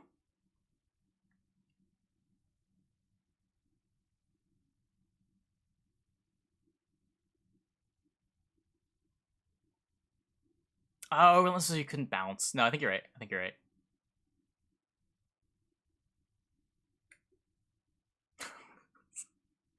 That was a tag. And they made it neutral. Power went from 6 to 5. Ability changed to boost all the units in your hand by 2 to at the start of your turn. Okay, so this is where it sort of stayed. Except added Death Wish ability. You have destroyed during your opponent's turn, boost all lowest allies by 2. I don't remember this. Replace Death Wish with Revenge. 6 to 8 now boosts. Removed Revenge ability. Yeah, this is when I first saw the card, I think. Or I guess this. I don't think I ever saw Triss Butterfly spell. Let's say when this was. February 9th, 20... Wait. No, I guess I was playing during Triss Butterfly spell? This happened midwinter?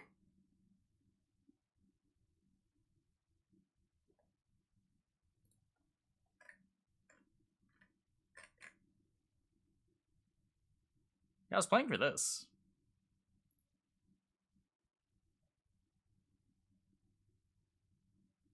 Huh.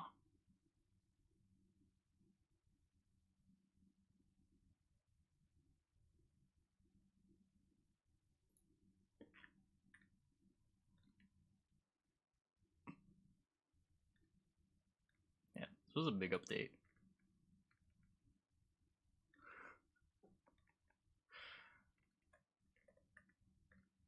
These are patch notes, chat.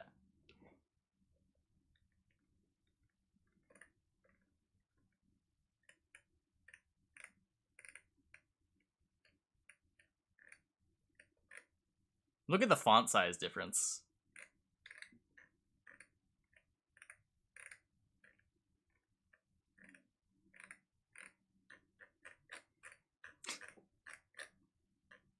I guess I'm also zoomed in. Not really fair. Look at the font size difference. Skellige takes up an entire screen in this font. Single spaced.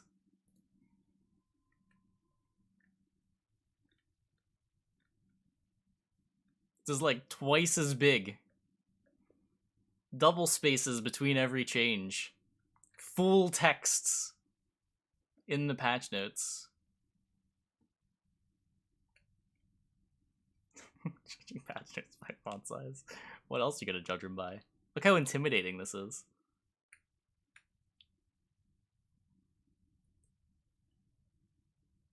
Quensign. This card was wacky. Choose a bronze or silver unit in your hand, give all copies of it a shield, and boost them by 2. Units which already have a shield cannot be chosen and aren't affected.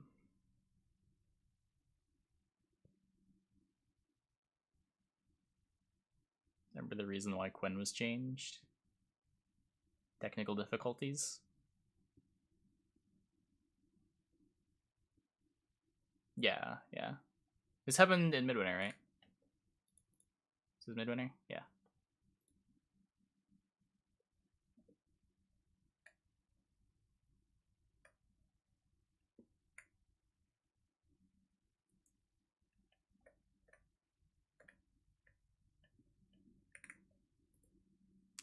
No tortoise.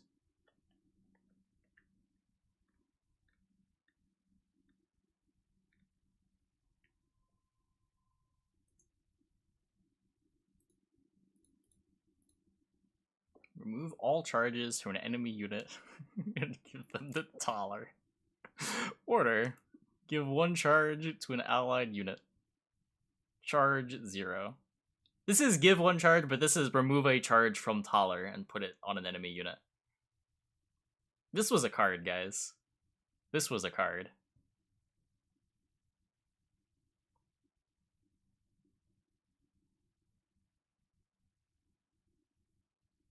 This was not a card.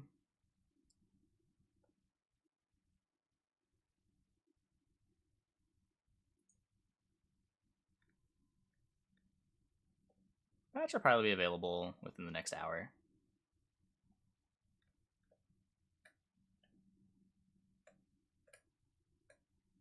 It's already out on mobile.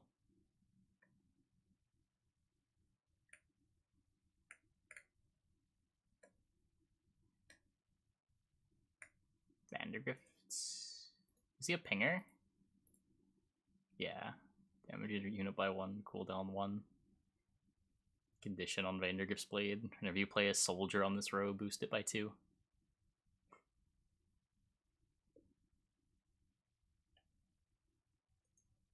Quiz on Reddit? I don't think so.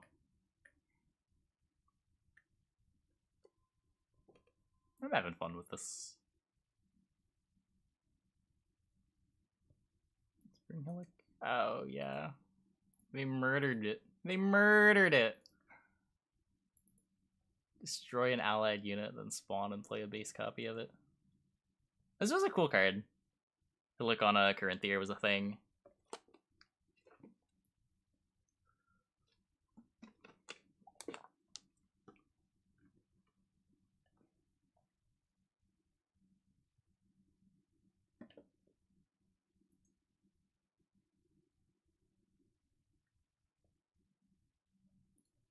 What is this?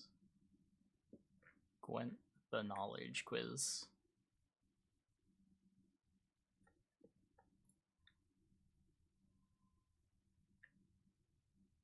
Murdered it because of Death Shadow, then didn't revert it. Yeah. Yeah. Be cool to see Hillik come back. Changes to Corvo. I don't know. Has my Sigma ever changed? I don't think he has.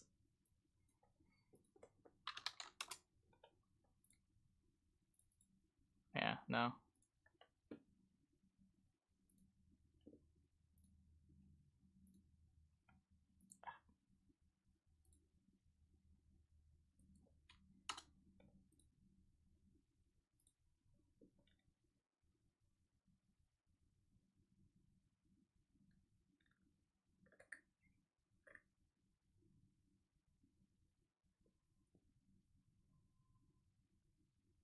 Away from wacky effects.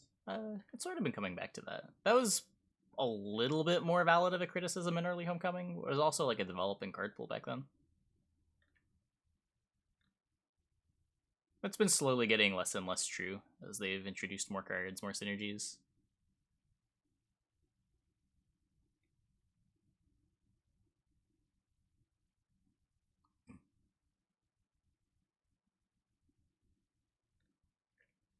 Talus. Oh yeah, he gave everything Zeal. The old Avalok Natalis deck. Well, it won't be 2 hours. It'll be within the next hour, almost certainly. A full hour from now is basically the worst case.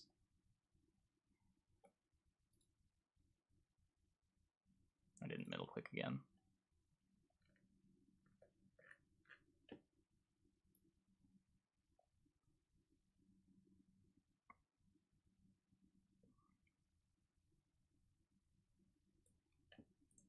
Okay, I'll exchange straight. Remove all statuses from all units on the battlefield. Purify all allied units on this row. Provision tweak. Gained Aristocrat. It's a lot of changes to do very little.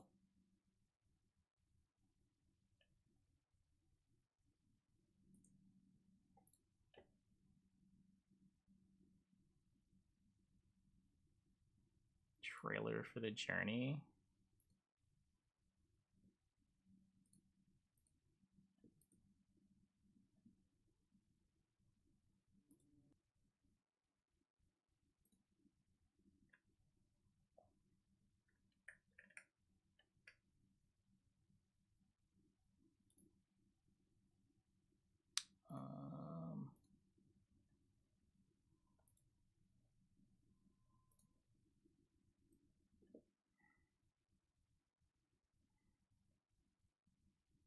It's still unlisted. Oh, should I not watch this?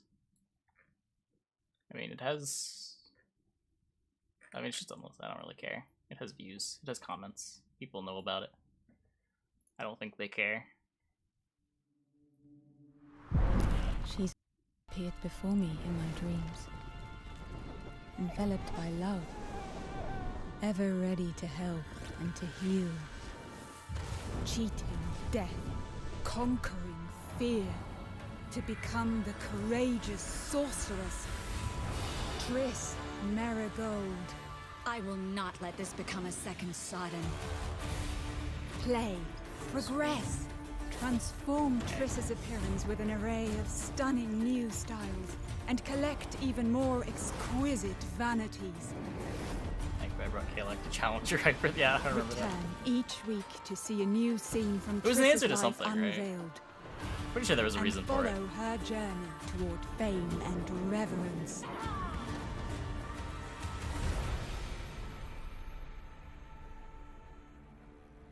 Wow. Learn more at playgwent.com/journey. Get it on PC, the App Store, or Google Play.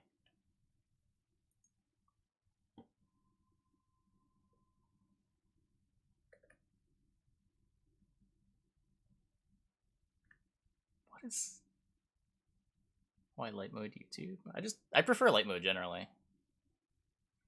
I usually just use whatever the default for the site is.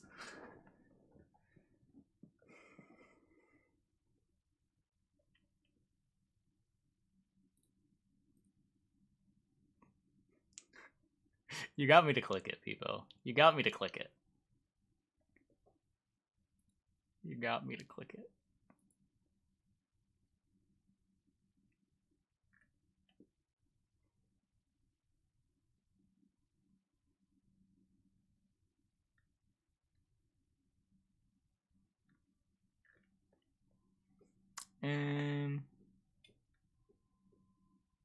I realized that after I said it, but I'm pretty sure he knows. Why did my chat get all weird about Triss? My chat didn't get all weird about Yen. Can you guys not creep on 3D models so hard?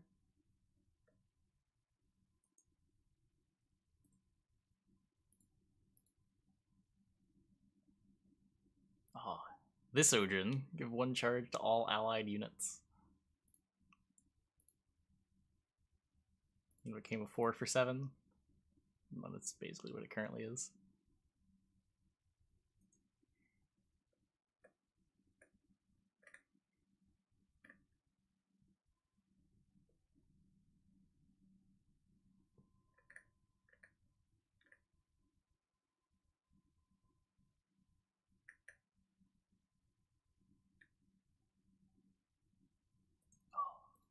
This one.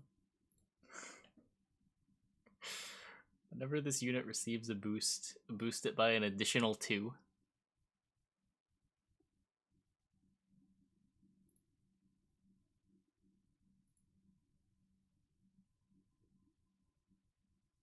When did they change this? They changed this with... This was after Crimson Curse, right? So there was a point when you could Vitality it.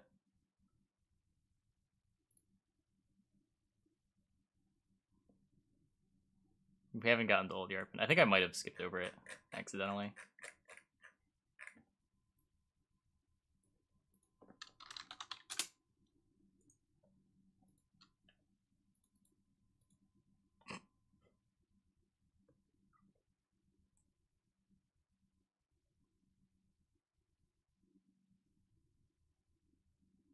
Has Wolfsbane been changed? Yeah. The original Wolfsbane was good. Like, game defining. This is one of the best cards in the game. Damage all enemies with even power by 2, or all enemies with odd power by 2.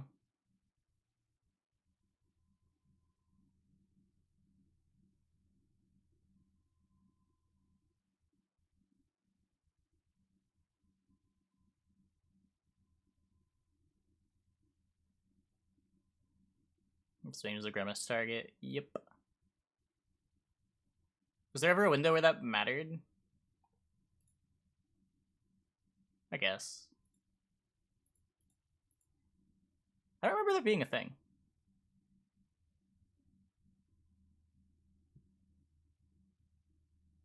No, it was just Summoning Circle and Croc. Oh. Magnetic Croc got all the good cards and the best leader ability. Wolfsbane, Boar, Horn. Yeah. It took a while for Commander's Horn to catch on. This wasn't a thing until, like, the end of December. People made fun of Freddy for putting Commander's Horn in his deck.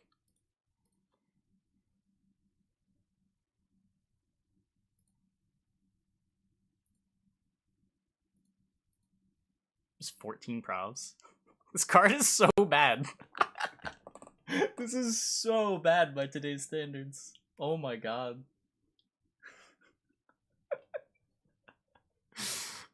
What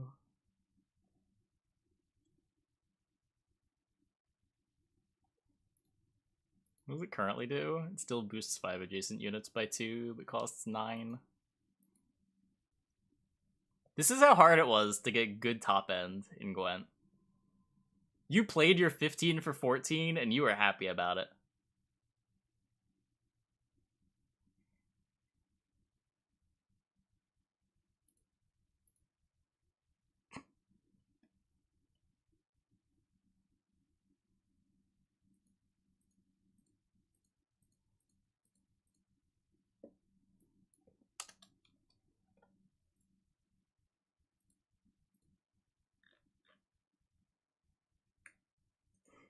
Kelly's come a long way too. Kelly on release, a 6 for 10 with the same ability, doesn't have that same oomph. And then they went kind of nuts and made it a 9 for 11.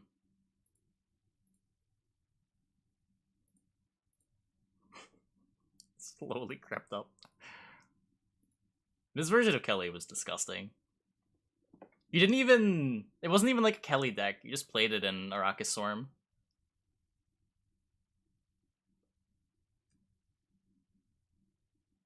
Oh, Arrakis Swarm. That's changed a lot. This leader ability. So it was introduced whenever an allied unit is destroyed during your turn, spawn an Arrakis drone and summon it to a random allied row. It had nothing to do with organics. And then eventually...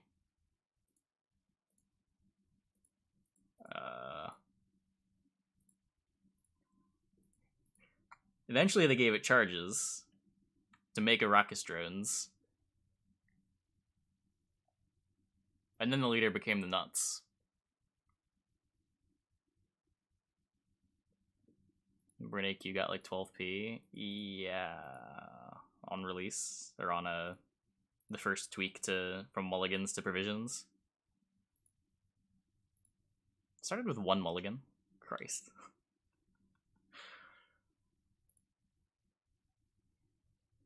Then this with a summoning circle of Rans. And you would play this Arrakis with Keltalis. And the worst case for the Kelly is you burn one of your drones and the drone replaces itself. The best case for the Kelly, you're burning your opponent's lowest unit and your 9 for 11 is killing something.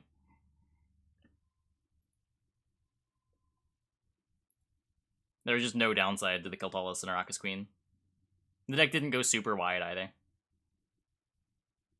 So you could go like Kelly, boost it once with something, and then win the round with just that.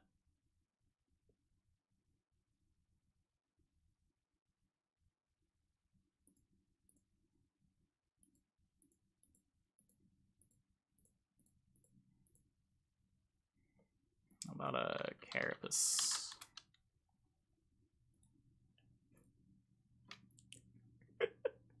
Boost an allied unit by 4. Boost a unit by 4 and give it immune. 3 mulligans. Mulligan system was bad. And then boost it by 3. And then 15 probs. And then they changed it to shield.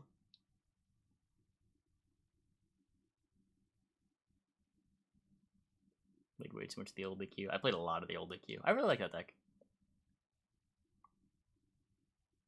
And this leader in 2021. Yeah, this would not be okay.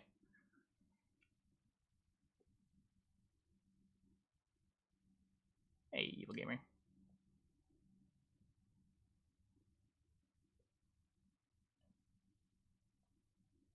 What website is it? This is a Gwent one.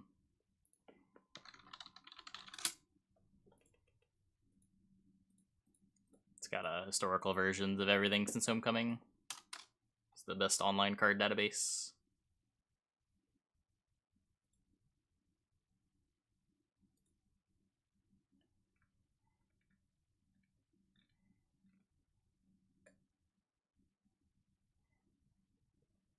Immune and cool are impossible combinations. Yeah.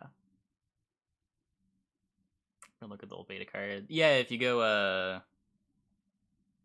what is it? You go here, here, and then you can click on the cards and it shows you the text. As well as you have all the voice lines.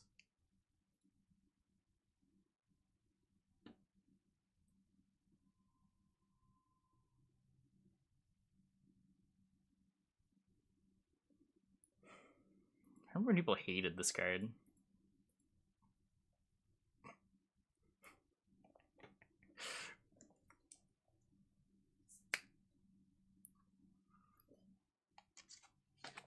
Update out. Okay, let me restart my Gwent.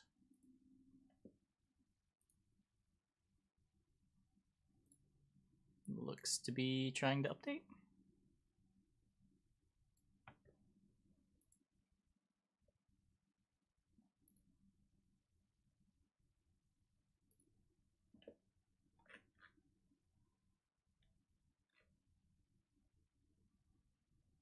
Touch Siri Nova. I just forgot about it.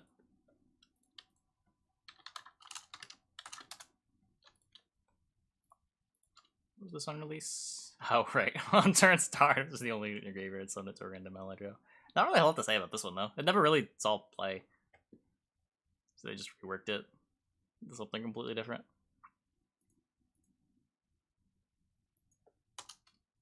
It's pretty recent, too. 7-1.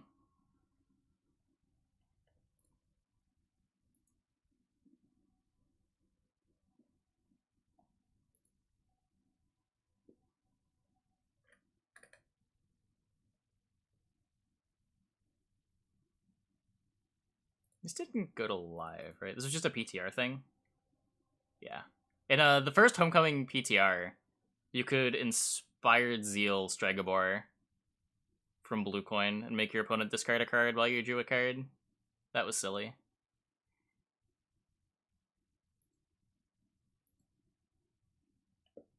It was an order.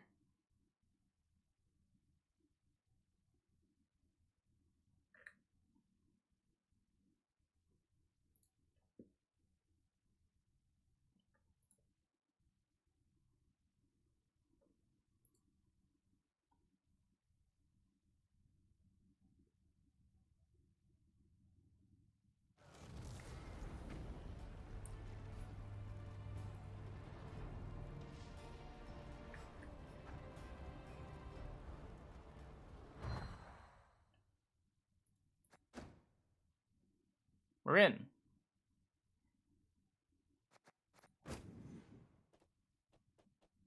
This is the, I see. The Triss journey is actually just the end journey again. Got him.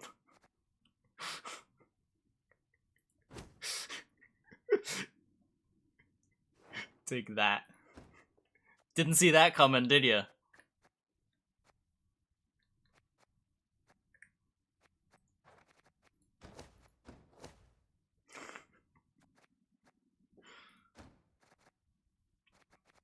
Okay, what do I want to play? I want to play Frost Monsters.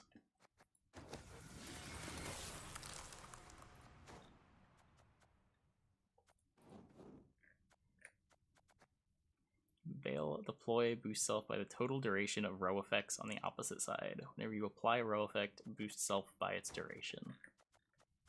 Okay, so this might be too much weather, but I'm doing it anyway.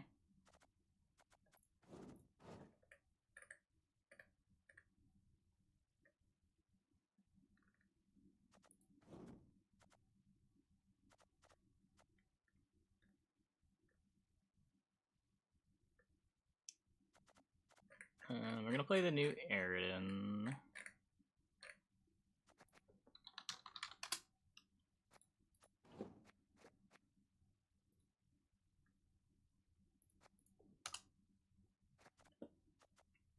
Then we go.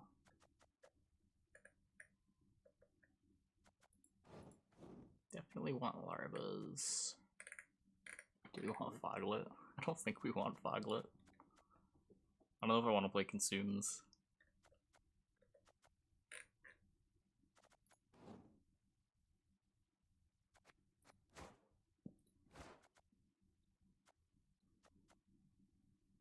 Wednesday says new journal coming out in an hour and 30 minutes. Yeah, I'm not surprised.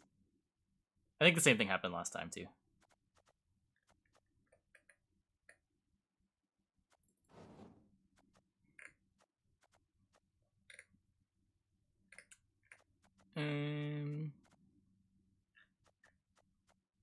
Are there any 4 provision cards that got buffed?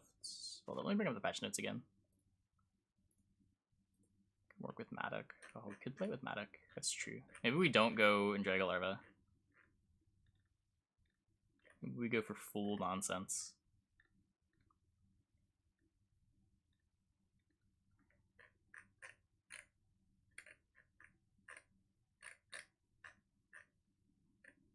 Okay, Detlaf, Elder, Archaspore, Foglet, Ancient Foglet, Cyclops, Maruna, Succubus, Urn of Shadows, Aridin.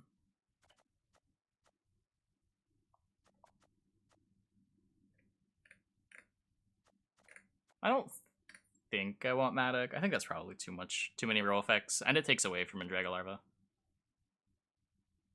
The bombs make the Ardgeth even clunkier, they make the Crimson Curse even clunkier.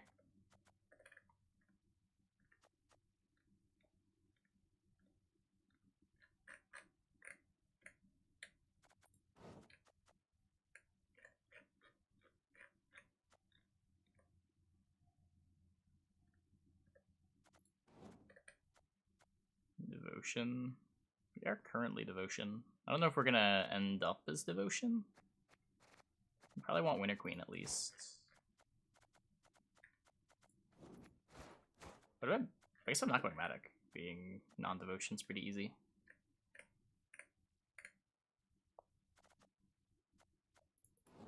Or going devotion's pretty easy.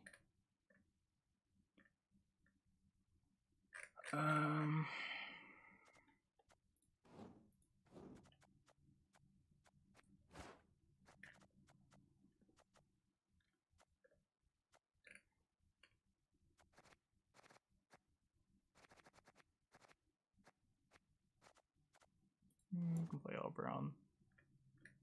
Can I play Vampires for Detlef too? For more row effects? Is this too much? There's only 2 Ancient Foglets. It's a little sad. I want more Ancient Foglets.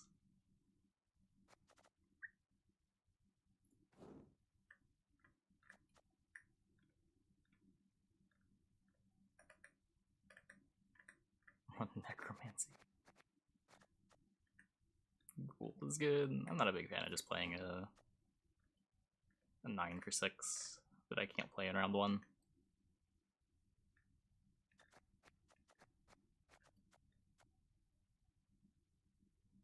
Oh, I do kind of need another Azrael target.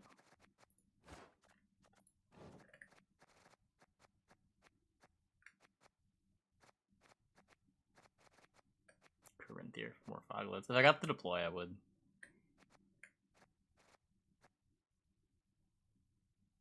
Is that too much weather? It probably is.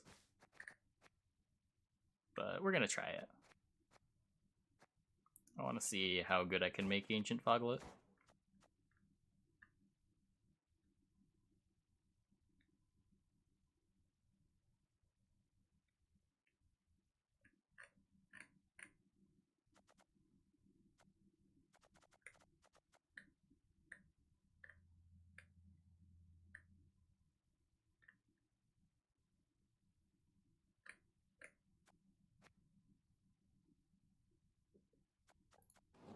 One of these and Riders. This works. Vader. What does Vader do? Increase all row effect durations by 1. It's like maybe a 10 for 6 if I Ardgath and get full value. Kind of buffs the Foglet. I don't think so. Instead of Ardgath. No, I'd much rather have Ardgath in the Ancient Foglet deck. It's not close.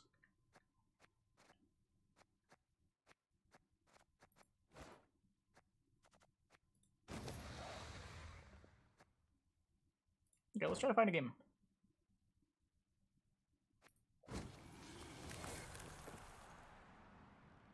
Hey, Mirror.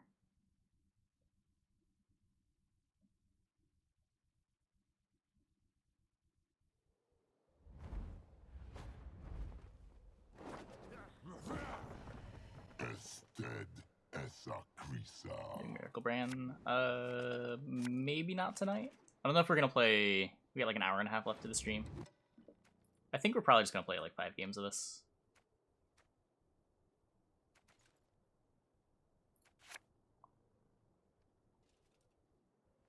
We don't need Oberon round 1. Don't need Azrael round 1.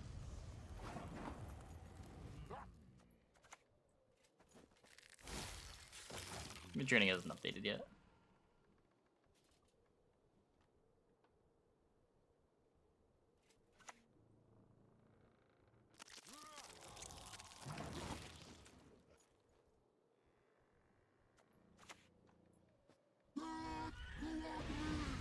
Friendly row effects? No. Pretty sure those have all been removed.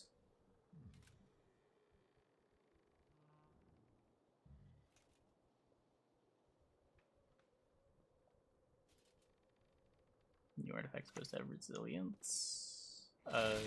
Yeah. Armory, Land of 1,000 Fables, and Foulblood Totem all gained resilience.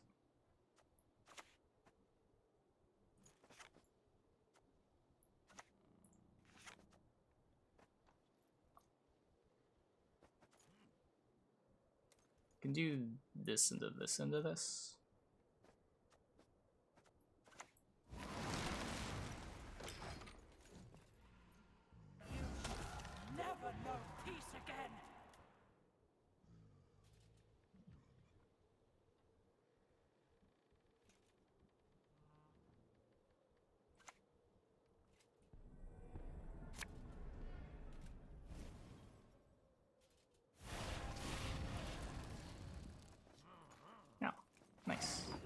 need to move.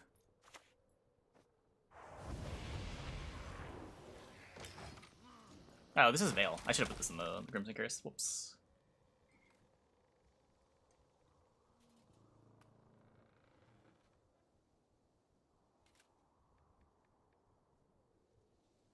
Free value.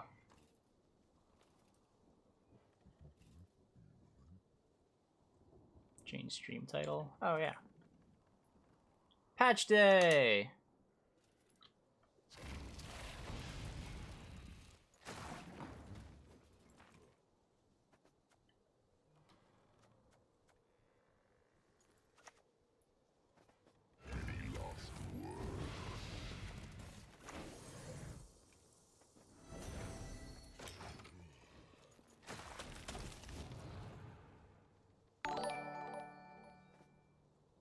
Wait, Patch Day fun.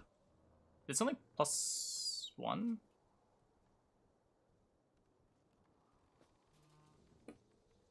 Let's get damage somewhere.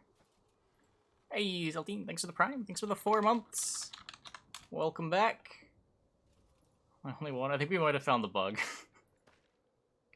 I think we might have found the bug. I don't think anything damaged it. That's a big deal, too.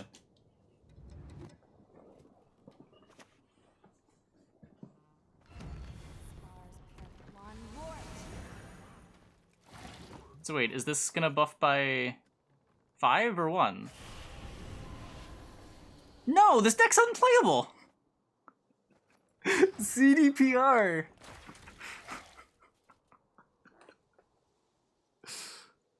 Come on! Did you not test it at all? We're 1 round into our first game.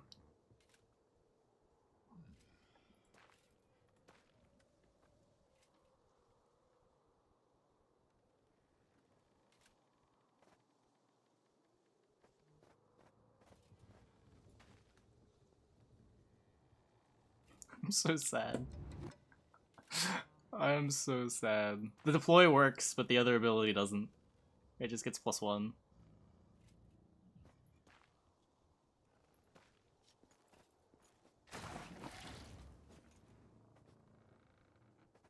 No, opposite side is the opponent's whole board. It also doesn't say opposite side on applying a row effect.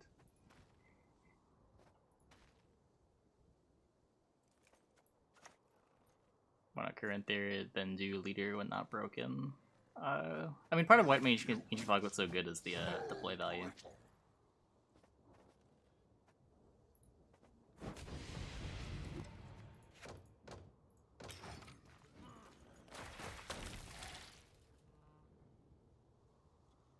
Mechanic works, it just needs a little tweak. I just wanted to play my +5 power Crimson Curse. Mind of 1,000 Fables doesn't transform a Nero. There's nothing for it to transform into, is there? There's no more Regis. The pool is Keltullus, Great Oak, and Draug. None of those are neutral.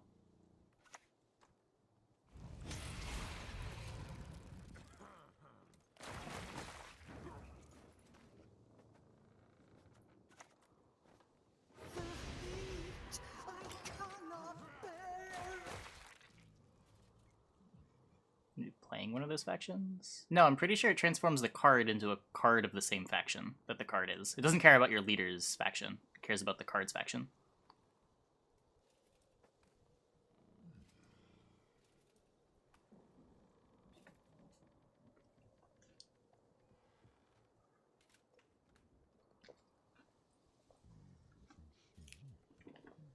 Please, Ancient Fog. You thought it was going to be overpowered? I was worried that it wasn't going to be good enough.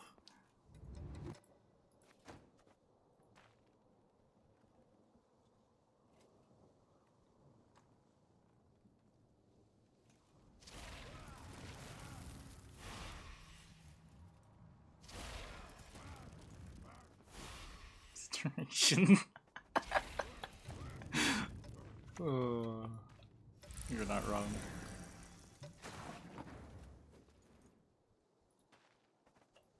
They buff Regis so you can't transform a Nero. They buffed Regis to buff Alzir. Yep, patch is out. Be now if not for the bug. It would be 6 bigger.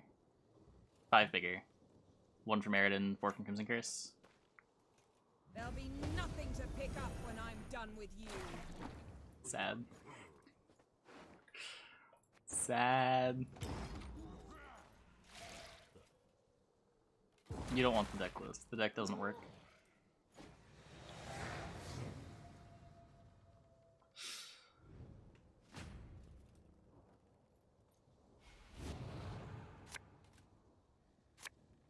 So what are we playing, what are we playing next?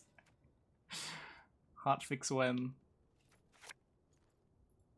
They're not gonna hotfix this. There's no way they hotfix this. If they didn't hotfix Gerd, they're not gonna hotfix Ancient Foglet.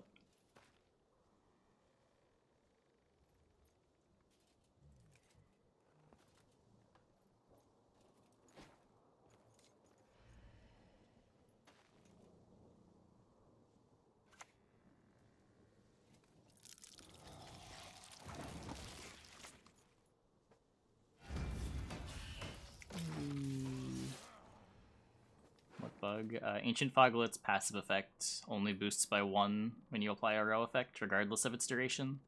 So Crimson Curse boosts it by 1 rather than 5.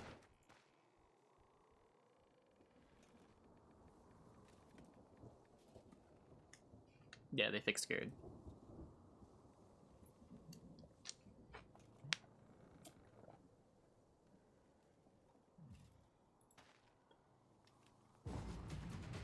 Amazing.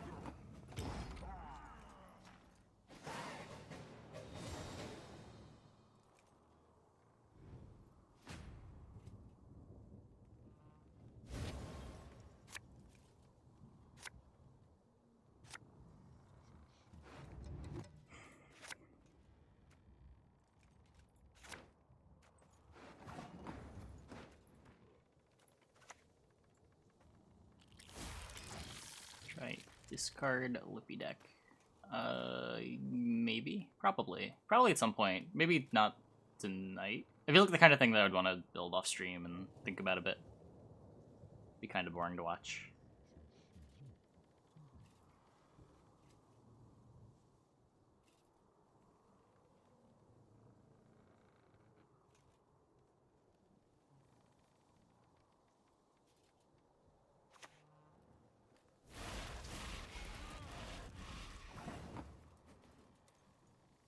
I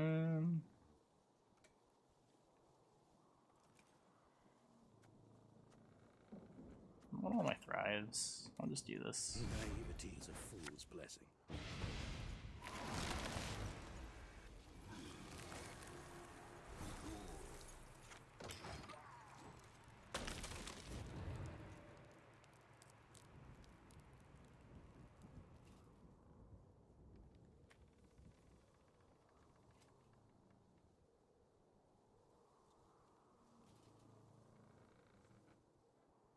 There's no leader charges left either.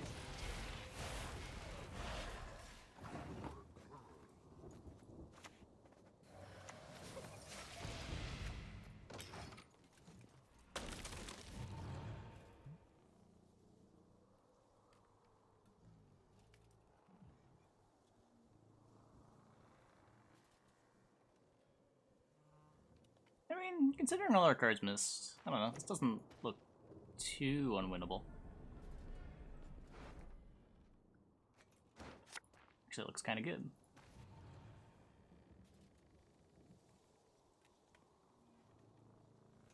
All dressed up just for you.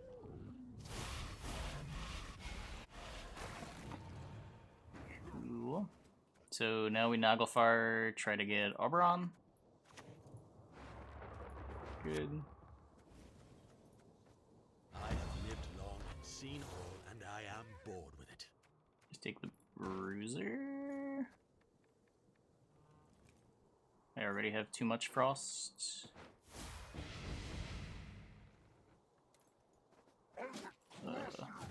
kill this?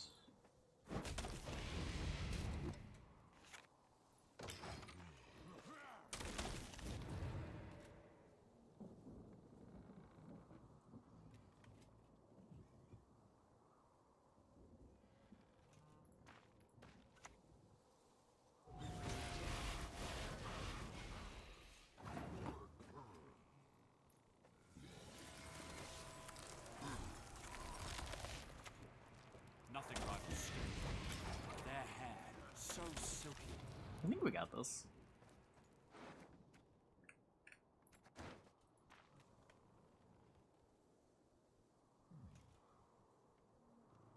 Yeah, we went over patch notes already. This is the first, like, 4 hours of the stream.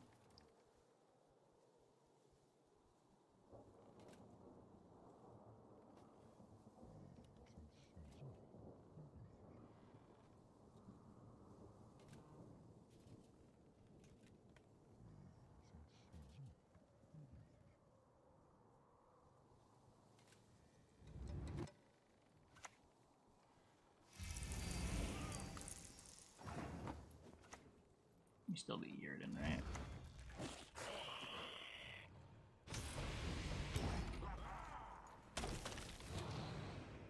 Stuff's bugs. Ancient Foglet's bugged, yeah.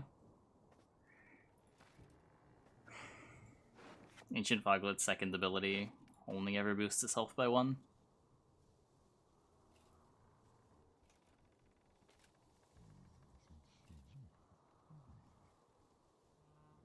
Elder and Detlaf.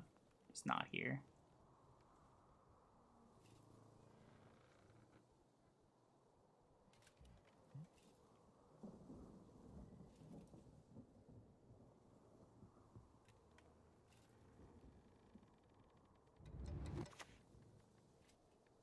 Damn it.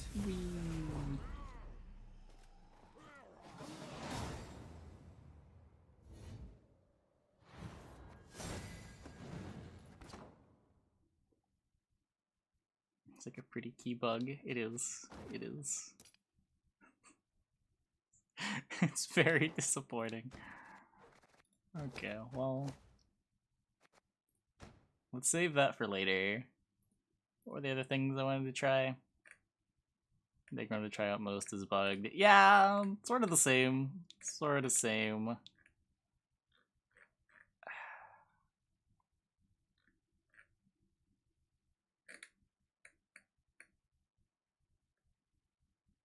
Could try... Oh, we could try Armor Up. Let's try Armor Up Lippy.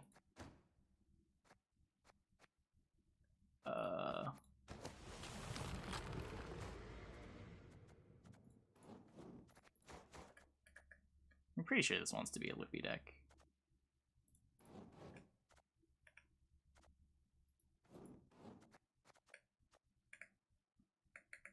He does play a lot of bronzes. Maybe not, but...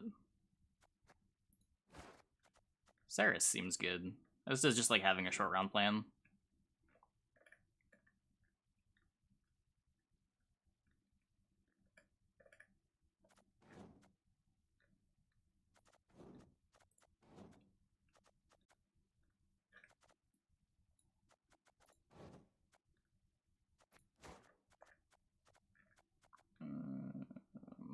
Is Rockvar Hunter. On the discard package too.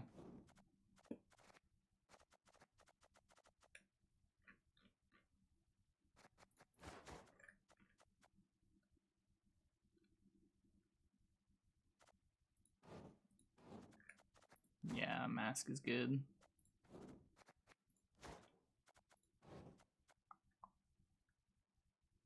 I should probably put in the actual card Lippy, huh?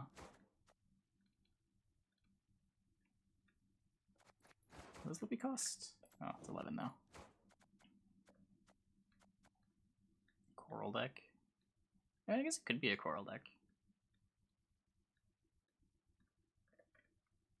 No reason why I can't try to slot it in.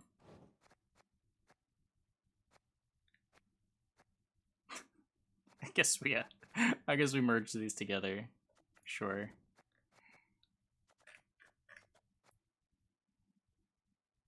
We go like Heat Wave and something.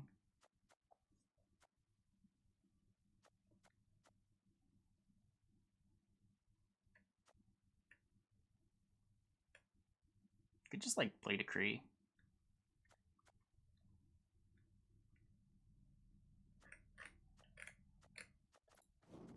Cut Heat Wave. You could. I don't hate it. I don't know what I'd play over it.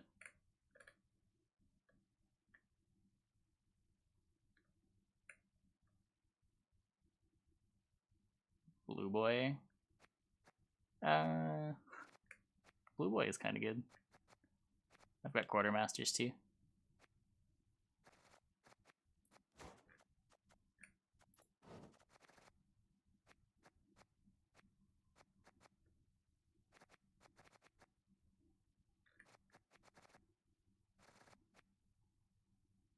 Okay, Heat Wave's no fun.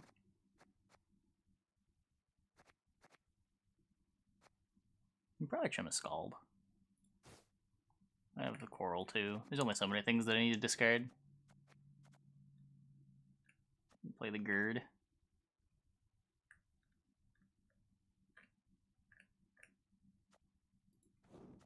I'm not going Camby. Okay, let's try this.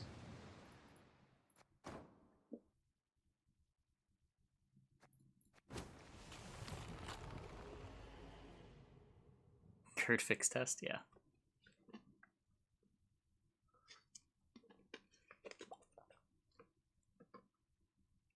Like, dish out enough damage to justify Mentor Mentors. We have armor ups. I don't know. Armor up alone makes Mentor sort of good. We got a bunch of self damage with the double Quartermasters. A bunch of random pings.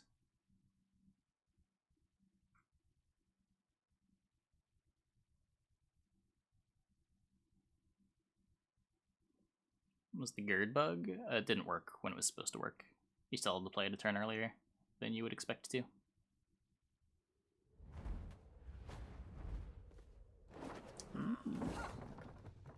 Inspired Zeal. For the north! No removal. Nope. Who needs removal in casual on patch day? Just play points. Enough row space for Ceres. That would probably be fine. We'll see. Just don't go to a long round. Okay. Well, we have Snowdrop. It's fine. It's fine. What?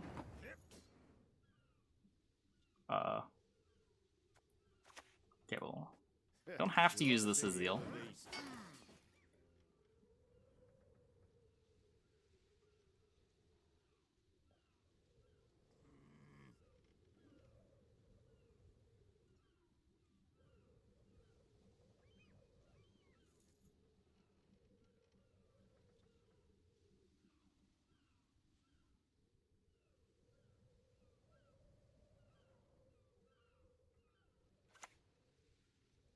Could have played Blue Boy? Yeah, I could have, but I kind of value being able to fix this hand.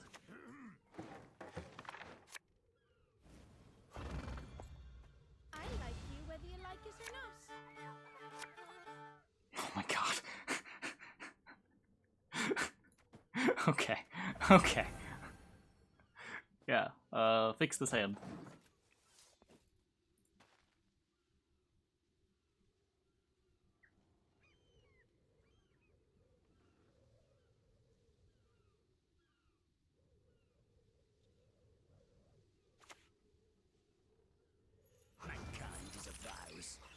Locks my Quartermaster. That's kind of annoying. And it's still unboosted.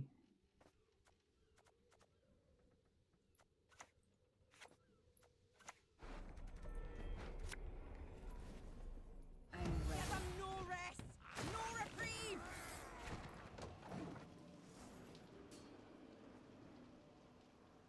Ideally, I'm like jamming Mentors this round, but those are still in my deck.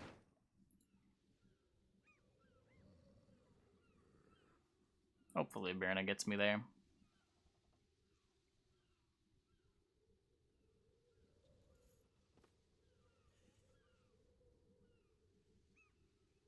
Just standard Lippy? Does this look like standard Lippy? We've got double Quartermaster in deck, double Mentor in deck, double Armor Up in deck. We're playing Coral.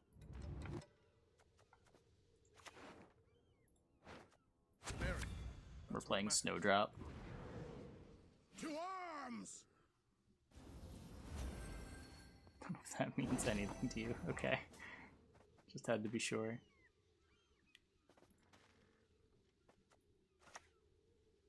Can this fix our hand?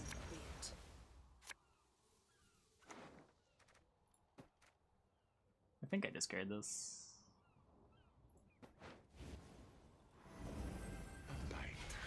Just one morsel.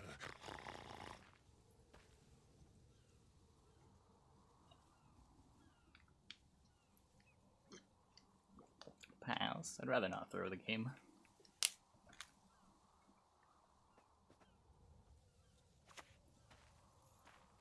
No, my Snowdrop.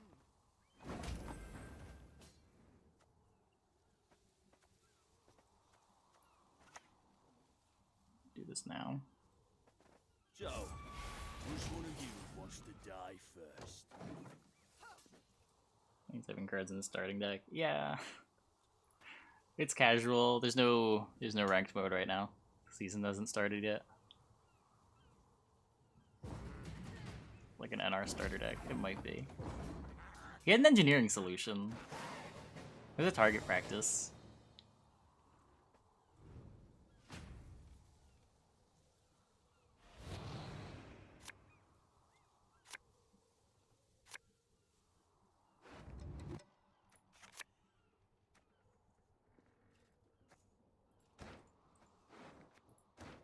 Coral Blue Boy missing.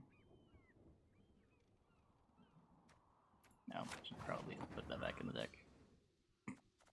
Both skirmishers. Go ahead, stare at me stump again, see what happens.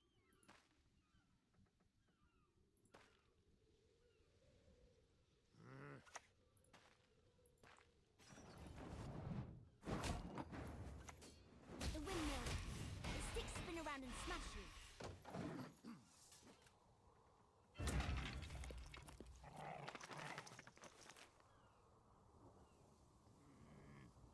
Change for Quartermaster, yeah.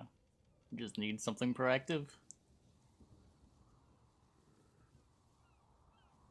Don't walk into his trap, Moors.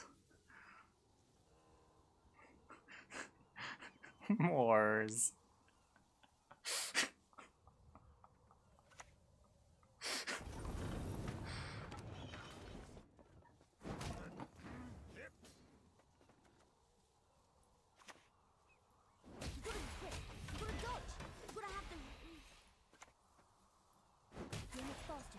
Windmiller hit you hard.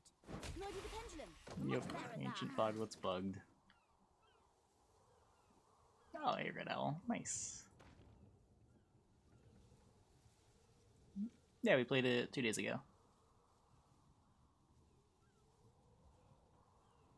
Maybe Leo. Yeah, we could play Leo. I think those throw a lot of witches in play. I'm impressed. Wait, I wasn't done. Okay, now I'm done. That's all I wanted.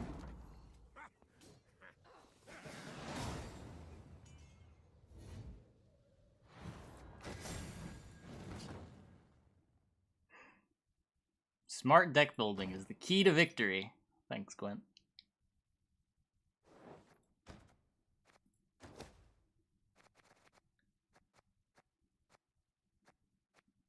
Kind of like the Gerd.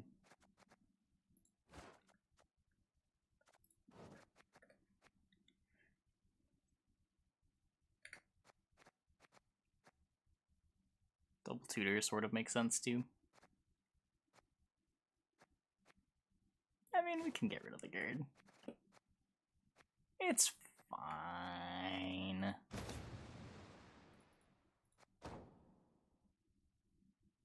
No, it just hasn't gone up yet. I think it goes up tomorrow? Today? No, it should be today. Should be today. So a couple hours.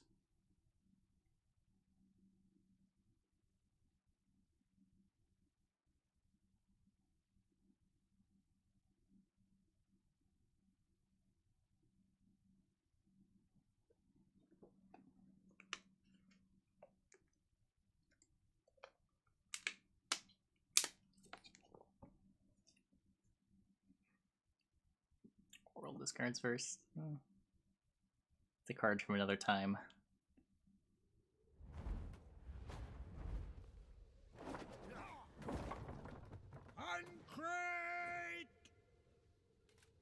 Succubus deck much stronger? I don't know if it makes the Succubus deck much stronger. Did any of the buffs affect the Succubus deck?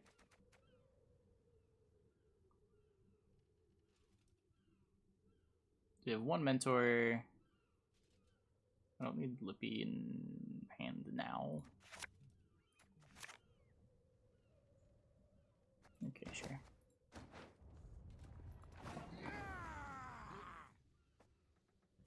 This also draws first. Don't you pester me. I could probably use all of my mulls. I see a lot of cards, but Looky here.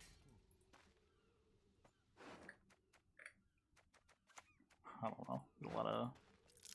A lot of potential to brick.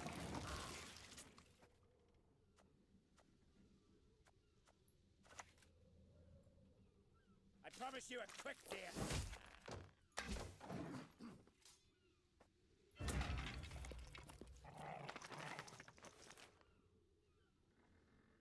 Okay, Marina's Death Wish. Yeah.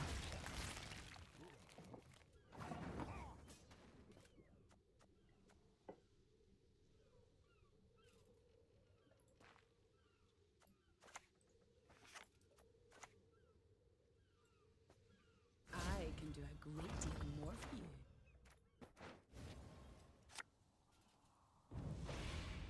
Nothing like some overseas plundering. The Rocket Swarm. I think we'll just like the deck. Well, it's about any change.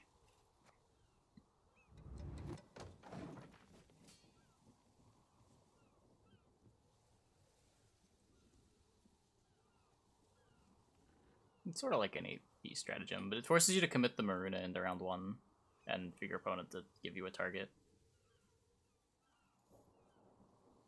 And that only matters on blue coin. And playing your Maruna on the blue coin isn't really the most exciting idea.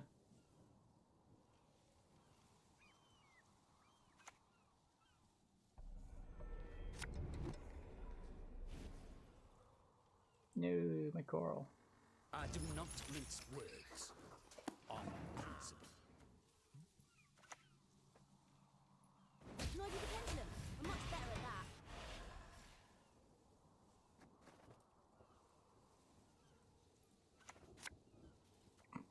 Yeah. I don't know what I expected.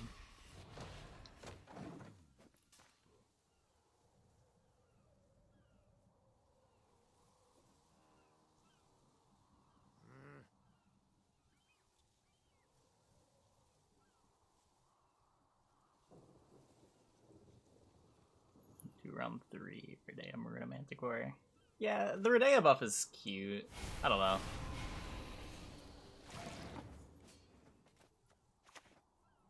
The windmill. The sticks spin around and smash you.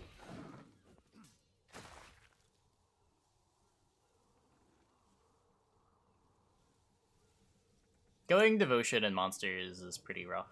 And he said he wanted to play a Succubus deck, which... Or not Devotion, going a Redea and Monsters. And if you're going Succubus, you don't want to play Singleton.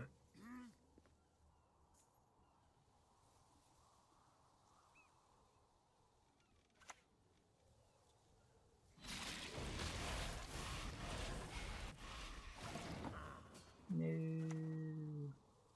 Is that Adrenaline yet? Adrenaline 3. Only missing 1 point. Whatever. Embrace the cold. Let it sink into your bones.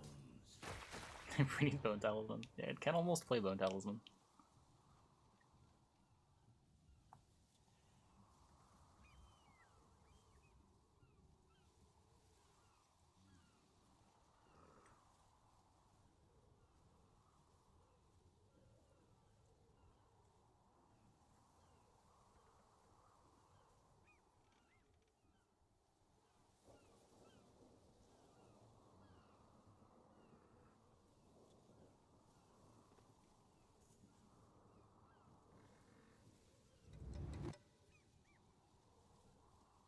This badge is pretty good though. Yeah, there's a lot of little cool tweaks. a bunch of decks that I want to try out for sure. If only there were no bugs. Yeah. I was really looking forward to messing around with Ancient Foglets. How do we get the mini witches back out of the deck after Liffy? I don't know what you mean. What mini witches?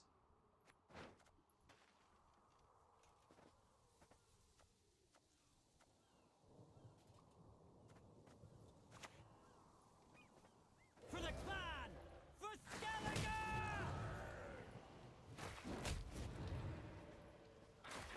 Nice.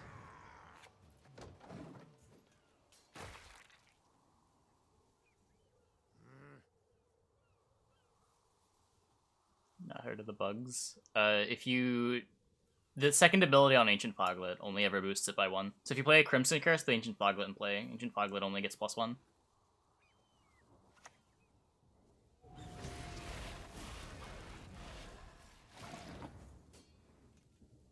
Nah, I haven't run into Horson yet.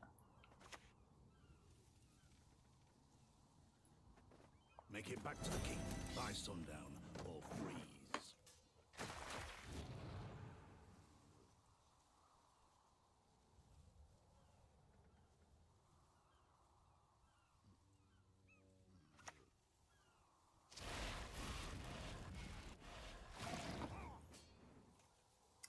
Man. Let's see if Bone Talisman works.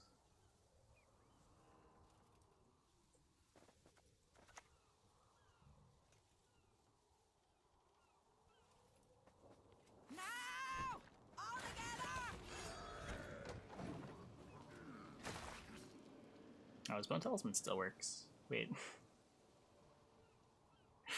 Oops.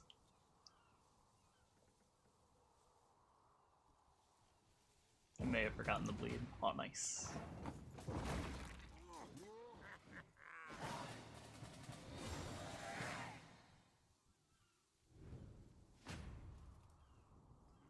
I mean, in our first game we found that Ancient Foglet is bugged. I don't know what else is bugged.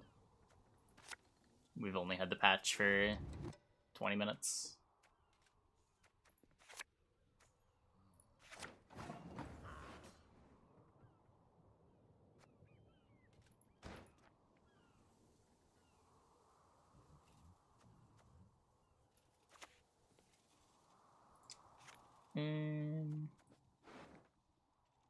I mean,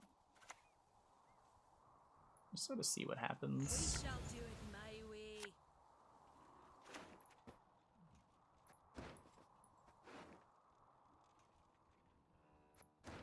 Probably gonna just play the Decree for the Ceres. Your stench.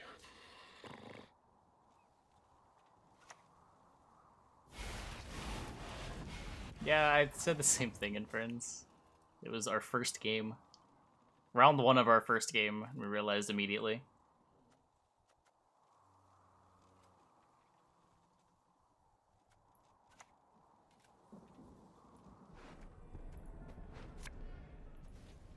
Need to get No slapping. rest! No reprieve!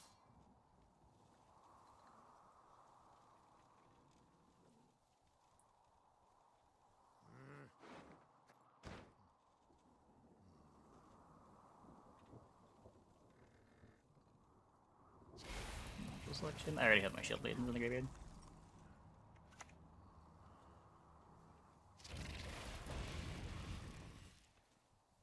Last charge.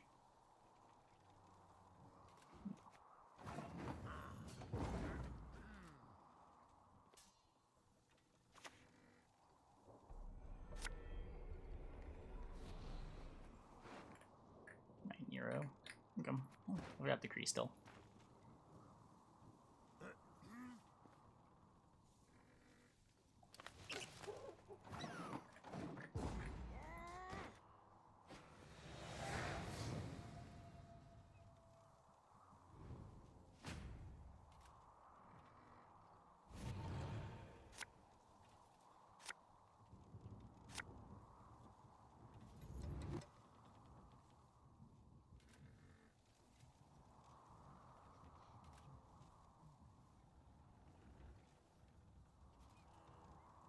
Reveal could be whenever, right?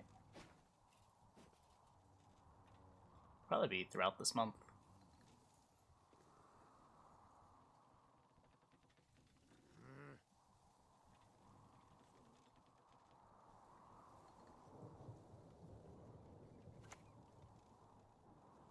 Let's get this over with.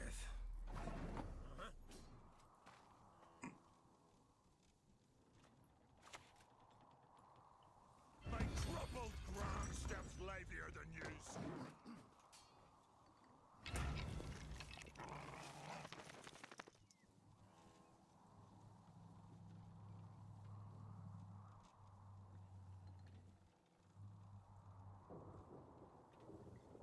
That's proactive Yrden. Not even saving it for his Zien. There'll be I nothing guess he doesn't have any when I'm swarm. done with you. Oh no, poor guy. Well, Warhawk Devarier!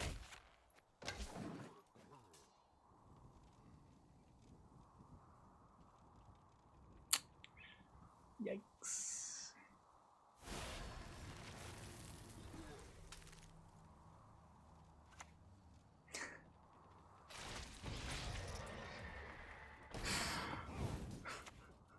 Go ahead.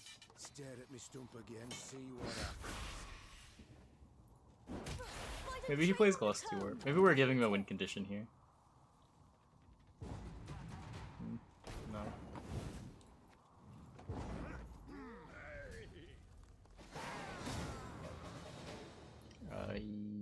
Yeah, I believe this is Chrono Cross. Yep, Chrono Cross.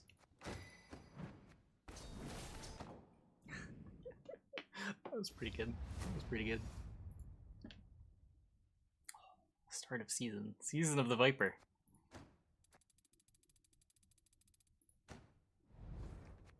Is Journey live now?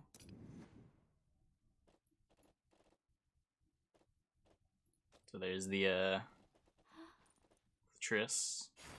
We got a butterfly avatar.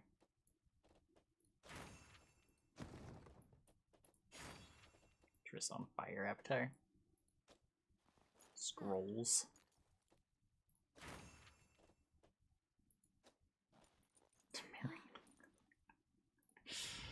Premium Triss. A backpack! A backpack! The Phoenix border. Like a Phoenix title. Marigold's Hailstorm.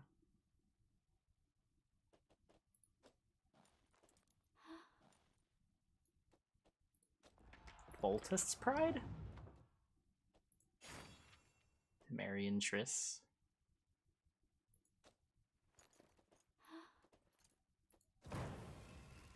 Butterfly coin. Blue butterfly aura. Green butterfly avatar. Medic porter. Green butterflies. Aviator goggles. Allergic to potions. Another backpack!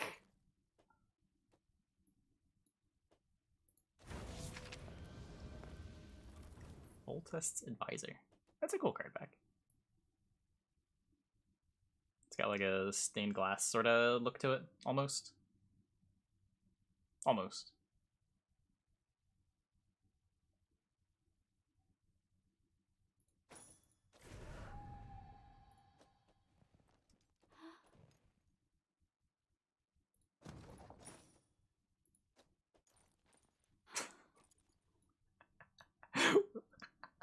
When you get to journey level 48, you can loosen her hair.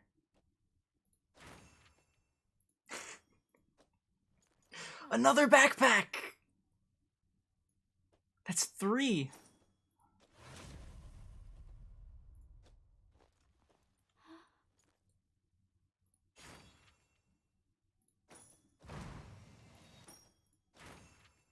Fearless. How many backpacks do you think we're gonna get, chat? Coral. Roses of Remembrance. Huh. That one's kind of cool.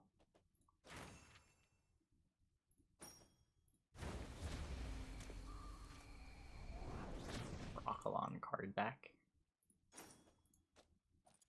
Fire Staff.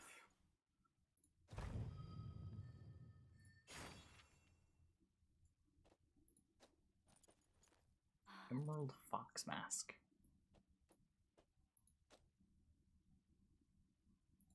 Urn of Shadows. Oh, the Urn of Shadows! This thing is gonna proc so many Marunas this season. Siri Monsters... Triss Monsters leader confirmed.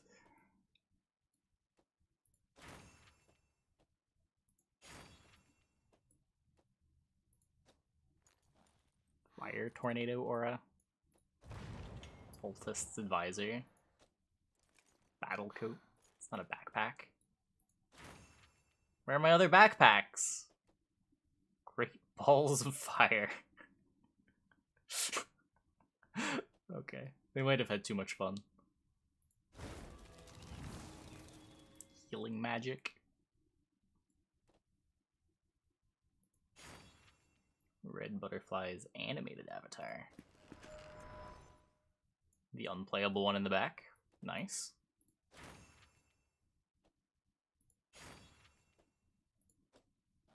The Fearless. What's the difference? Just the ornament in the hair? Glamorous. Noir. The Fearless.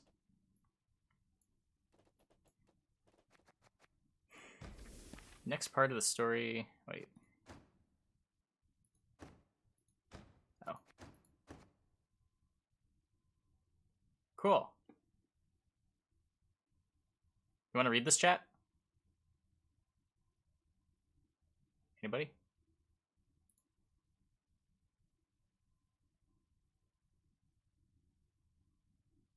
No? Okay. So she was born after all. Suspicious.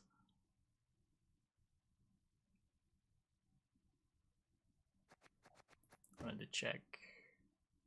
The name is Geralt.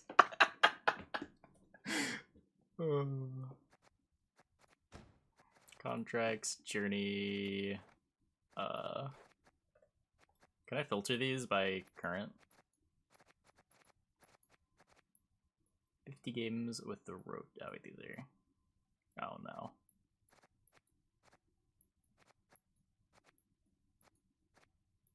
I don't know which of these are what.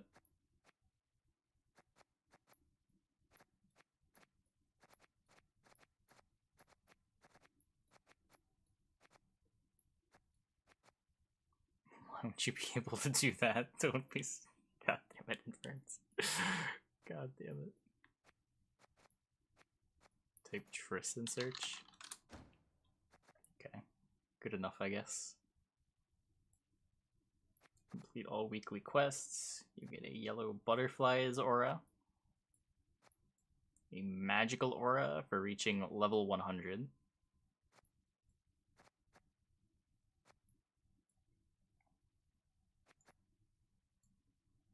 Zeptar's already in the game, right?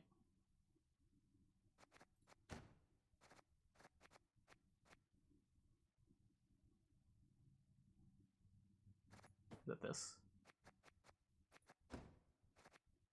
No.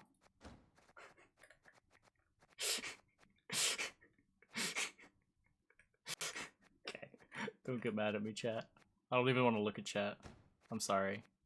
Oh wait, I changed. Oh god, I changed it by clicking it? I didn't want to change it. Where's my happy rat?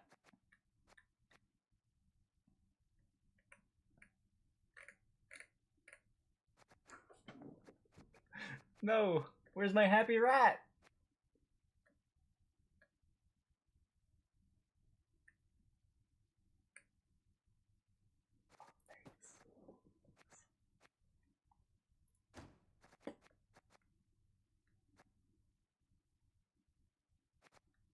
It's with the backpacks? I don't know. There were like 3 or 4 backpacks in the journey rewards. I think they just they needed some filler. How different are they? So here's one. It's got like chains around it, a big Boo drop boss there. go go. What? Wait, what just happened?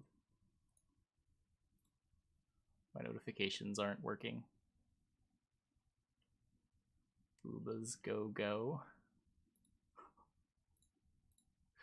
Why isn't my stream labels loading? Oh, was that a buy the journey donation? Okay. Give me 1 second.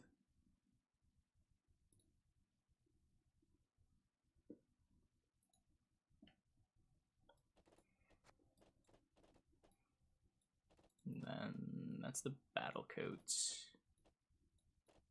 Where are the rest of the backpacks? Here's a backpack. Yeah, this is like, it's the same model, but with slightly different textures.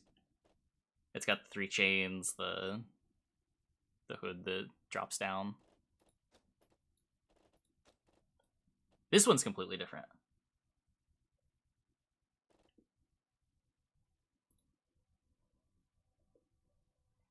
Okay, let me make sure I don't dox myself.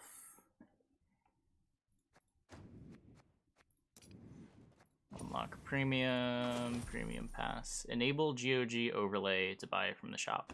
Error. Maybe I just can't right now. I think I'll have to do it later.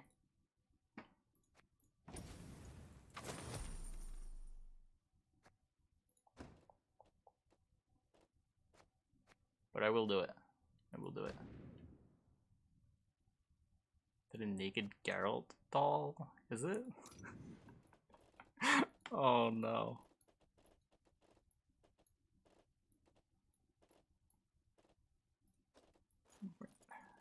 Where are the backpacks? No. Unless you mean on the other backpacks?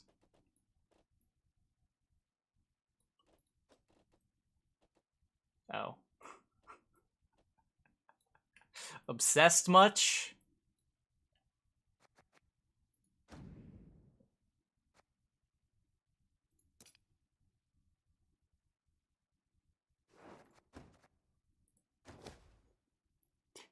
I'm gonna take a quick restroom break.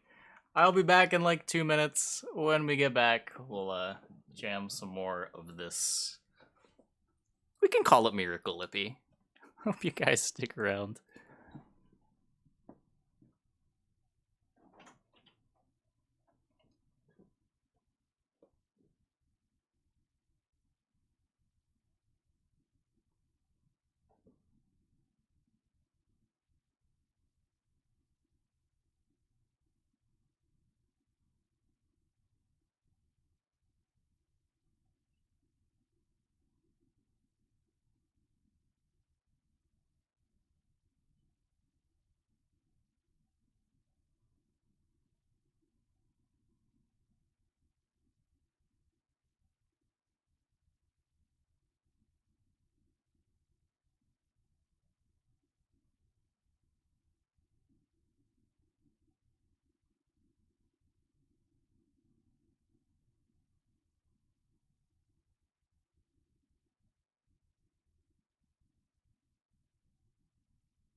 Oh, the new starter decks. We can look at that. That's really interesting.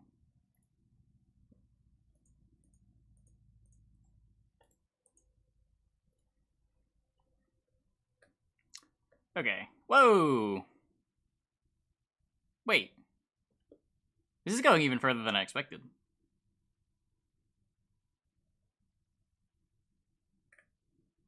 This is like a real deck.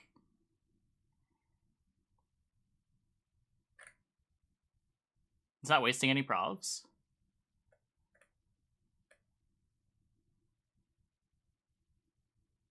Like, it doesn't have...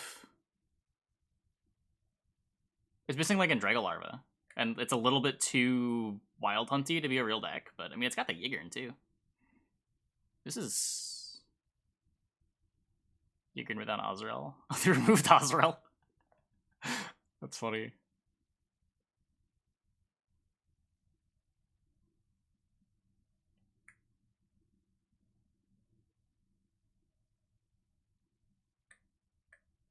Am I sure they aren't fake? I mean, no one's calling it fake. Oh my god. Always that guy. 11 minutes ago.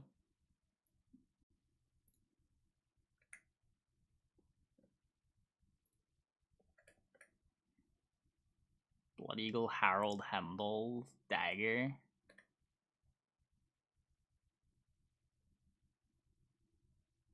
Missing stuff is already in the starter cards, though. I don't know if they're replacing the starter cards with the starter decks. That's what they did last time. Stuff went in and out of the starter set.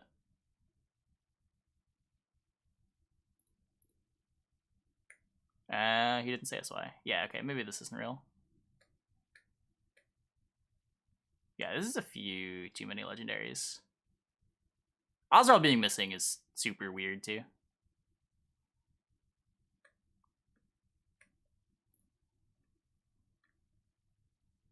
It's not quite a finisher deck. There's enough weird stuff that I'd sort of believe it.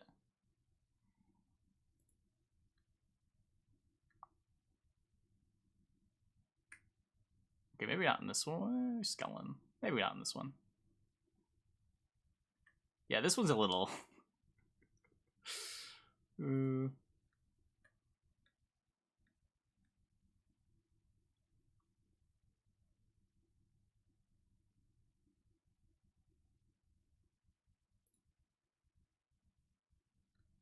We can just, like, make an account real quick.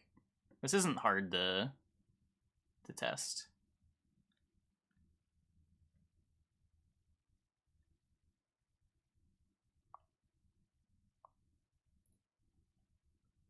Yeah.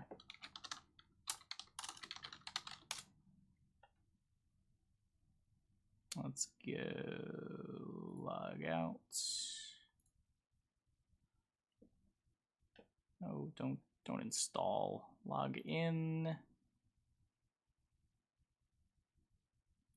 Change accounts. Testing starters 1, 2, 3.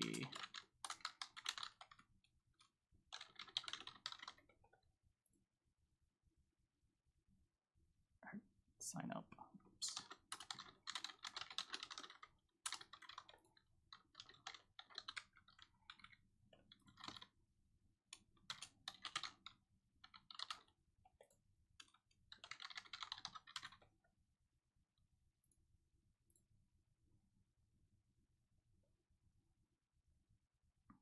Okay, let's close this.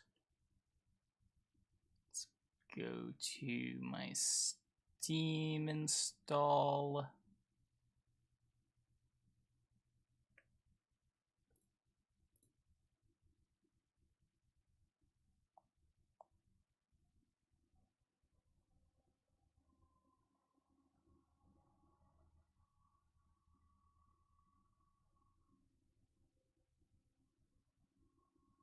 Makes it real winning 100%. I mean, you gotta play against better decks faster, right?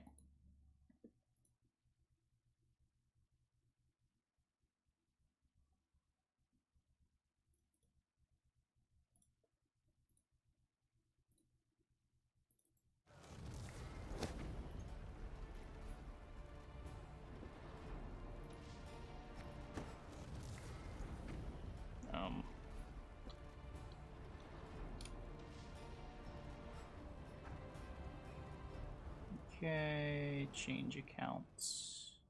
Oh fuck, what email did I use? I'm a monkey! Wait, I got it. I got it.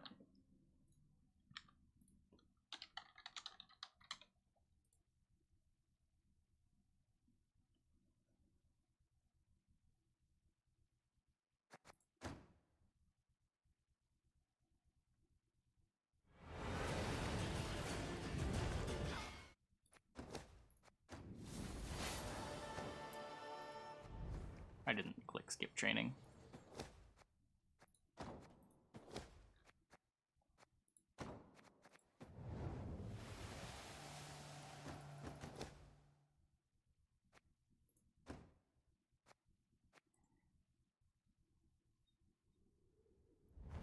Nope.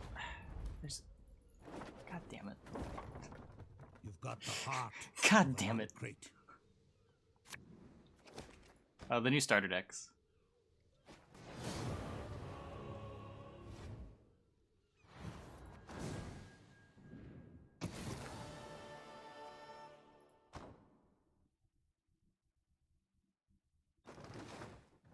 Smash, smash. I messed up chat. Where's these? Cool.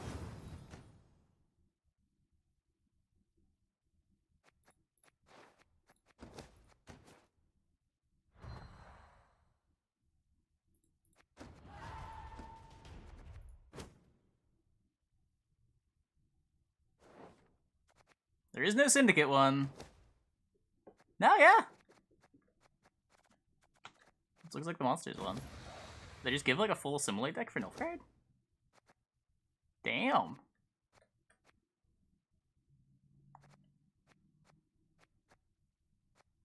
Nice.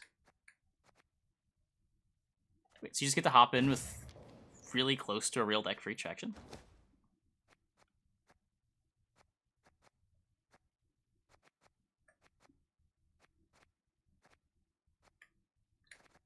This is like bronzes away from a real deck.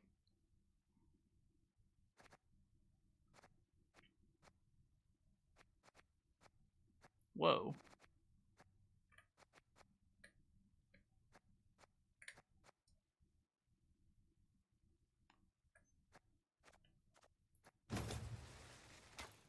Reddit malding? Why would they mald? Isn't this just good? Players that started last week, fuck. Yeah, they're probably better off just making a new account. This is pretty nuts.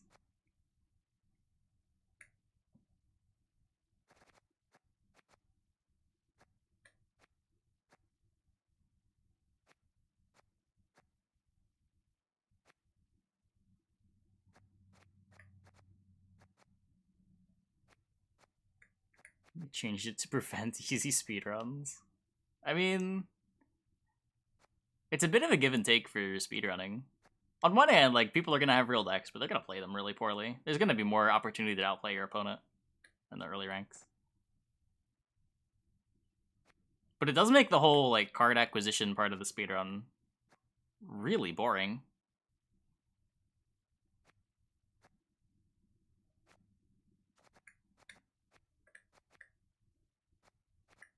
It became impossible. Speedruns just became way easier.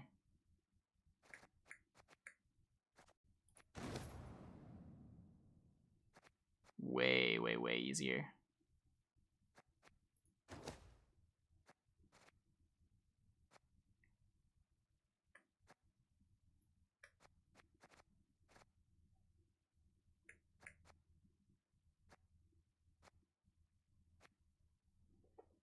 They're still selling evolving cards in the shop. They haven't done that in a while, have they?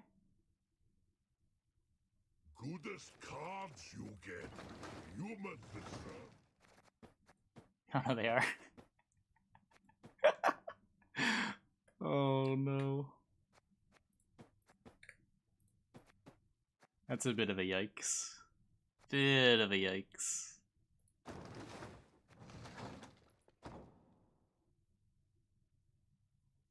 It is weird giving new players devotion.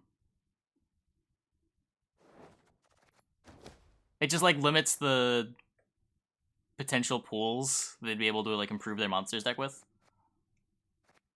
That's a weird decision, but I guess just introducing them to the mechanic. Suetel's the same way, right? I guess NR is also... Are all of them except Nilfgaard Devotion? That's super weird.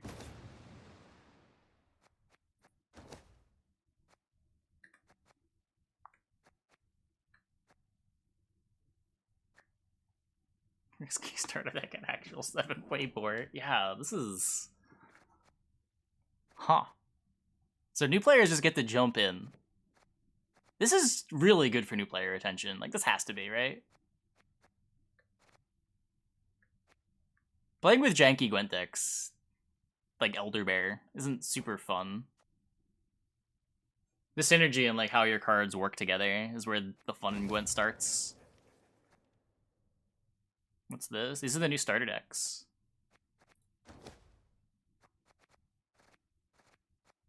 Like... yeah.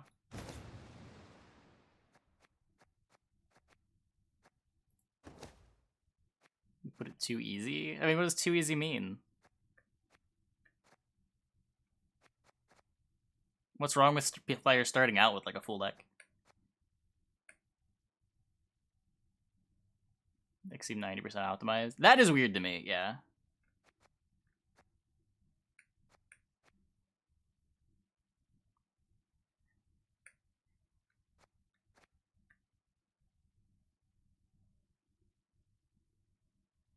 Lose to brand new players? I don't know, what rank you at? If you just started playing, you're probably better off making a new account.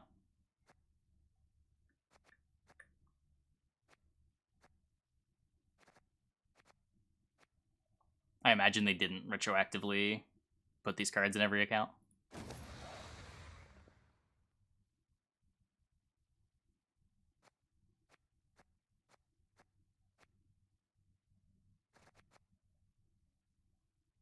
Journey bugged, it might be. Just like a full assimilate deck. Missing Roderick.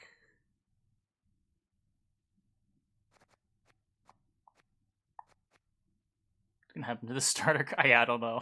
I don't know. They might change those eventually. I think they might have forgot about them.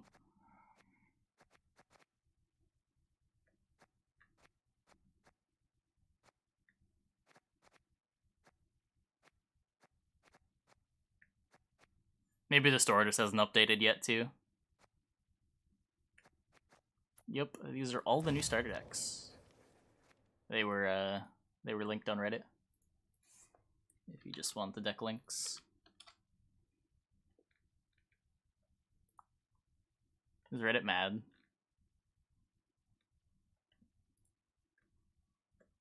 Oh, good. People stopped being mad, I think. Wait. Maybe. It's true, they'd really be screwing over their customers.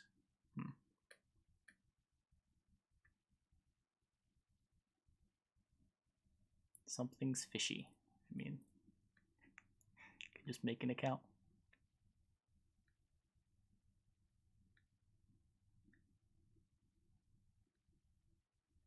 It is pretty janky that it doesn't like update existing accounts. Like someone who made an account like a week ago gets kind of screwed by this. But going forward, like this is such a good change.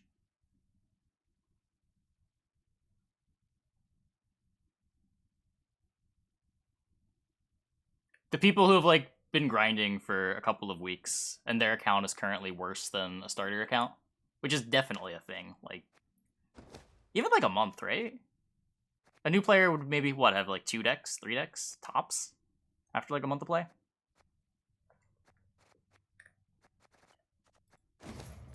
This is like close to a solid deck in every faction except Syndicate.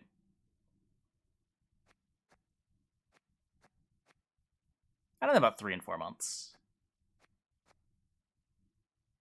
But maybe like a month.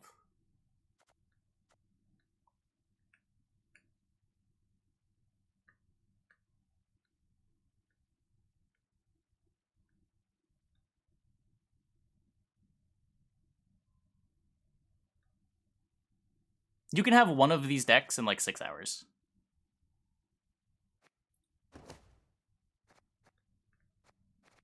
if you know what you're doing.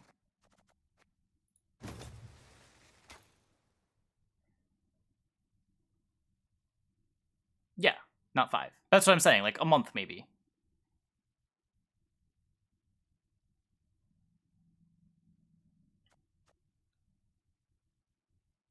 Give existing players these cards or not? I don't think so. It's not what they did last time.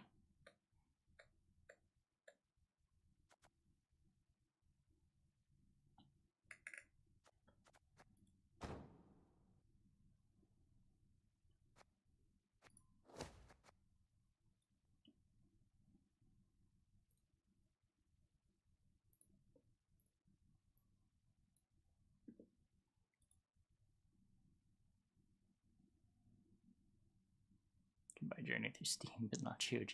Yeah, that's not surprising. Is it live? Yeah. If you just make a new account, see it.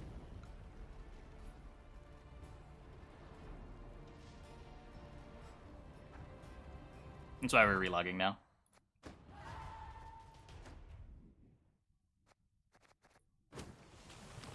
Okay, let's play some more games of this.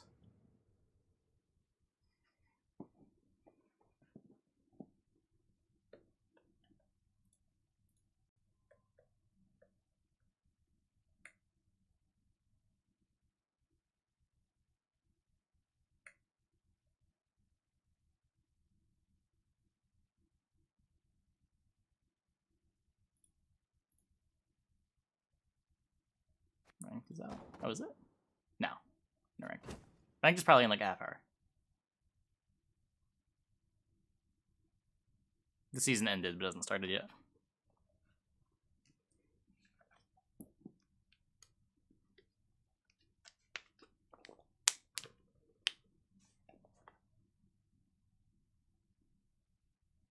Yeah, I mean, the answer to those players is they just make a new account, right? It sucks that they lose whatever progression they had, but whatever they're getting on a new account is probably going to be better than whatever they got early on.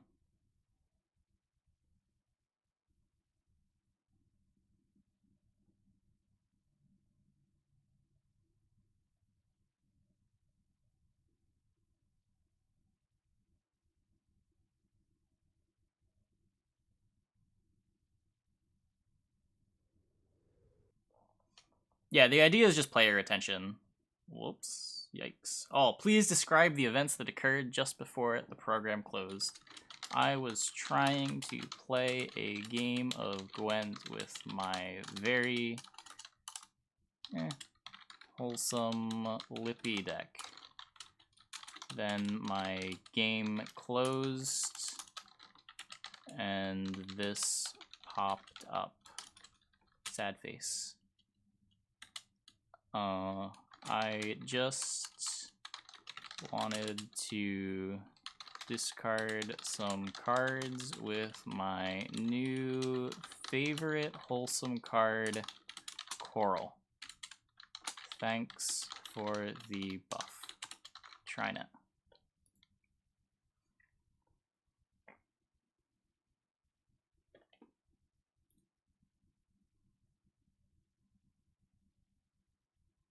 Servers crash? Oh no, did the servers actually crash?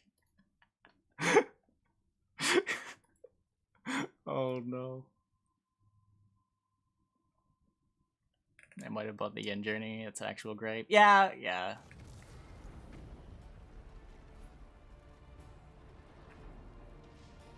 It sucks for players that made an account like a month or two ago. But it's so good going forward.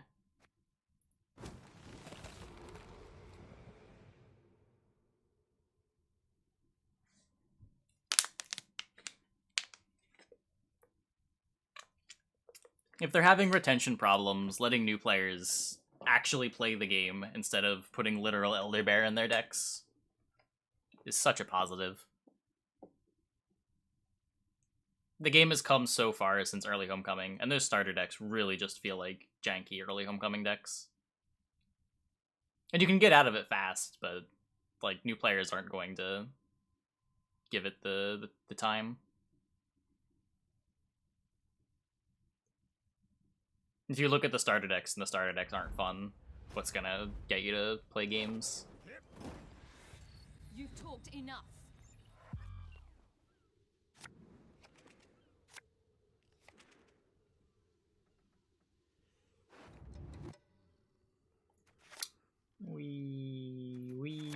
No. This deck is terrible.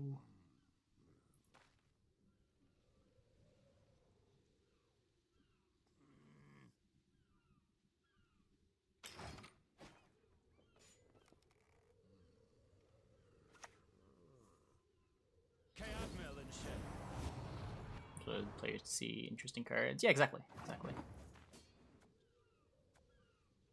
When you look at the starter decks, you want to like wonder what the rest of the game has in store, rather than just saying, "Oh wait, these cards are." I have a literal vanilla 6-power card in my deck. That's not exciting at all. I promise you a quick death. Now we're not playing the starter decks now. We were just talking about them. The best feathers are from hens. Started 2 days ago on your main GOG account. Learned they're objectively much better starter deck. Give up coin rather than make a new account. I think that's just you. I don't know. And even then, if you lose a couple of players from that, that's nothing compared to the retention gained going forward. Hey, listen here. Like, even if that's true, if you're assuming that the new starter decks Crack and eat me girly. Looky here. are going to help keep new players around, then losing a few players from previous seasons is worth it. Alright, Speedbeard. Now, would it be good if they were able to add the starter cards to every account? Yeah, of course. But the same thing happened last time they did starter decks. They just seem to not have... The technology just isn't there yet, chat. It just isn't there yet.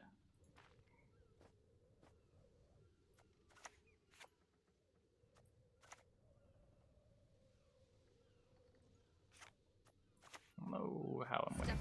No rest, no reprieve.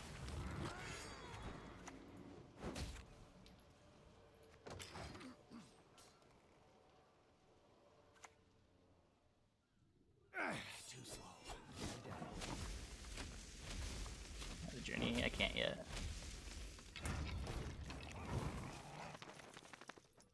I will when I'm able to.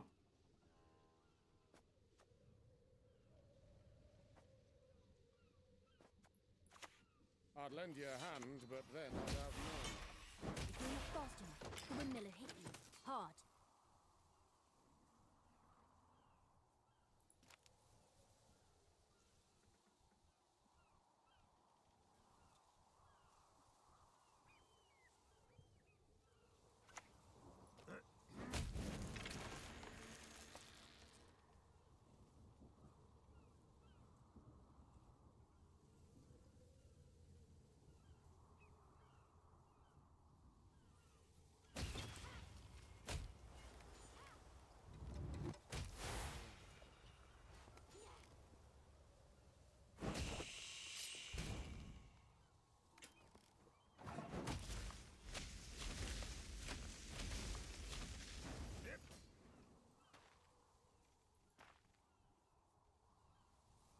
Do they have one-time purchasable things in the store? I guess they probably do if they have, like, cosmetics. Yeah, I don't know. Might just not want to give every account. I guess, can you grab starter cards? I actually don't know how any of this works.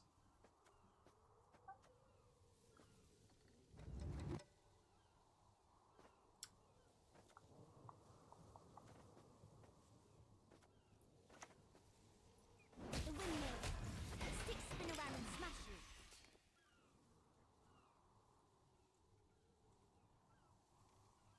Got bugged somehow. I was able to play mine a few games ago.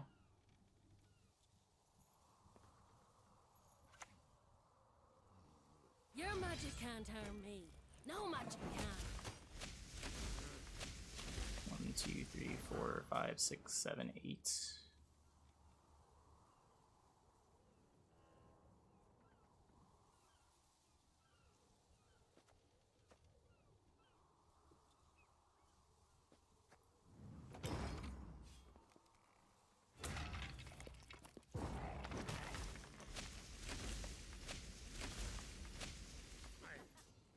changed the starter decks before. Yeah. At least once. There was the big ambassador update to the starter decks. I think they might have done it one other time before that.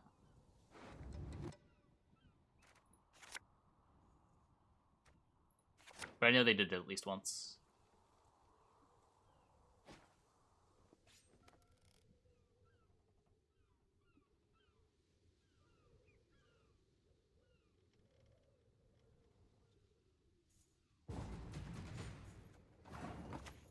To arms, men!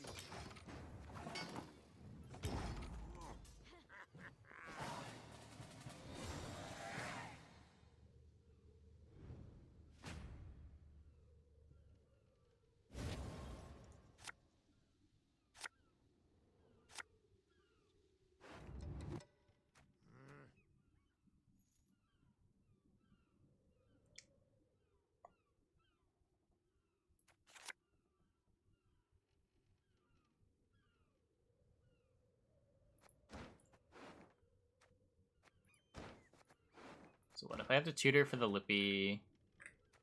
I can still tutor for the Saris.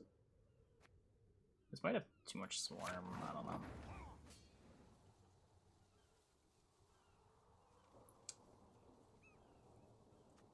Just leave the Lippy.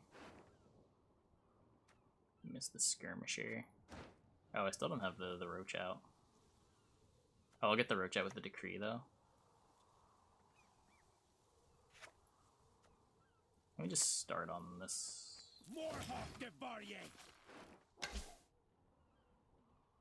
I might play the Snowdrop first, try to draw the Lippy, try to draw the Skirmisher.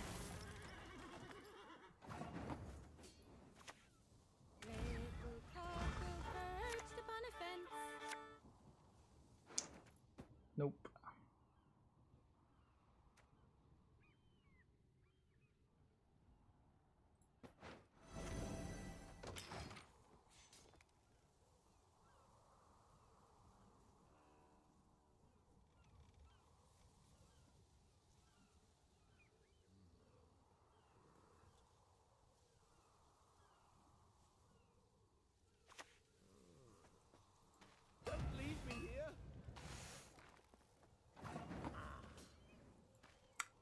Oh boy.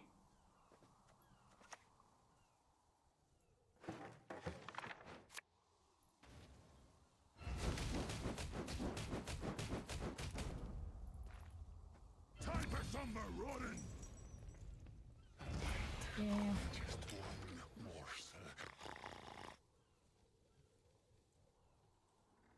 Official announcement. It was in the patch notes, but they didn't say what was in the starter decks. Issues are bugs. Ancient Foglet's bugged. The second ability only ever boosts it by 1.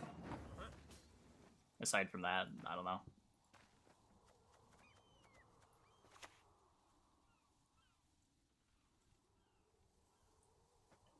I suppose. And the end. Coral trigger with Lippy? No. Oh, I shouldn't be doing this now. I never punished. I don't want to play the Saris early because of crushing.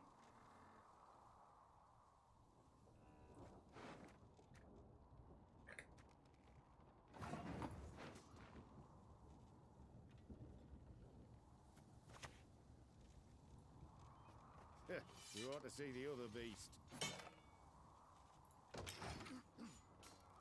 Heroes games on stream all seem bugged. What's problems he having? Oh, he's getting random draws. This is my 3rd game, and I didn't have any random draws.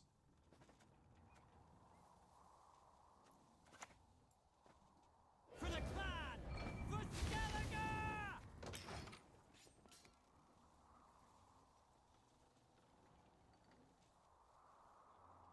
What deck is he playing? Maybe something he's doing?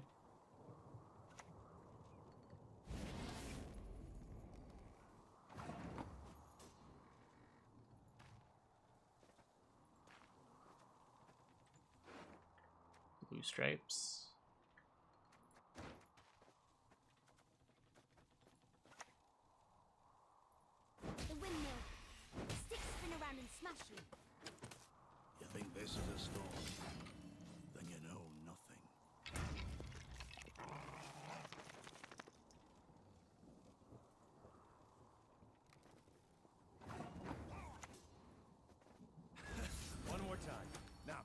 Try throwing 3.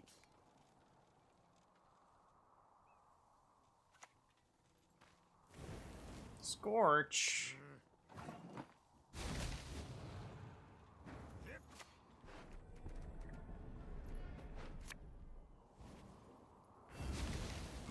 My mentor. All together! Give him no rest, no reprieve! Oh, if he's got crushing all day and I get punished for the sequencing.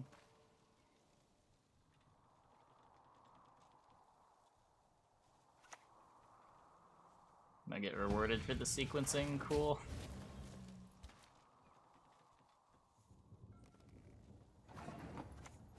So be it.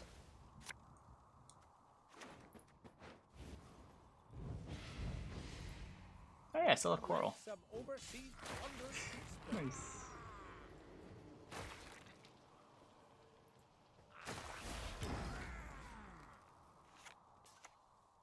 We Allow me to play elven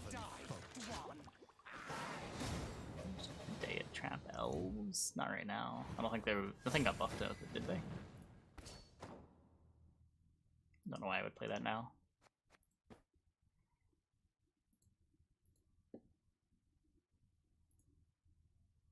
Worst draw if they're playing Emir. I guess maybe I'm just getting super lucky. That's always possible.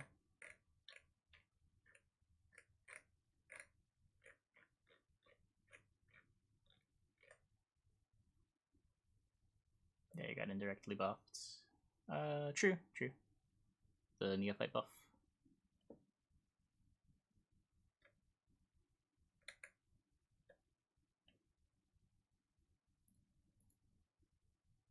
I don't know, I think there's more exciting things to try out.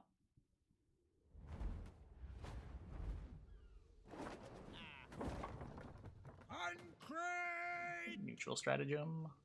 I think Dagger got a lot better. I don't know if Dagger's necessarily better than TA or Lamp, but there's definitely going to be some decks that want Dagger instead.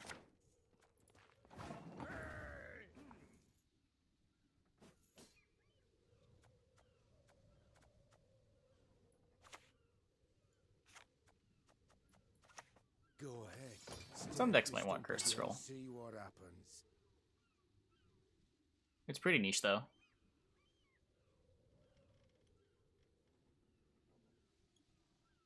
Poison. Oh, the poison one's cool. I completely forgot about the poison one. I don't know. I don't know what wants it.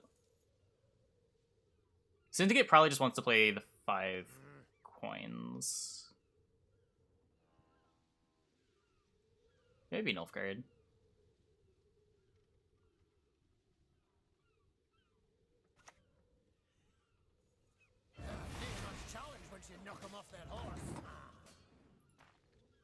Patch when? Patch is out.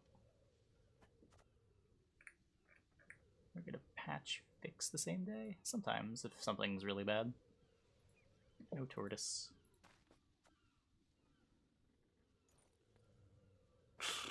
Okay, fine. I'm ready. Shields are our ramparts! Now! All together!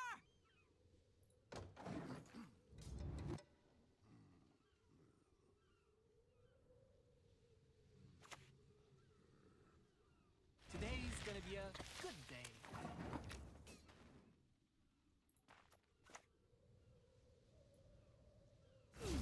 That might even be amusing.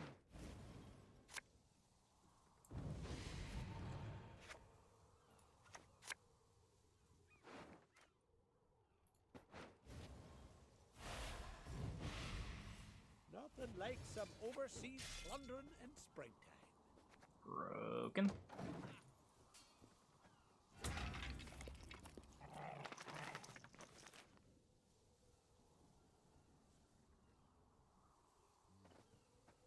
Cards just cause a server error. Oh no.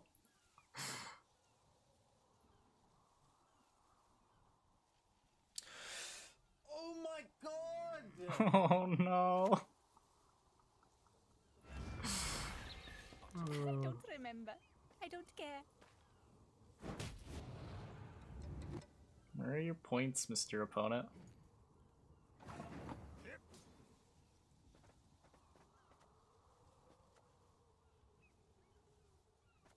Want to get more coral value. Stand before the Queen of Skellige.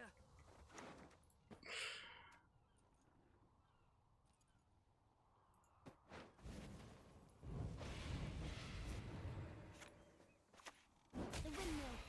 The sticks Okay, spin you around want and to play a smash card? it.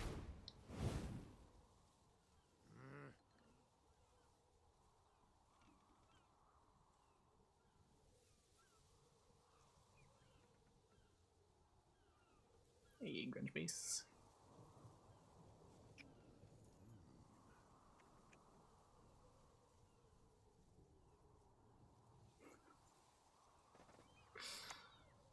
I played a card. Humans are not to be trusted. Is he gonna crushing trap me? I'm definitely passing. You can't talk me into not passing. I don't care how wrong it is. I need to make him do this.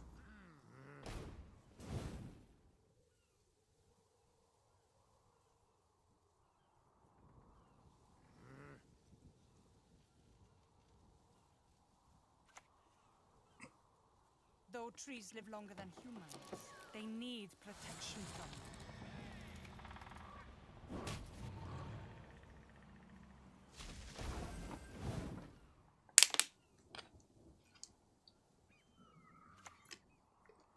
This is a Lippy deck that kind of has a long round too.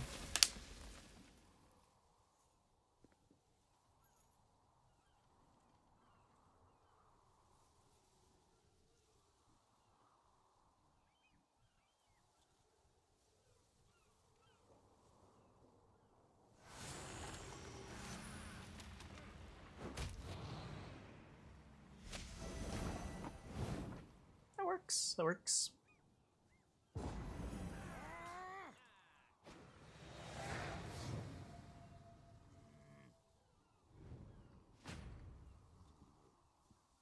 We probably lose from here, but I had to do it. I had to do it.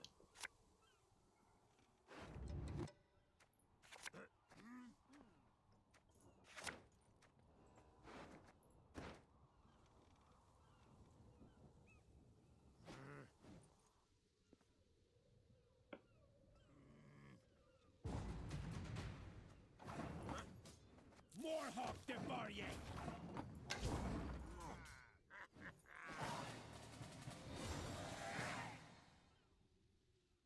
And I would deal with Gezras, Blue Boy Lagos.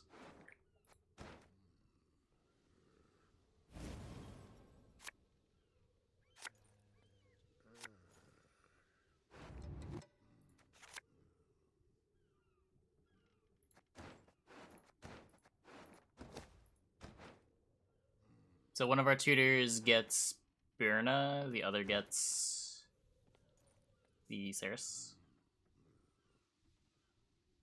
Snowdrop might get us good cards too.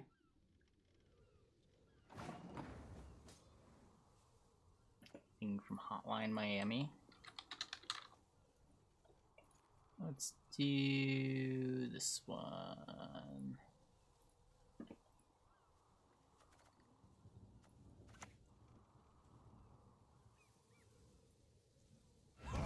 Is that a challenge?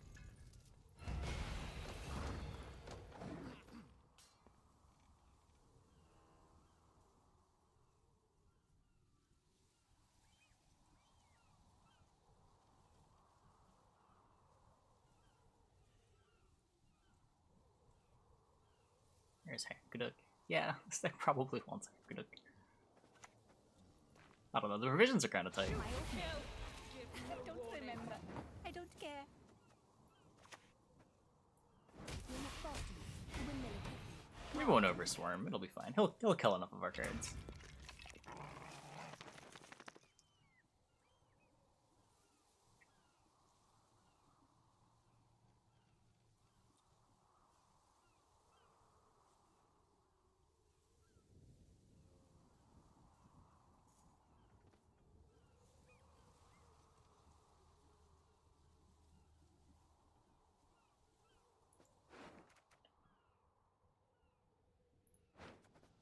Is our opponent playing a new starter deck? They're a cardsmith.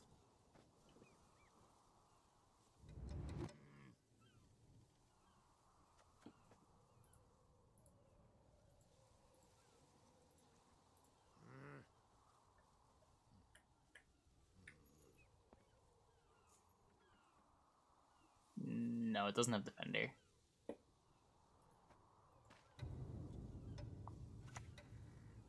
The only good human is a dead. Close though.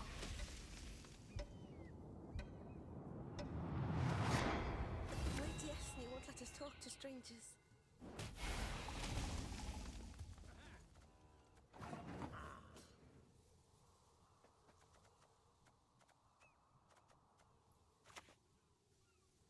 You don't know if it's the starter deck or not. Yeah, yeah. You'll never get my rhymes out of your head. Good draws, good draws.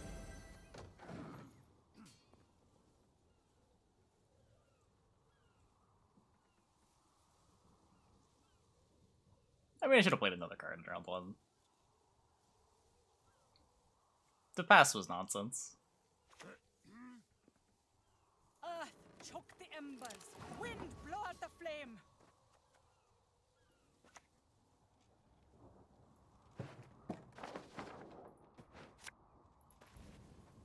Step careful no there. Rest, no reprieve.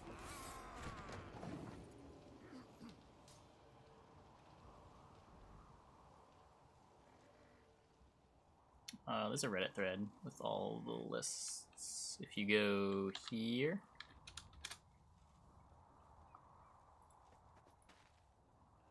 all the new starters are there.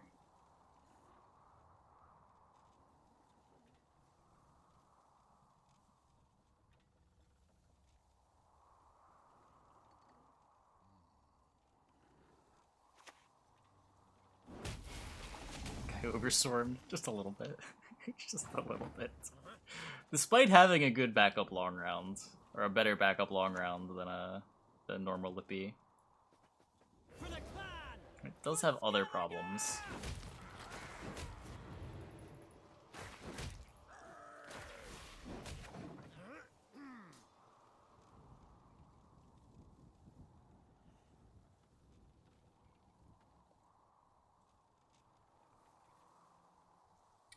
Horson Jr. doesn't damage. He just kills things that are smaller than 3. Or 3 or smaller.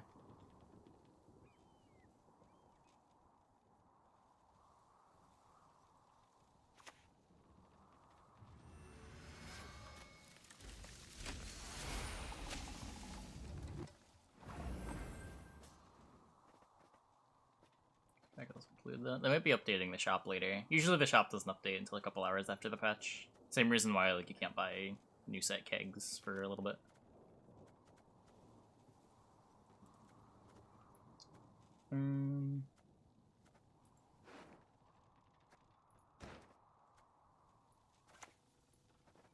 Make it back to the king by sundown or freeze.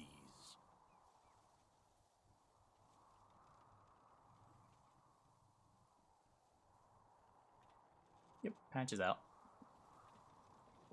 We're gonna be streaming. This is probably my last game. See? Opponent's killing stuff. It's fine. It's fine.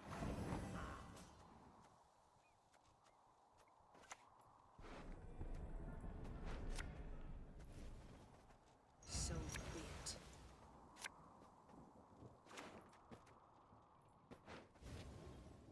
Just That's not getting in the way of me axe. just kill one more thing. One more thing? Is that too much to ask?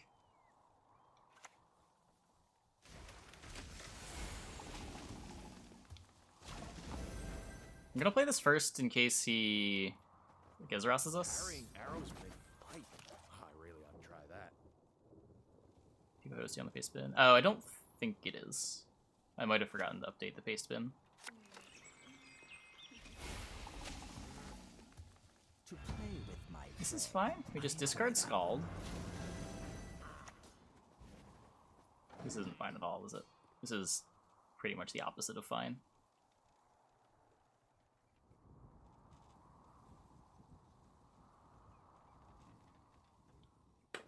Not a starter. Gezras is also not a starter, yeah. So the starter's missing Gezras Defender from the stock devotion list. It's playing Great Oak and Rexinet.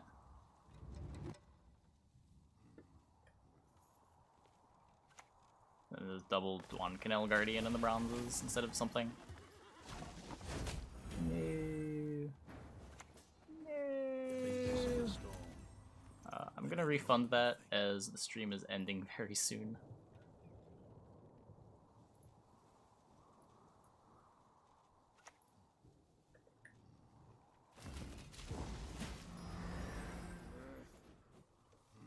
No, we lose. You got the Witcher package? This will be a real deck. Maybe.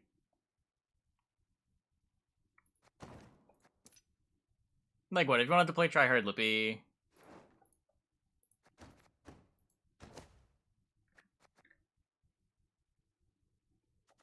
Yeah, I mean, you just play like Stunning Blows and shit.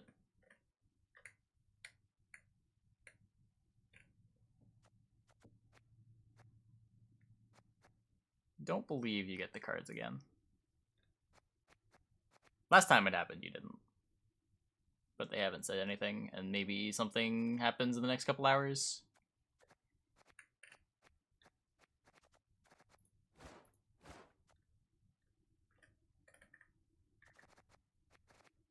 Yeah, this is probably not the deck for Bear Mentor Armor Up nonsense. Stretched a little bit too thin.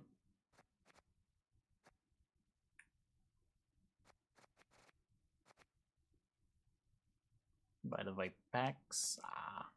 Yeah, I don't know then. Concoction Heatwave. Yeah, removal is... He wants to play removal on casual before the season starts. I just want to jam points. I just want to play Giant Bear Witcher Mentors. That's all I want to do.